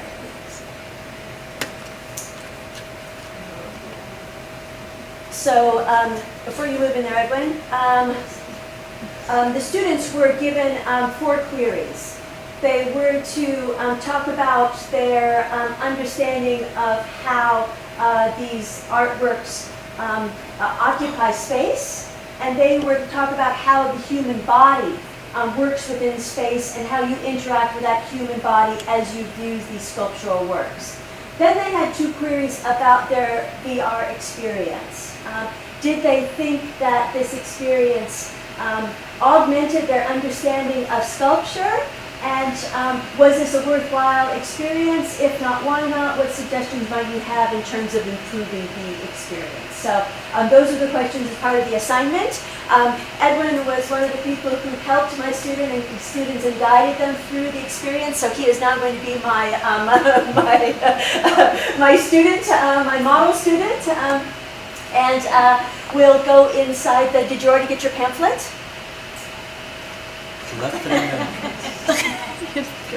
The software requires that you pick up the reading material first, or you can't go into the museum. So it is a little bit authoritative, I guess you could say, or authoritarian is maybe the word. So you need to pick up your pamphlet, and now we're ready to go. So the first monument we're going to visit is a very famous classical Greek sculpture called the Doryphorus. No, that's the exit, Edwin. The Doryphorus. And in terms of using this technology, the controllers allow you to teleport, so you can simply hop from space to space. So this is the Doryphorus here, one of the most famous classical Greek works, now only known in a Roman copy of a Greek original, but we get a chance to see every bit of his body. Edwin can go around and view all of the parts of the sculpture itself. This sculpture is now in the Archaeological Museum of Naples, and I don't know how many people have been to the Archaeological Museum of Naples, and maybe not often. Amen for that. I would expect that from you, right? But maybe not on your kind of standard itinerary. And when I was there taking pictures of the back end of Doryphorus, the other museum goers looked at me quite askance. But you want to be able to understand these sculptures, really to experience them around and to see the entirety of this absolutely beautiful perfect male body as it was conceived by the sculpture Polyclitus, and as it's rendered, I think, to a great degree in this copy of the Doryphorus. So Edwin, why don't we go upstairs or go to the elevator? One of the most enjoyable parts from my students' perspective, I know that they learned something, but the part they enjoyed the most was the elevator ride. So you go into the box and then you move up and down, and the sensation in the VR goggles of that elevator ride is pretty extraordinary.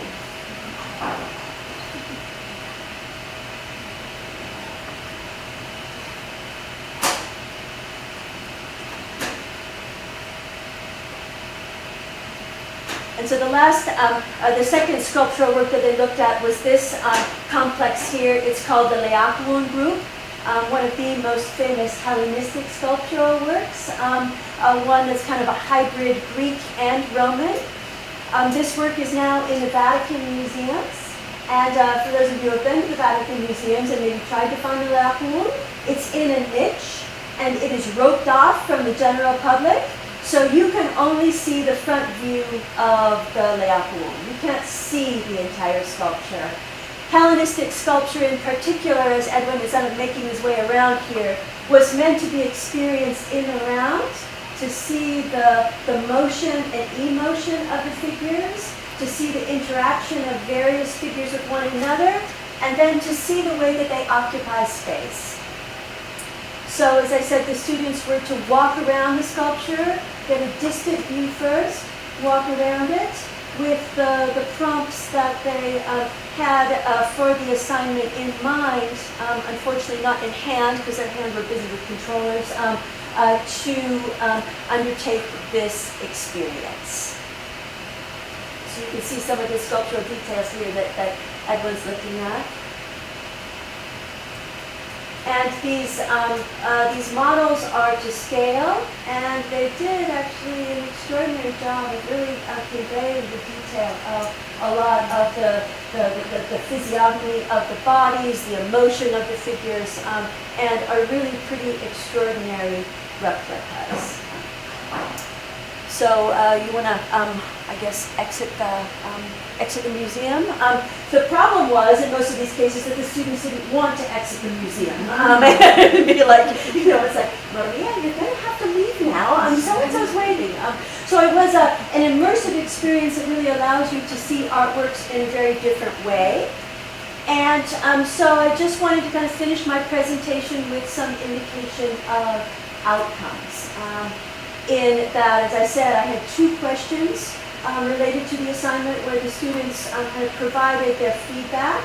And this feedback was pretty extraordinary. First of all, they generally enjoyed this assignment. They thought it was very helpful in terms of understanding sculpture. They indicated that they got to see things that they might not ever get to see or they hadn't seen before in a 3-dimensional manner, and they really got a sense of the artwork in this virtual environment. And then I asked them how the experience might be improved, and I got fabulous answers. They were very much interested in haptic technology and the idea of being able to touch things. So an art historian's dream of being able to pet the sculpture, right?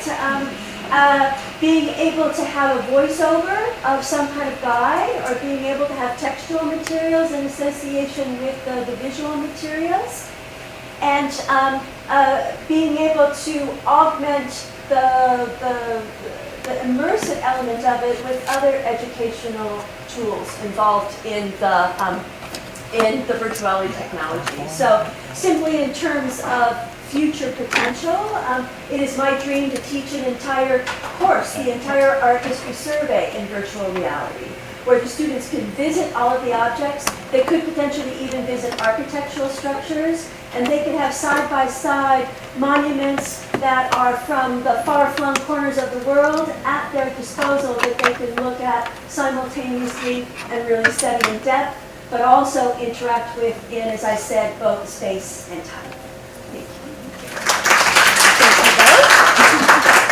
Thank you. Thank you. We have time for 1 or 2 questions. Okay. You will need to take some. There's a new technology which is forthcoming augmented reality, mixed reality, from Magic Leap. I think you must join the A-team. Obviously, your virtual reality experience will really project well on these experiments were conducted. But I was wondering, have you thought about the jump from virtual to augmented? I mean, where we bring together the reality, the space in which we live, with digital shapes and forms in the virtual space. Right, you could combine augmented, or you could use augmented reality in a couple of real world situations that I think would be very effective pedagogically. That would be in the classroom. So indeed, one could have one artwork that you're looking at, and then with your augmented reality goggles, you could be exploring comparanda, comparative work side by side. While you're looking at one painting, you could have a series of them, of similar works in the same space. And I think it would be equally effective in a museum environment where you can complement the artworks on the ground there right in front of you with, once again, comparable works from Italy and wherever they may be that are nowhere near physically, that can be brought to bear. Different versions of the same thing, artworks that relate to a common theme. So you could truly enrich a museum experience and a classroom experience well by that combination of the augmented reality or the real and the virtual. I'm just curious, how many students in your class? I can imagine all these people bumping into each other. We had limited goggles. Certainly, the logistics of having an entire class using VR goggles at the same time is a bit daunting, is it not? We had about 22 students in this class. And because we don't have that many goggles on campus, they had to kind of sign up for time slots in the library. But I will say that the experience that they were having in the library, they took 2 separate VR experiences in the library, really encouraged other users, did it not? So a lot of students who weren't in the class were like, what are they doing? And I want to do that. And some of my students actually rented out let out the goggles and took them home so that they could experiment further with them on their own time as well. So it's pretty popular. I think it's great what you're doing. I think it's pretty fantastic. My only question is hopefully you're not from Naples. I didn't mean to insult Naples. I could see a lot of the details of the Lacombe were missing. Right. So I was just wondering whether they are improving on the resolution, because I understand you're losing resolution because of all the information that you can have. Are they going to improve on that? I agree with you. This is something that the students said as well, is that these qualities, the quality could be higher. And what you may have noticed as someone who may have actually seen these sculptures in person is that they're too shiny. Marble is luminous, but it's luminous in a crystalline fashion and not in an all-over shiny plastic fashion. Those are the expressions, Right, so the scans could be far more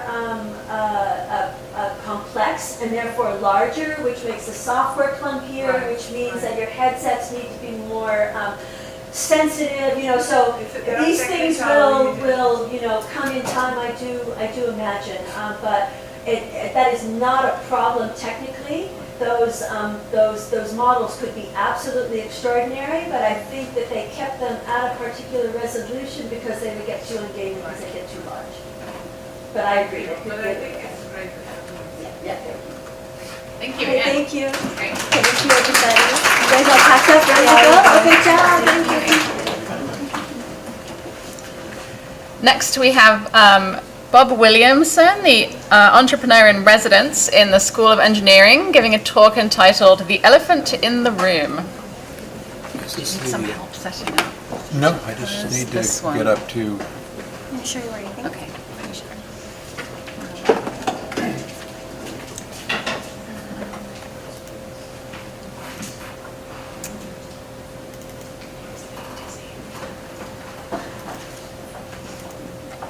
Which one is?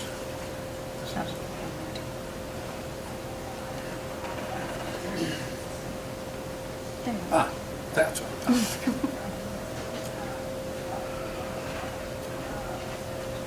My name is Bob Williamson. I'm the entrepreneur in residence here at the University of Miami. We taught an experimental course this last fall called ECE 110, which is an introduction to innovation. And I think we have a bit of an elephant problem here at the university. And that, if you'll remember the parable of the elephant and the blind men, is they were led up to an elephant, and because they were blind, they could only feel a part of the animal. And some thought it was a tree, and others thought it was a whisk or a broom. I put some other words in here, what I think a freshman feels. It's calculus, it's English, it's physics, it's solid, but he doesn't get a chance to really stand back.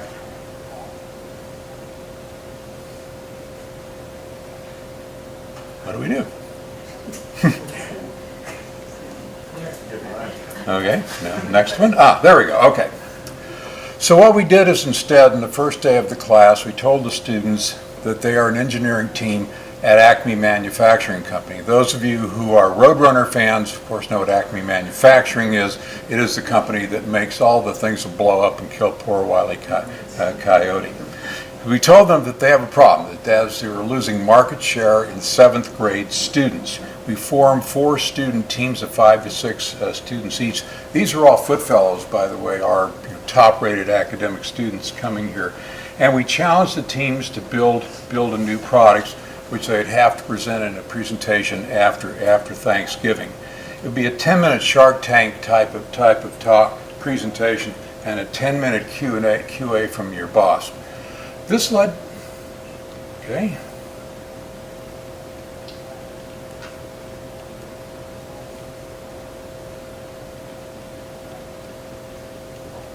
Okay. And this led to some consternation on the part of our students. The first question was, where are the tests? There's no bubbles to fill out. Was there to be a midterm? No, there wasn't going to be a midterm. It's going to all be on one single presentation at the end. This, of course, drove them completely crazy because they had spent the last 12 years of their life filling in bubbles and learning information from books and regurgitating it onto pieces of paper. We took them in the first session over to 7th grade student at West Lab, which, as many of you know, is a grammar school here on the corner of the university campus. And they're told to listen to the customer. The voice of customer was the first thing that we taught them about. We brought them back, and we found, luckily, a wonderful graduate art student who helped our students learn how to do rapid visualization working with paper and pencil, not computers. I told them to put their laptops away, to close their, put their devices away. And she pushed them to create multiple sources and multiple ideas, and then returned a number of times over the course of the term to help them work and refine their products. We went over to Lowe Museum, and for those of you who haven't gone to Lowe and taken their course in looking at and understanding art, it was a great experience because I began to see works of art as something that expressed how things work. In the case, we looked at a lot of stuff, particularly in the American Indian presentation. How are these objects used? What does it tell you in looking at that object in terms of color, in terms of the way it might have been used? We took them to the Richter Library. They gave us a number of times when they talked about research resources. They're able to look up competition, what products are out there, what companies are offering types of products. And they also, in many ways, introduced them to the entirety of the university because they explained that these library facilities and other research facilities are available across the entire university. We brought them back here to the College of Engineering, took them down to the first floor and gave them safety training on the makerspace downstairs. And they learned that both tools and the people who work with them in those spaces are our resource. They started thinking about manufacturing processes, about rapid visualization processes, and things of that sort. Stand and deliver. Once we had gone through about 3 or 4 weeks, we started doing initial presentations. Students had to stand up in front of the class and make an oral presentation. This is what my product does. Here are the designs. Take a look at them. They threw a lot of them out and started over again, but that's the entire process of design and iteration. They were always standing at the front of the room, always making oral presentations, being prepared to present and defend their ideas. And again, a number of design iterations that we went through. key lesson that we started trying to drive in was in learning your craft, learning about statics and dynamics and physics and all these things are central to being actually a very creative person. We had two wonderful speakers work with the group. Charles Todd, who is a mystery writer, a very dear friend of mine. He has 35 published novels in the mystery genre, about 5 or 6 of them in the New York Times bestsellers. He writes about the period of time immediately after the end of the Great War, not World War I, as it was in World War II, and after World War I in England. And he explained his process of going through and deeply researching the towns and villages that he spoke about. He actually traveled to them, lives in them, and works in them. We then went over and had a wonderful time with Dr. Shelley Berg, who's the dean of the Frost School of Music here, probably one of the great jazz pianists of our time. And he started off with the Bach partita, and he was playing as he does with absolute flawless ability, and then segued into jazz directly from it without any step in between. I think the students enjoyed that experience, and more importantly, they saw the fun of creativity, of being a master at something, and then creating from it. Finally, there's not a final exam. There wasn't anything they had to write down or anything like that. This was a real-world presentation. We had 6 judges in this room. They had 10 minutes to make their initial presentation. They chose 1 or 2 members of their team who actually made the presentation. The other members of the teams are what I call subject matter experts, because there's a 10-minute Q&A session at the end of it. Very typical presentation. Those of you who've seen Shark Tank probably recognize this format, the initial presentation on the part of the team that created the product, and then a Q&A period at the end of it. There are 10 minutes of pretty tough questions, and they ran into some problems that we'll talk about in a bit. The judges then scored the presentations at the end. That was the final exam. Why did we do this? Well, engineering is boring, tough, technical, often not very much fun. I speak from personal experience as an engineer on this. Our customers, our freshman students, rightfully question why they're doing all this stuff. And we've talked about the loss rates that are typically experienced in engineering class. We lose 30 or 40% of our students in the first year, some of it just because of sheer boredom. By giving them exposure to these classes and what the importance of this is, we think our retention rates are higher. And the Princeton experience speaks directly to this, that when you start to say, okay, there is hope, all of this terrible stuff that you're going through, these courses that put you to sleep, really have a reason. We took off the blindfold. They were engineers on the first day in the first class. It was interesting. I was talking to one of the students a few days before the semester ended and ran into him, sat and had lunch with him. He had been asked by one of the senior teams, senior design teams, to sit with them and work with them how to set their team up, because he had actually gone through the experience. He knew how to separate jobs and to have people do certain things. So we had a freshman, been here 10, 12 weeks, teaching seniors. And we found that to be very interesting. Our takeaways from this: first, we need to be a little bit better organized. I'm going to blame this on the dean, because he got us into this course with about 6 weeks before the class started. So Dr. Scordelius and I scrambled around. Thank God Renee was with us, helping us to design the course, because we had no idea what we were doing. We need a mix of majors. I think just having engineering students might have been a little bit of a limitation. So next year, we've already got this underway. We're going to have business school students involved as well, bring a little bit of the commercial skills to it. Hopefully we'll get a few of the people out of the Frost School, particularly their business majors there, for the creativity and all of that. As I said, we'll be having joint classes at the end. Everybody was having all these wonderful quotations, everything. We got one. But I think that Rachel really hit this one right on the button. She saw the multidisciplinary approach, and that's why it's important. That is our takeaway, that when you show the technical engineering student that there's a reason for all these skills and they're brought together, at the end you wind up with a much better course. Thank you. Thank you very much. Do you want to take a question or two? Sure. his fault. Questions? And Fabrice, I appreciate your comments that you gave us during the course of the time and how important it is to get students to start thinking about working in design teams. Is the other question I have about that? Okay, I didn't really blame you, Connie. No.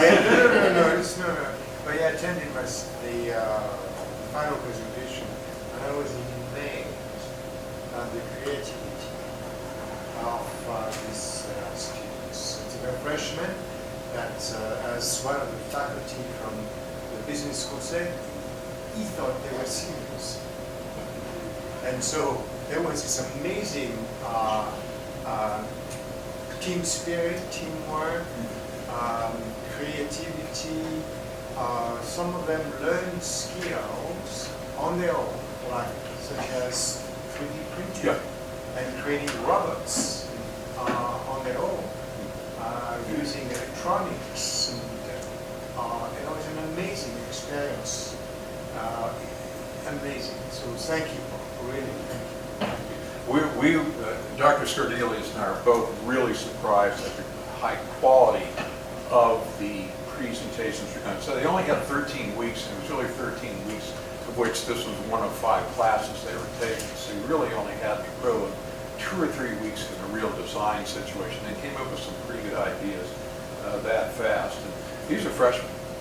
These are not seniors. And now they're foot fellows, they're smart kids and all of that, but they work pretty doggone quickly. Thank you very much.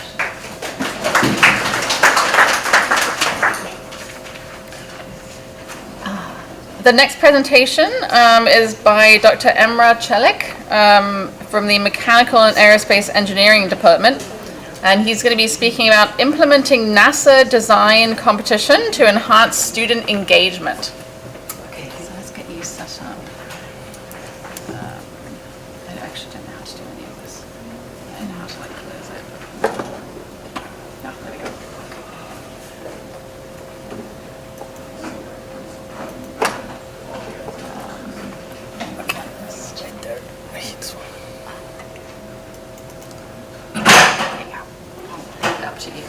Thank you.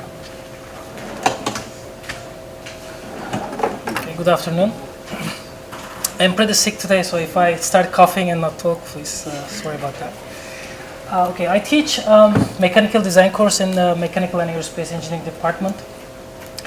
So last semester I did a significant change in the course. So I implemented a NASA design competition to enhance student engagement. So today I'll share my experience with you and how it went. Okay, so the class that I teach teaches fundamental design concepts and analyzes the mechanical designs. So that includes linkage systems, cam follower systems, gear trains. So these are very important for especially mechanical engineering students. And the original course, before I make the changes, it was pretty conceptual, it's very theoretical. It was boring, as Bob mentioned, right? And because of that, I felt it was very isolated, maybe not that isolated. It's the penguin, I don't know if you can see it, but. So it needed some applications to really make this more engaging, and everything was 2D. So I really wanted to make changes on this regard. So I received 2018 Faculty Learning Community Award to implement 3D printing maker technologies to develop innovative teaching practices. So I was very lucky because last year, we opened up Johnson & Johnson with the University of Miami collaborative 3D printing laboratory. So this was a perfect opportunity to implement this 3D printing technologies in my course to improve the quality of mechanical design 1. So my idea was to implement this semester-long NASA project. So NASA organizes this project. It's called Robotic Mining Competition every year. And the idea is to design students, graduate and undergraduate students, they design a robot or rover to dig this in extraterrestrial environment and collect this material and analyze it. So I thought this was very good for my class, and each team, for 5 students, designed individual part of this rover or robot. So these are like digging system, motion system, power system, collection, analysis system, etc. They use the CAD design softwares that I teach in class, and then they use prototyping using Johnson & Johnson laboratory and present their design at the end. And not only that, after they finish, they collaborate with the UMaker Club that is based in University of Miami College of Engineering, and they go to competition with these ideas and hopefully benefit the club, the student club as well. So they learn, they apply, they collaborate, and they compete with their design. So I'm going to talk about the outcome, the achievements of the class, of the improved class. So first, we implemented this new hands-on SolidWorks CAD softwares in the class. So they perform this in-class activities, and the teaching assistant and I helped them with their CAD skills. They applied these skills to design their NASA design projects, and at the end, they achieved intermediate to advanced level of CAD usage software. They did drawing, they did assembly, they did animation and presentation. I think they learned this pretty well. So these are some of the designs that they presented at the end.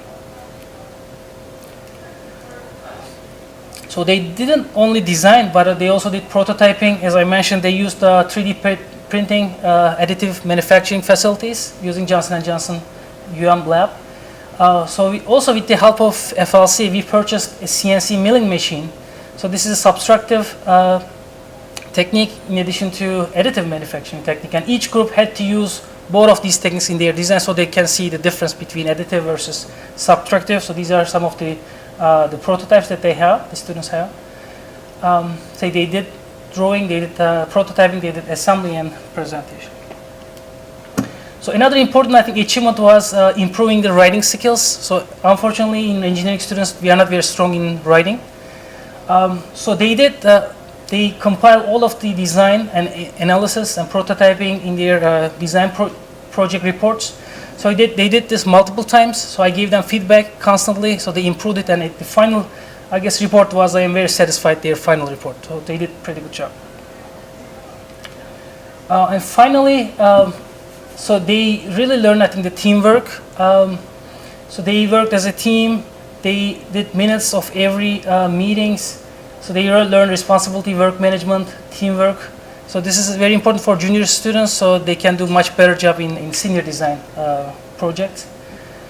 And as I mentioned, they collaborated with UMaker Club to go for RMC robotic mining design competition this May.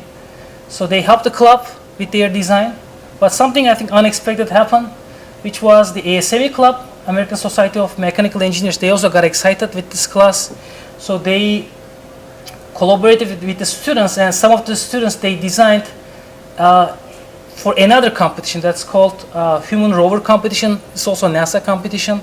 So I think also this class, my class, worked, I think, was very suitable for this competition as well. So this is not us yet, but this April we are competing. So next year we can show you some pictures of our group.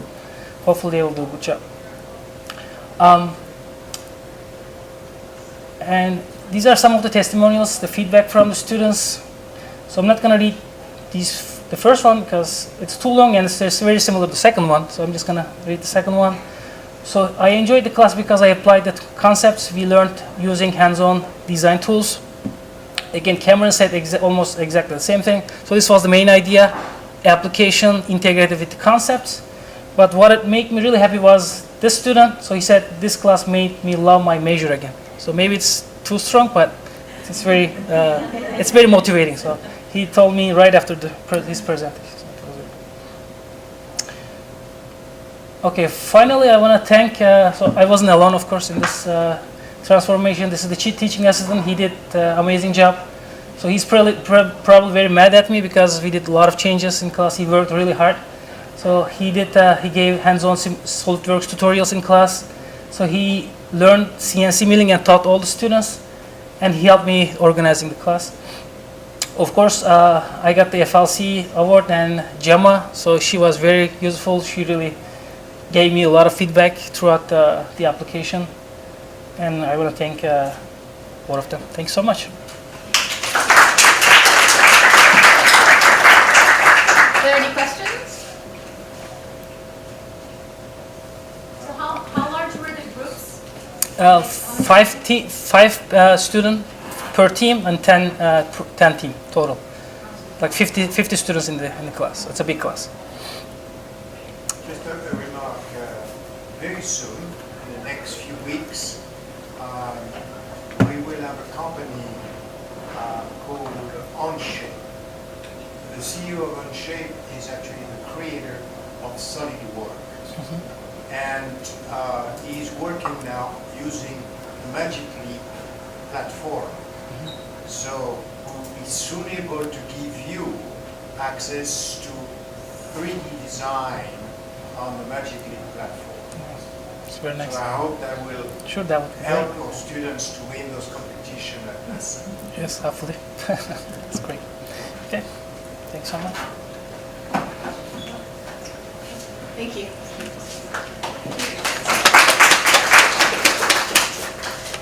Next we have Dr. Diana Babek, from the Department of English in the College of Arts and Sciences, doing a presentation on promoting civic engagement through experiential learning.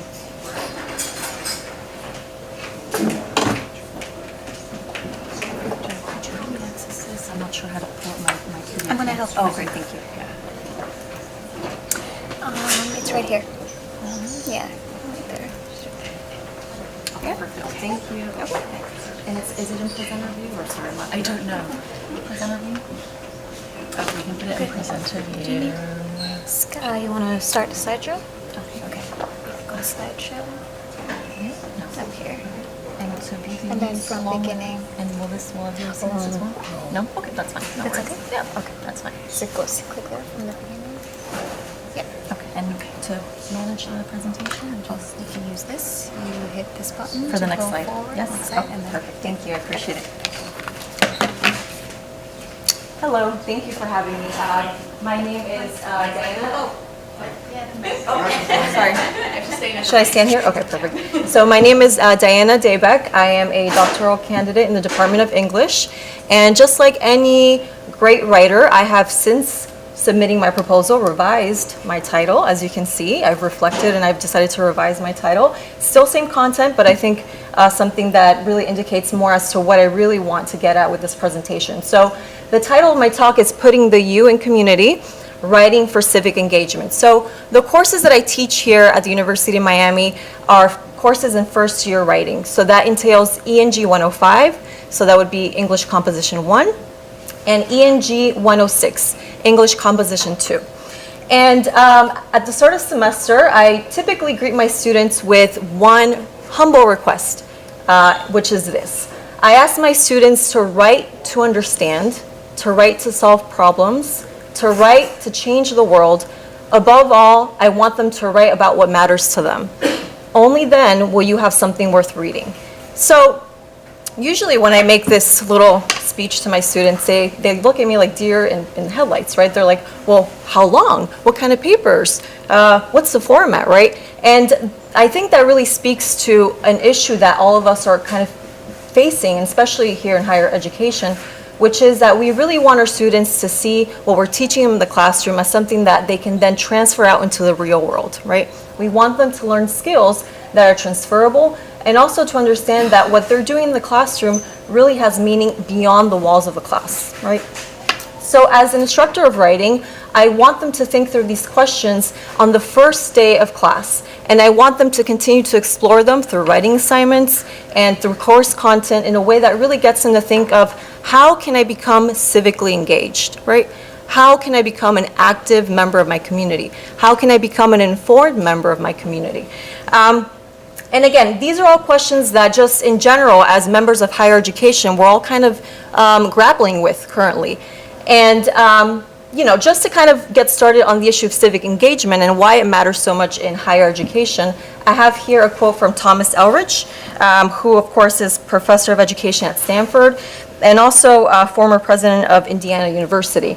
And Elrich defines civic engagement as working to make a difference in the life of our communities and developing the combination of knowledge, skills, values, and motivation to make that difference. So for Elrich, it means promoting the quality of life in a community through both political and non-political processes. So with this idea in mind, a lot of universities and colleges across the country have really turned to seeing how they can promote civic engagement in their institutions. And the reason being for this is that really the United States is really falling behind when it comes to really teaching our students how to become future citizens of our nation. And just beyond that, how to become good citizens of the world on a global context, right? So the reason why, and I think this was the main push within the last couple of years to really look at what we're doing in the classroom and how can we connect that to the outside world, has been a report by the U.S. Department of Education, their annual performance report, which had some really troubling findings, right?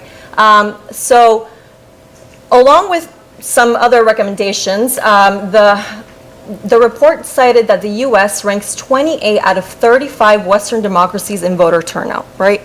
So that's really concerning. And those numbers are really an indicator as to us needing to do something different in the classroom as educators in colleges and universities, right?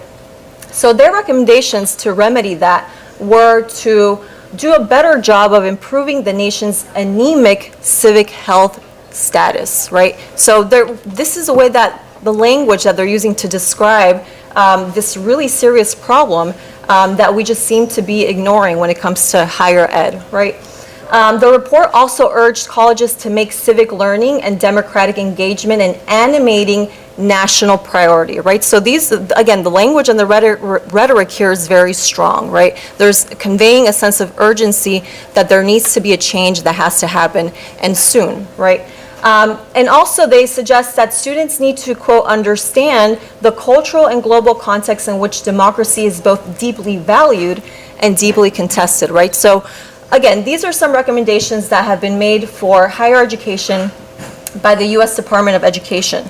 So how then does that link to the writing classroom? How can we, in the field of education, in the field of rhetoric and writing, make a difference and contribute to seeing a change in this trend? Well, like a lot of scholars in writing studies, I believe that the writing classroom, like Brent and Muse, is an ideal place to cultivate a healthy civic life. And they say that here, students can learn critical thinking, reading, and writing, which are the civic skills central to both academic success and effective democratic participation, right?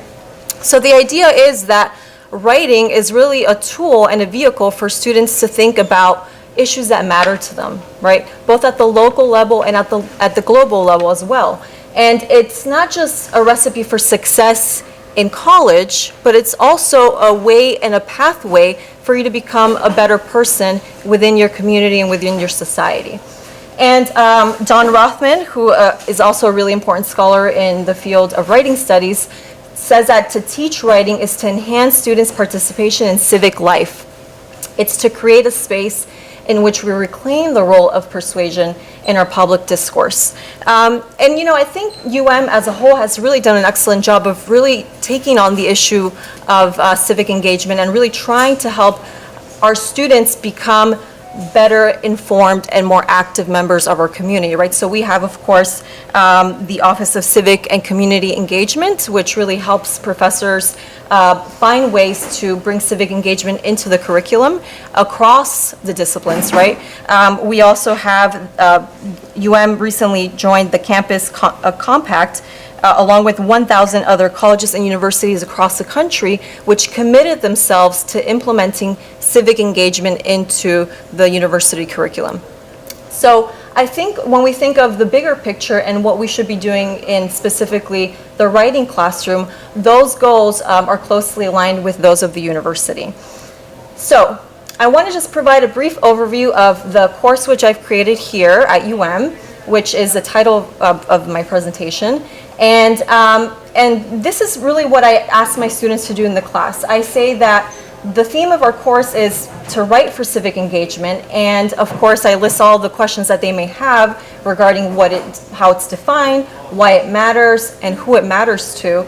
And I tell them that in the class we're going to explore these questions with the goal of becoming better writers and better citizens of the world. And I think when they start to realize that this course is meant to help them beyond the class and beyond 105 and 106, they really start to take an interest in the class itself. So this semester, on the first day, I decided to give my students a survey to kind of gauge where they're at in terms of their knowledge of civic engagement, their attitude towards it, and what they hope to get out of my course. So I asked them to define civic engagement, and it was just, I said in a few words, describe or define civic engagement to the best of your abilities.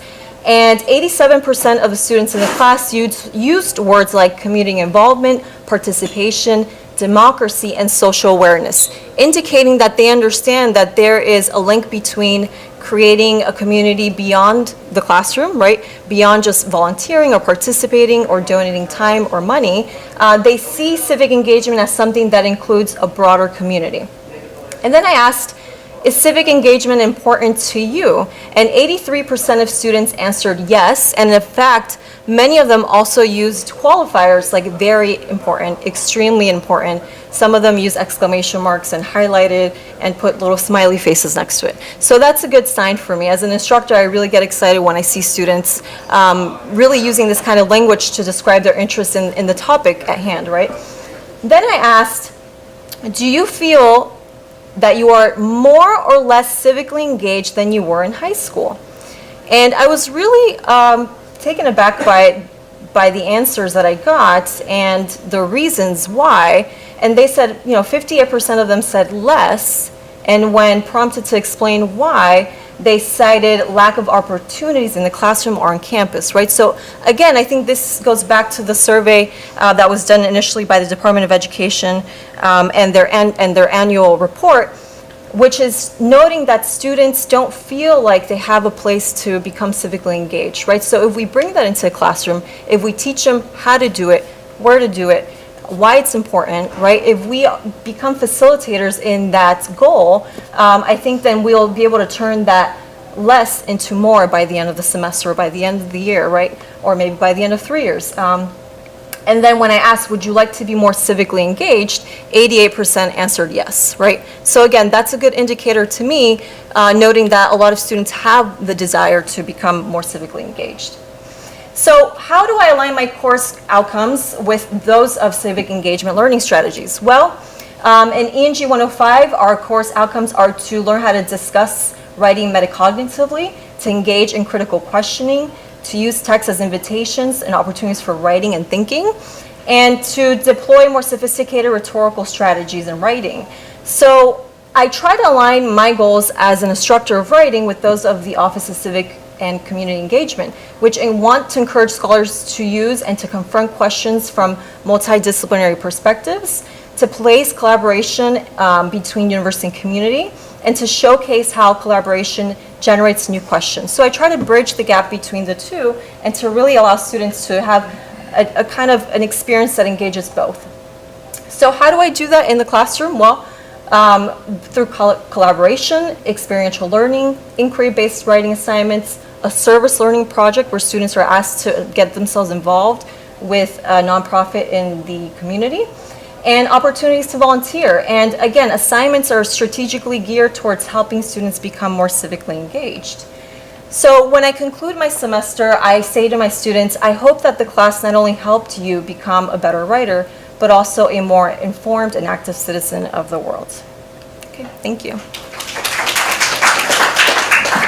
Thank you. We have time for one quick question if anyone has one. Yes? Did you work closely with the Butler Centre to organise those? Right, so I actually wanted to give my students some autonomy, so they actually were able to select whichever local nonprofit they felt comfortable working with, and I don't tell them which ones they need to work with or choose. So the beginning of semester is geared towards having students explore issues of interest. So they're grouped with other students in the class who have similar issues, or I'm sorry, interests as them. And then together as a team, they decide, well, which organization is addressing that issue the best in our community. And then from that point forward, that's how they volunteer with the nonprofit. Great, thank you. Thank you.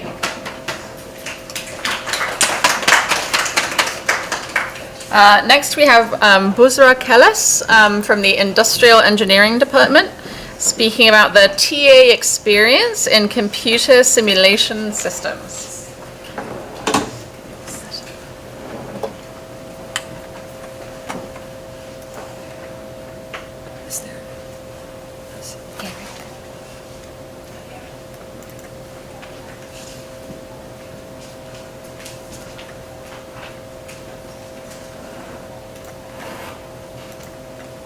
Hello everyone, my name is Bushra. I am the TA of one of our courses in Industrial Engineering Department, and today I'll be talking about my experience for the last 3 years. So the course name is Computer Simulation System. This is a senior level or grad level course. I am the TA for almost the last 3 years. Well, I would like to start a little bit about my first year experience, like in 2017, when my advisor gave me this job as a TA. Bushra, I want you to go in and lecture and teach the students this course-related software for 3 times a week. And I was a little bit stressed at the beginning because I wanted to make everything according to book, according to what professor says. So I told myself, okay, I know what professor says, the book says, I have the textbooks and computer. I studied the examples before, and I first entered the class and I saw the students that in front of me. It was completely, I was really literally lost because I missed the students. It never came to my mind that there were going to be students in the classroom because I was so focused on what am I going to teach, what am I going to do, I'm going to go up there, how do I do it? So I never did that mistake again. So the second class, I said, okay, what if the students ask this, and how would I lead the class if they come up with something off topic? So I was more focusing on those questions later on. So what this course is about computer simulation systems. So think about any process that comes to your mind. It could be airports, restaurants, banks, and hospitals, medical clinics and emergency rooms. So here's I put a link here, like you see it's an airport simulation. So there's a whole code behind, and then the software that I am teaching, but it's just the animation of how it looks like at the end of the day. So this course is fun, it's project-based learning, and it allows to team up and collaborate. So my teaching innovation method has 3 components. First, I always pay attention to paying attention to asking the right questions, because I believe that questions stimulate reasoning and thinking. But not those questions like if that is right or correct or true or false. I'm more focusing on a what if kind of questions. What's this impact? And questions that seeing you the big picture. So I put a quote there, maybe I don't know if you can see it. So everyone, I'm sure, they're familiar with The Godfather. There's this famous quote, I'm going to make him an offer that he cannot refuse. So I follow the same motto. I say, I'm going to ask a question that the students cannot refuse thinking. So those kind of questions that take you seeing always the big picture. So the second format that the second component that I follow is I am always visualizing it, because this is a computer simulation systems. If you're simulating any system, you always go, for example, in a restaurant or any banks or hospitals, you always go back your memories and then try to engage what happened to you before, and then how could you possibly put it on a software and then simulate it. So visualizing is the second component. For example, in the first class, I ask, why do we need simulation? It's a very broad question, but when I ask in that question, I put also a picture of a simulation, of a process. Because when I put a picture, students especially start thinking, saying that, okay, why we need simulation? Because there are people involved, there's a process, there's a lot of uncertainties, and it's the complex systems, so we cannot really explain it with the mathematical equations. It comes easily, like they can answer easily, but without a picture, they usually, like, it's a very broad question, like they don't know how to react. And the last component is learning from the mistakes. So because this course is like allows you to sit and then code and then simulate it. And then solve the problem. So what we do, like students always are breaking into small groups, and each group has own computer, and I mean each individuals can also get their computer and then do it. But usually they prefer to make it in a group because they like collaborating. And then once they make a mistake, the other one can say, "Oh, what you're doing is wrong. Look at Bushra, what he was doing there," and then stuff like that. So we always in the class learn from the mistakes. So this course is fun because our example is always from the real world. As I said, we simulate restaurants, banks, any system that comes up your mind. So usually the students generally challenge with a few topics that are coming in industrial engineering, most of industrial engineering courses. One of them is assembly line. And for example, in the bottom picture on the right, you see that there's an assembly line. But those concepts, so for example, how can I... So students, I never seen an assembly line before. I never visited a manufacturing firm. Most of the students like that also. So the assembly line, how am I going to simulate? I need to first understand what is the assembly line. You go in and look at the textbooks, but still there are a few things that we are all missing. What we do in the class, I try to like move around and then select few students, and then we do the role playing. So especially role playing goes like, I do it for the queuing. Because the queuing another topic that industry engineers they challenge with, because the queuing, modern queuing is not at the hospital is not the same as the airports. So we did a role playing. One time we had we did in the class we simulate the grocery line for the cashiers. You know, there are like 2 lines or 3 lines. You go in and select which line that you prefer. That because there are like. You observe, right? As a customer, you observe, oh, there are too many people in that line, I'm not going to go that. But you don't know that person, that the cashier maybe is too fast and get customers really quickly. And the other one, usually, for example, if you ask me, I go in and select the line that the people are young, not old, because old people like usually have some time to take out the money from their pocket and stuff like that. So we do this. Role playing in the classroom, but students are really enjoying, I believe. And so, as I said, a few topics that the students are challenging, but sometimes students are really good at finding unrealistic scenarios. So let's say if we do the airport simulation, and we do the whole complex like modeling and software and everything, but one of the students come out and say, "Okay, Bushra, you tell us that you stop the simulation after 30 days. But what is going to happen? All those passengers already in the system, we are going to leave them because we stopped the simulation 30 days. But that's a really smart question because it leads to make some changes in the software program. I said that's a very smart question. So let's run 30 days, the simulation, and then add also some time that until the last passenger leaves the system. So we do changes in the model.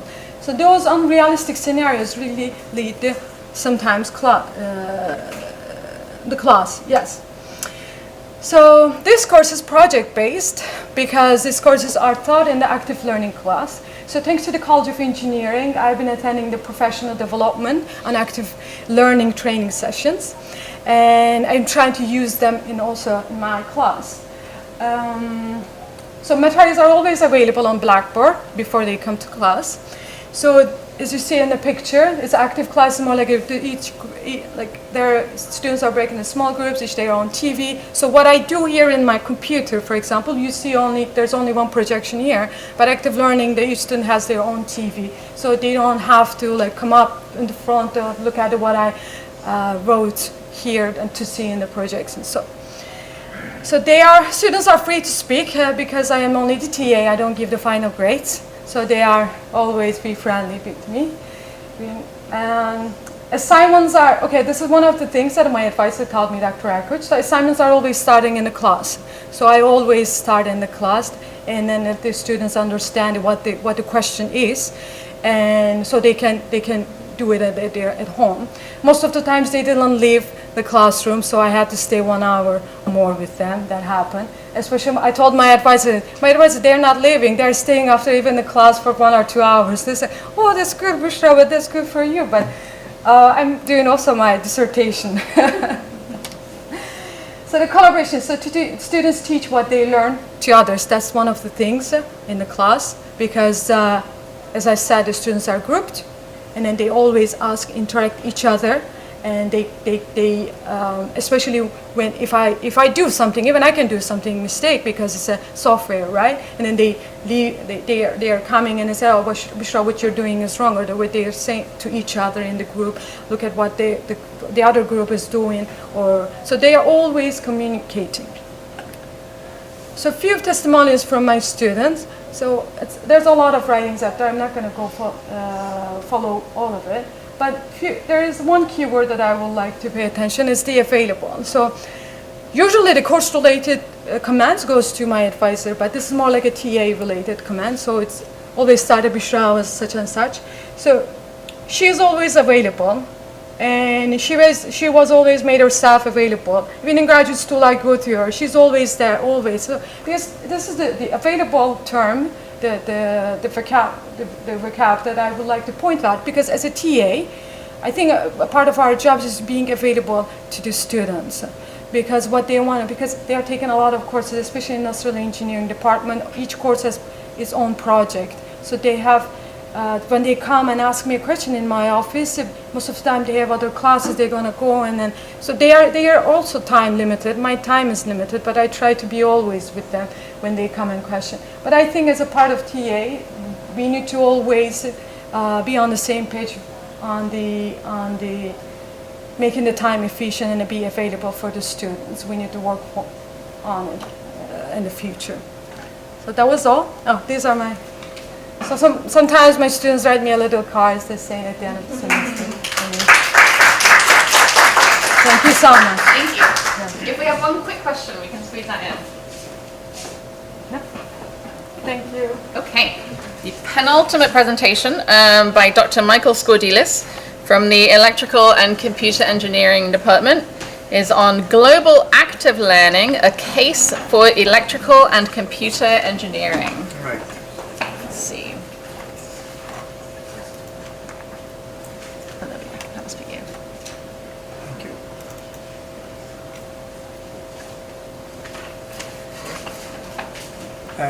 Yeah, come down here. So how do we make this big? Okay, that's fine. Okay, I got it. All right, so we go full screen. Okay, hello everybody. This is a review of a design project that my class in fall 17 completed with a class in China, remotely, okay? So the class was at Henan University, and Dr. Wang is visiting us from Henan University this semester, and he can add some comments about the students there and what their objectives are and why it is important for them to collaborate with us. I'm going to tell you why it was important for us to collaborate with them, okay? So this was a project in my circuit theory class, which is a foundational class for electrical and computer engineers. Biomedical students take it, and from some mechanical and mechanical engineering, and some people from music and physics also take it. Okay. So our objective here is to educate world-class engineers. There is a large set of academic, like scholarly skills, which are, the foundation of every major. You really know the theories. You need to go to the labs and you learn all that to build a very large set of body of knowledge. But in addition to that, we need to dispense our students with a set of soft skills These are really make the difference when they go out to work or they go on with their careers. So soft skills, how to work with others, how to be sensitive and aware of cultural differences, of language difference, environmental concerns, ethical concerns, etc. Okay, so this is a summary of all that. And one of those, one of the things that we wanted to address in this activity was how to work with a remote team at the other side of the world. We have 12 hours difference, right? Yeah, 12 hours. Okay. 13 hours. So, all right. So our class was EC 201, electrical circuit theory. We had 41 students. The majority were biomedical engineers, and the remaining were electrical, mechanical, and one business major. All right. So we set a project, the students to design a portable alarm system that will run off a battery, and it would be suitable for a boat, say, or a cabin, or a piece of luggage, or anything that you can set up real quick. Okay, so I'm not going to go into the technical details here, so there were two phases in the project. One was in the system. One was to monitor the premises or the property, and the second phase was to go into an alarm stage if there is a breach of a sensor, or it was a piece of wire that would be cut if someone would need to remove the items or break through the door or window, whichever way you set the alarm. Okay. So every student had the same sort of virtual box of components. You couldn't go there and get a fancy, processor that does all kinds of nice things. Everybody had the same supplies. Okay. So this is a description of the supplies, and the alarm was a piezoelectric buzzer, which was actually very loud, 90 decibel buzzer, which would wake you up, even if you were 200 feet away. It's very, very loud. Okay. So the students aim for a good design. A good design is one that minimizes the amount of components used and results into a physically small and economically viable and cheap system. Also to minimize the power that's provided by the battery, so you can make the system to run as long as possible without having to service it often. Okay. So the other, our colleagues in China were from Henan University. They were from two programs, automation and electronic information science and technology. There were 50 students at the sophomore level who were taking that class. Okay. So what we did, we formed 10 groups at UN, 10 groups at Henan, and we pair each group with the other group to work together, all right? So every group had a group leader, and the group leaders were responsible to organize the meetings between their groups and the meeting with the other group, and the time of interaction, etc. We were fortunate that both our groups used the same software for circuit simulation. That was SPICE, which is available widely around the world. All major universities use this sort of software. Okay, so this is some pictures from our students and the students in China, and also we have some videos which I'm not going to show. It's just we don't have time to do that. Okay, so the project outcomes: they completed the design. They submitted a PDF project, a report in PDF, and we recognized the project that did the best design. The best design was the design with the fewest components, with the lowest power consumption, which monitored the premises the longest possible time. Okay, and of course it worked. All right, all of them worked, but some of them worked for a short time, some of them worked for a longer time. All right, so this is a format of the report that the two groups put together, the one from Henan and the one from UN. Okay, and the challenges to overcome were 13-hour difference. We had some language issues, different platforms we used. We had a major challenge to find a way to communicate effectively. Okay, and not only to communicate via email, they wanted to see each other. All right, and there is a Chinese app for the phones, WeChat, which is like it's kind many other similar ones. Yeah. So that was very effective, and they all used it. And this is some sort of interaction. Bring down the voltage across the LED, change this resistor value to a different value, back and forth and back and forth. So this is just an example of this interaction, okay? Student testimonials. Like before, what I would like to point here is that despite the challenges of significant time zone differences, busy schedules, we still managed to find convenient time to discuss our designs. Some of them said collaboration with students from Henan was very rewarding experience. If they found it highly motivating, etc. And the Chinese student was a great pleasure to join this activity. I remember the first time I got an email from Miami, it was so exciting. Okay. So now, Dr. Wang, could you tell us how your students saw this interaction with us? And what do your students take, and why is it important for them to work with students across the world, like UM? Why is it important? Yeah. So thanks for Mike's invitation for this presentation. Really, just like you said, those students are really very exciting because for this college, a lot of students they have the dream someday they could be U.S. educated. So it really means for them to gather the information from the instruction from the professors in U.S. and also communication with the students here. That is really this one. Of course, it is kind of a challenge because that is the time differences. Usually they will stay up late in the night in order to communicate with the students and also especially professors here. But you can see really they enjoy it. And during the communication they show something to the students here in US.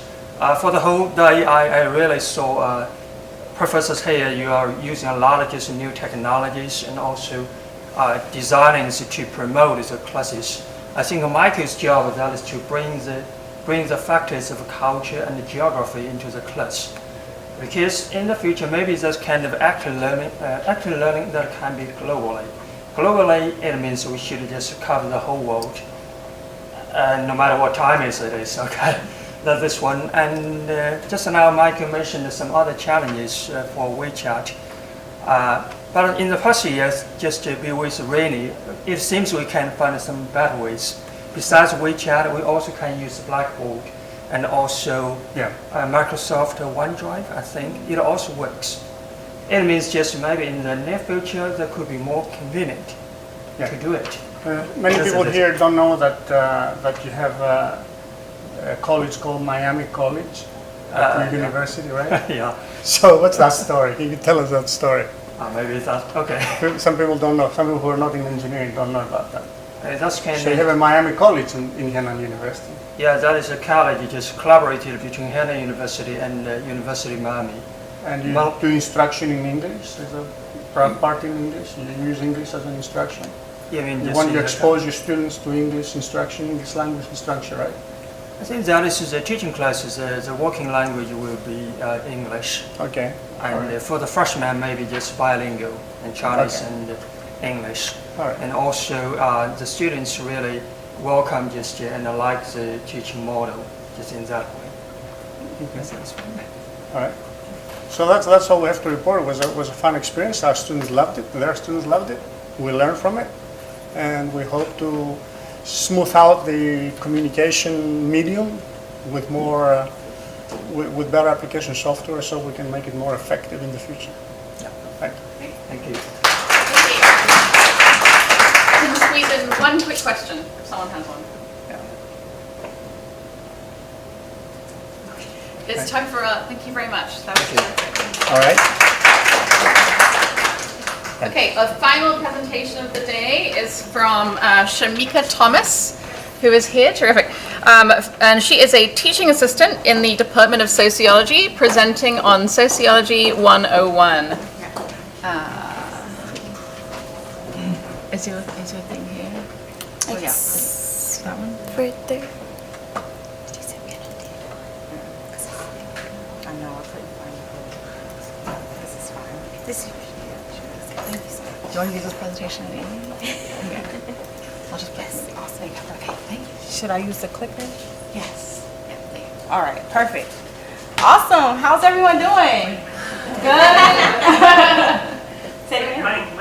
The mic? Do I need the mic? Stay near the mic. Yeah. Do I need the the live mic? stream. You can bring the Oh, interesting. Nice. Well, hello. Hello, everyone. I'm Shamika, Professor Thomas, quote unquote. I'm a PhD candidate here at the University of Miami in the Department of Sociology, where I study medical sociology and reproductive health disparities. I graduate next spring, so I'm in the process of data collection. As a part of the course requirements of my fellowship, I teach Sociology 101. My first course last semester, I had about 50% pre-med students who are gearing up to take the MCAT, etc. So they have to know how to critically think about medicine and social determinants of health and all types of infectious diseases and things of that nature. We also have pre-law majors, pre-engineering, sports, who all types of walks of industry coming from all types of walks of life. So me thinking about this as a sociologist and medical sociologist in training, I'm like, how could I break this up to show them how the sociological perspective can apply to all of their industries? So this teaching innovation method is called field track discussion groups. So basically the goal of the innovative method was to apply the sociological concepts to the prospective field related or the career related interests as determined by the student. So I created a survey monkey where they had to fill out about 10 questions based on the things that they learned. Some of them, this was like their first semester. So they're freshmen, they're still trying to figure out what they want to do. Some are sophomores and juniors who had to double back and take a social course as a requirement. So all of them are coming from a wide range of different types of, categories, classifications. And so what the Survey Monkey allowed them to do was to talk about or to just select multiple choice answers based off of their interests. So if you're taking a biology course but you need to take a sociology course, or when you were in high school you were geared toward the pre-med track and now you're here, or you are under a scholarship under this particular track and not this one. So that allowed me to group the students based off their interests. So the objective of the innovative method is student-centered, based on discussion groups, because again, even though this course is lecture-based and a lot of students tend to get fatigued from lectures, they tend to get bored with some of the elder professors, and me being a progressive, I could say progressive, new age, trendy professor, I like to just, break up the monotony of, what it means to be in college. Bring in some reality experiences, real world experiences, but also some creative and critical thinking to pair with that. So the students engage in effective research tasks, and this combines creativity and critical thinking skills.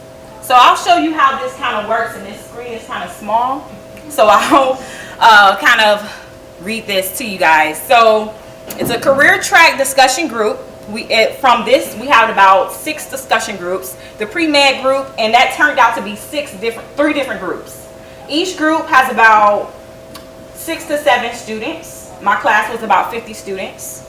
So we had the pre-med group, the pre-law group, the pre-business group, the sociology major and minor group, the public health group, and the sports group for all of my athletes those who are interested in, who are student athletes.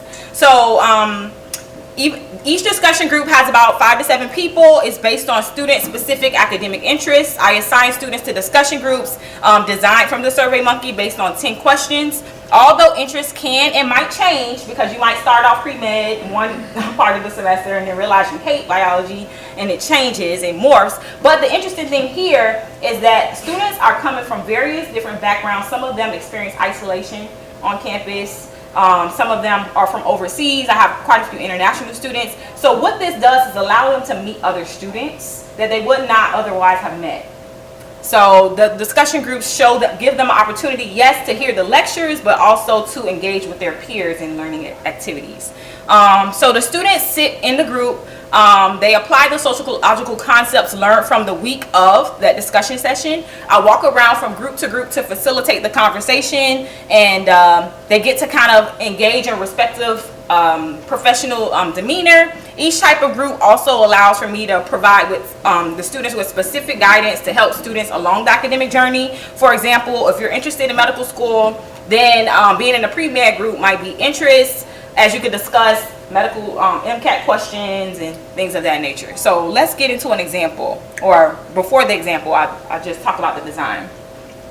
So there are 4 sessions in my discussion groups throughout the semester.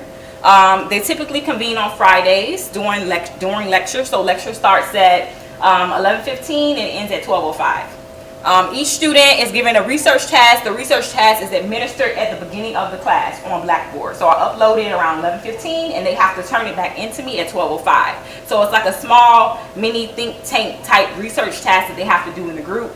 And they get to bring their laptops, use their phones, and be, sort of creative. Some of them take their groups outside and they sit in a circle on the grass. Some of them sit on the patio. They're allowed to sit or be wherever they are as a group. They just have to get the assignment back to me by 12:05. And they get to present their topics or what they come up with in student highlights. So the materials, again, I talked about their laptops, their phones, shared devices, they get internet. All of this is plugged in on a Word document. It is time-specific research tasks that they get to do in the class time allowed. So here's an example. The research task here is in the red. What are the gender demographics between types of medical schools? What are the social class demographics between diseases or conditions, focusing on cardiac arrest? So they get to apply the social science or the illness experience to medicine, diseases, social determinants, health insurance, pros and cons of the Affordable Care Act, different policies, etc. So this was an example of the sports group from session 1. Using the same question but replacing it with sports. So for example here, the sports groups, these are the students' responses. So 3.5% of the NCAA men's teams are coached by women. Professional baseball league, there's no professional softball league. Male soccer is considered to be more fast-paced and aggressive than women's soccer. Highest paid female athlete, Serena Williams, net worth $180 million versus Floyd Mayweather, $400 million. So these students are doing this research and noticing these discrepancies all on their own, which allows me to teach the sociological perspective. Number 5, players in NBA get 50% of revenue and women in WNBA get 20% of revenue. 6, average NBA salary is $5 million and average WNBA is $7,200. 72,000. Sorry, so small. Again, let's skip ahead. WNBA, 50% of head coaches are women, but NBA, 100% of head coaches are male. All MLB general managers are male. 30 NBA teams and only 12 WNBA teams. So this kind of goes on and on. For example, here, number 14, highest paid woman head coach, Sherry Cole, college, made $1 million a year, and Nick Sabine from Alabama made $7 million. So they got a chance to talk about the sports industry, breaking it up through gender demographics. So they're taking the sociological perspective and applying it to their particular interests. And this is very powerful for someone like a student athlete who's usually, here on a scholarship. They're always involved throughout the semester in different games, and sometimes professors don't really engage our student athletes enough because they're expected to play a sport and then come perform in the classroom, and some of them tend to balance that with a lot of mental stress. So with that being said, I got really high reviews on this, and this was my first time doing something like this innovatively, and some of the reviews they I scored in the 5s, above a lot of the overall. So I don't, if you want me to read some of them out loud, that's fine, but I think we're running out of time. I think that this is a pretty powerful method to use to break things up by track so that we can engage our students more effectively. Thank you very much. Does anyone have a question for Shamika? In that case, thank you so much to all of our afternoon presenters and this really, really interesting group of presentations that we enjoyed this morning and this afternoon. It's now time to vote on the afternoon sessions. Just as the voting link in the morning was only open for the 10 or so minutes after the presentations, we're going to do the same thing now. So please go to the second address, coe.miami.edu/TALIS voting 2. I tried typing in, idiotically, as a humanist, -morning session. The afternoon session is not actually part of the address, so you should be typing it. Oh yes. So, just my lack of understanding of the internet. So yes, we will now take our 10 minutes to vote, and then what happens after that? We will tally the scores. Then we will tally all of the scores. Certificates of participation that we would like to give to all of our presenters. And then we're going to present the results of the polls. So first we have Jorge Borges, certificate of participation.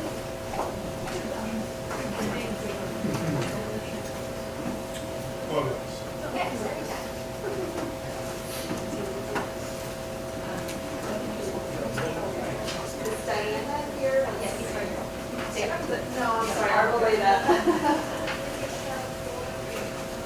Inés Pásalo.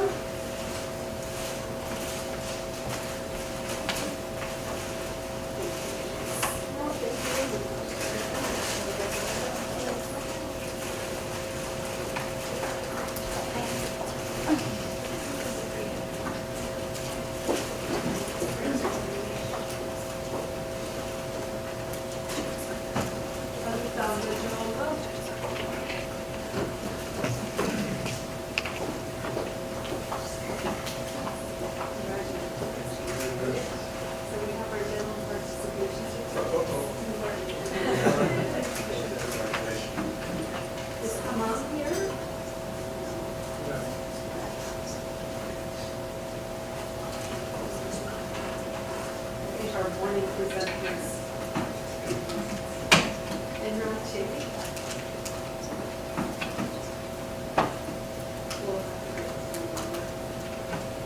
Bishra Hedges.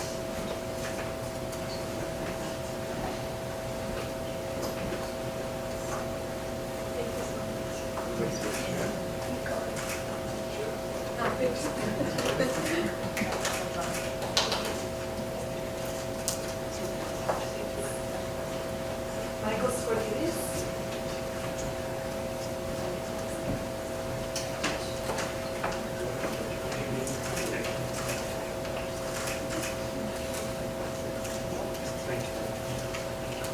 And the rest will have to be there. Jennifer. So Team Black has to leave. We have a meeting with all of us. It's going to be late. So if you don't mind, we're trying to be like in balance. Thank you. Thank you. Anybody has some dark glasses? Fatima?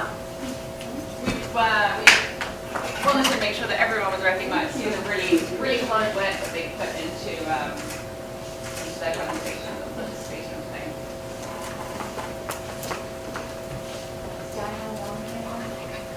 And Aaron, Chantel, teaching this afternoon, Karen, well, Diana, Quebec,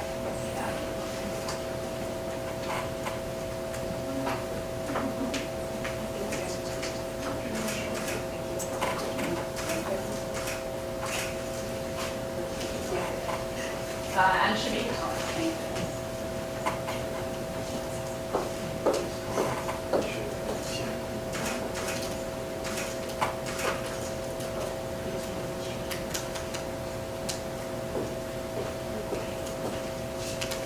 And now it's time for the great unveiling, the winners. Which comes with the cash award? It comes with a cash award. The voting was very close. Everybody did a wonderful job, but there's one winner, and that's Hamam also for Johnny. He's not here right now, so we're going to have to give him his award next week. He was selected both by the students and the faculty. Likewise, in Arts and Sciences, Dr. Karen Matthews was the winner of the Most Innovative Faculty Member and the Student Choice Award. And Dr. Fatma Mohammed was a very, very close second. It was very close, and we just wanted to acknowledge that. And finally, we have the Most Innovative Teaching Assistant Award, shared the award category across both colleges, and that goes to Shamika Thomas. Congratulations.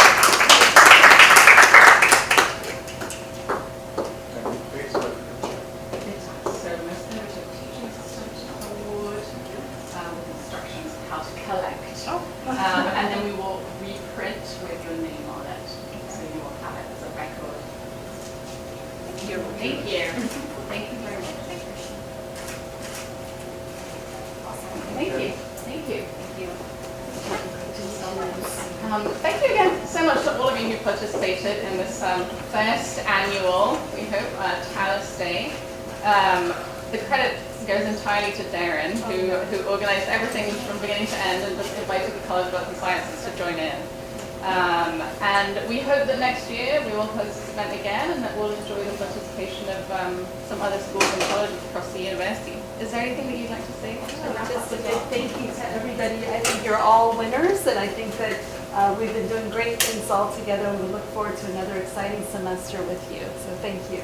So before we leave, yes, I would like, to recognize these two individuals, Terry and Jennifer, who has really joined forces to create a great event. And I think it's the first, but it's not the last. I've seen so much energy in the room, so much creativity coming from you, that I think this event has to be again next year. We have to hold it, and I'm sure it's going to get better and better this time. So thank you very much for joining us. Thank you, Darren. Thank you, Jennifer. Thank you.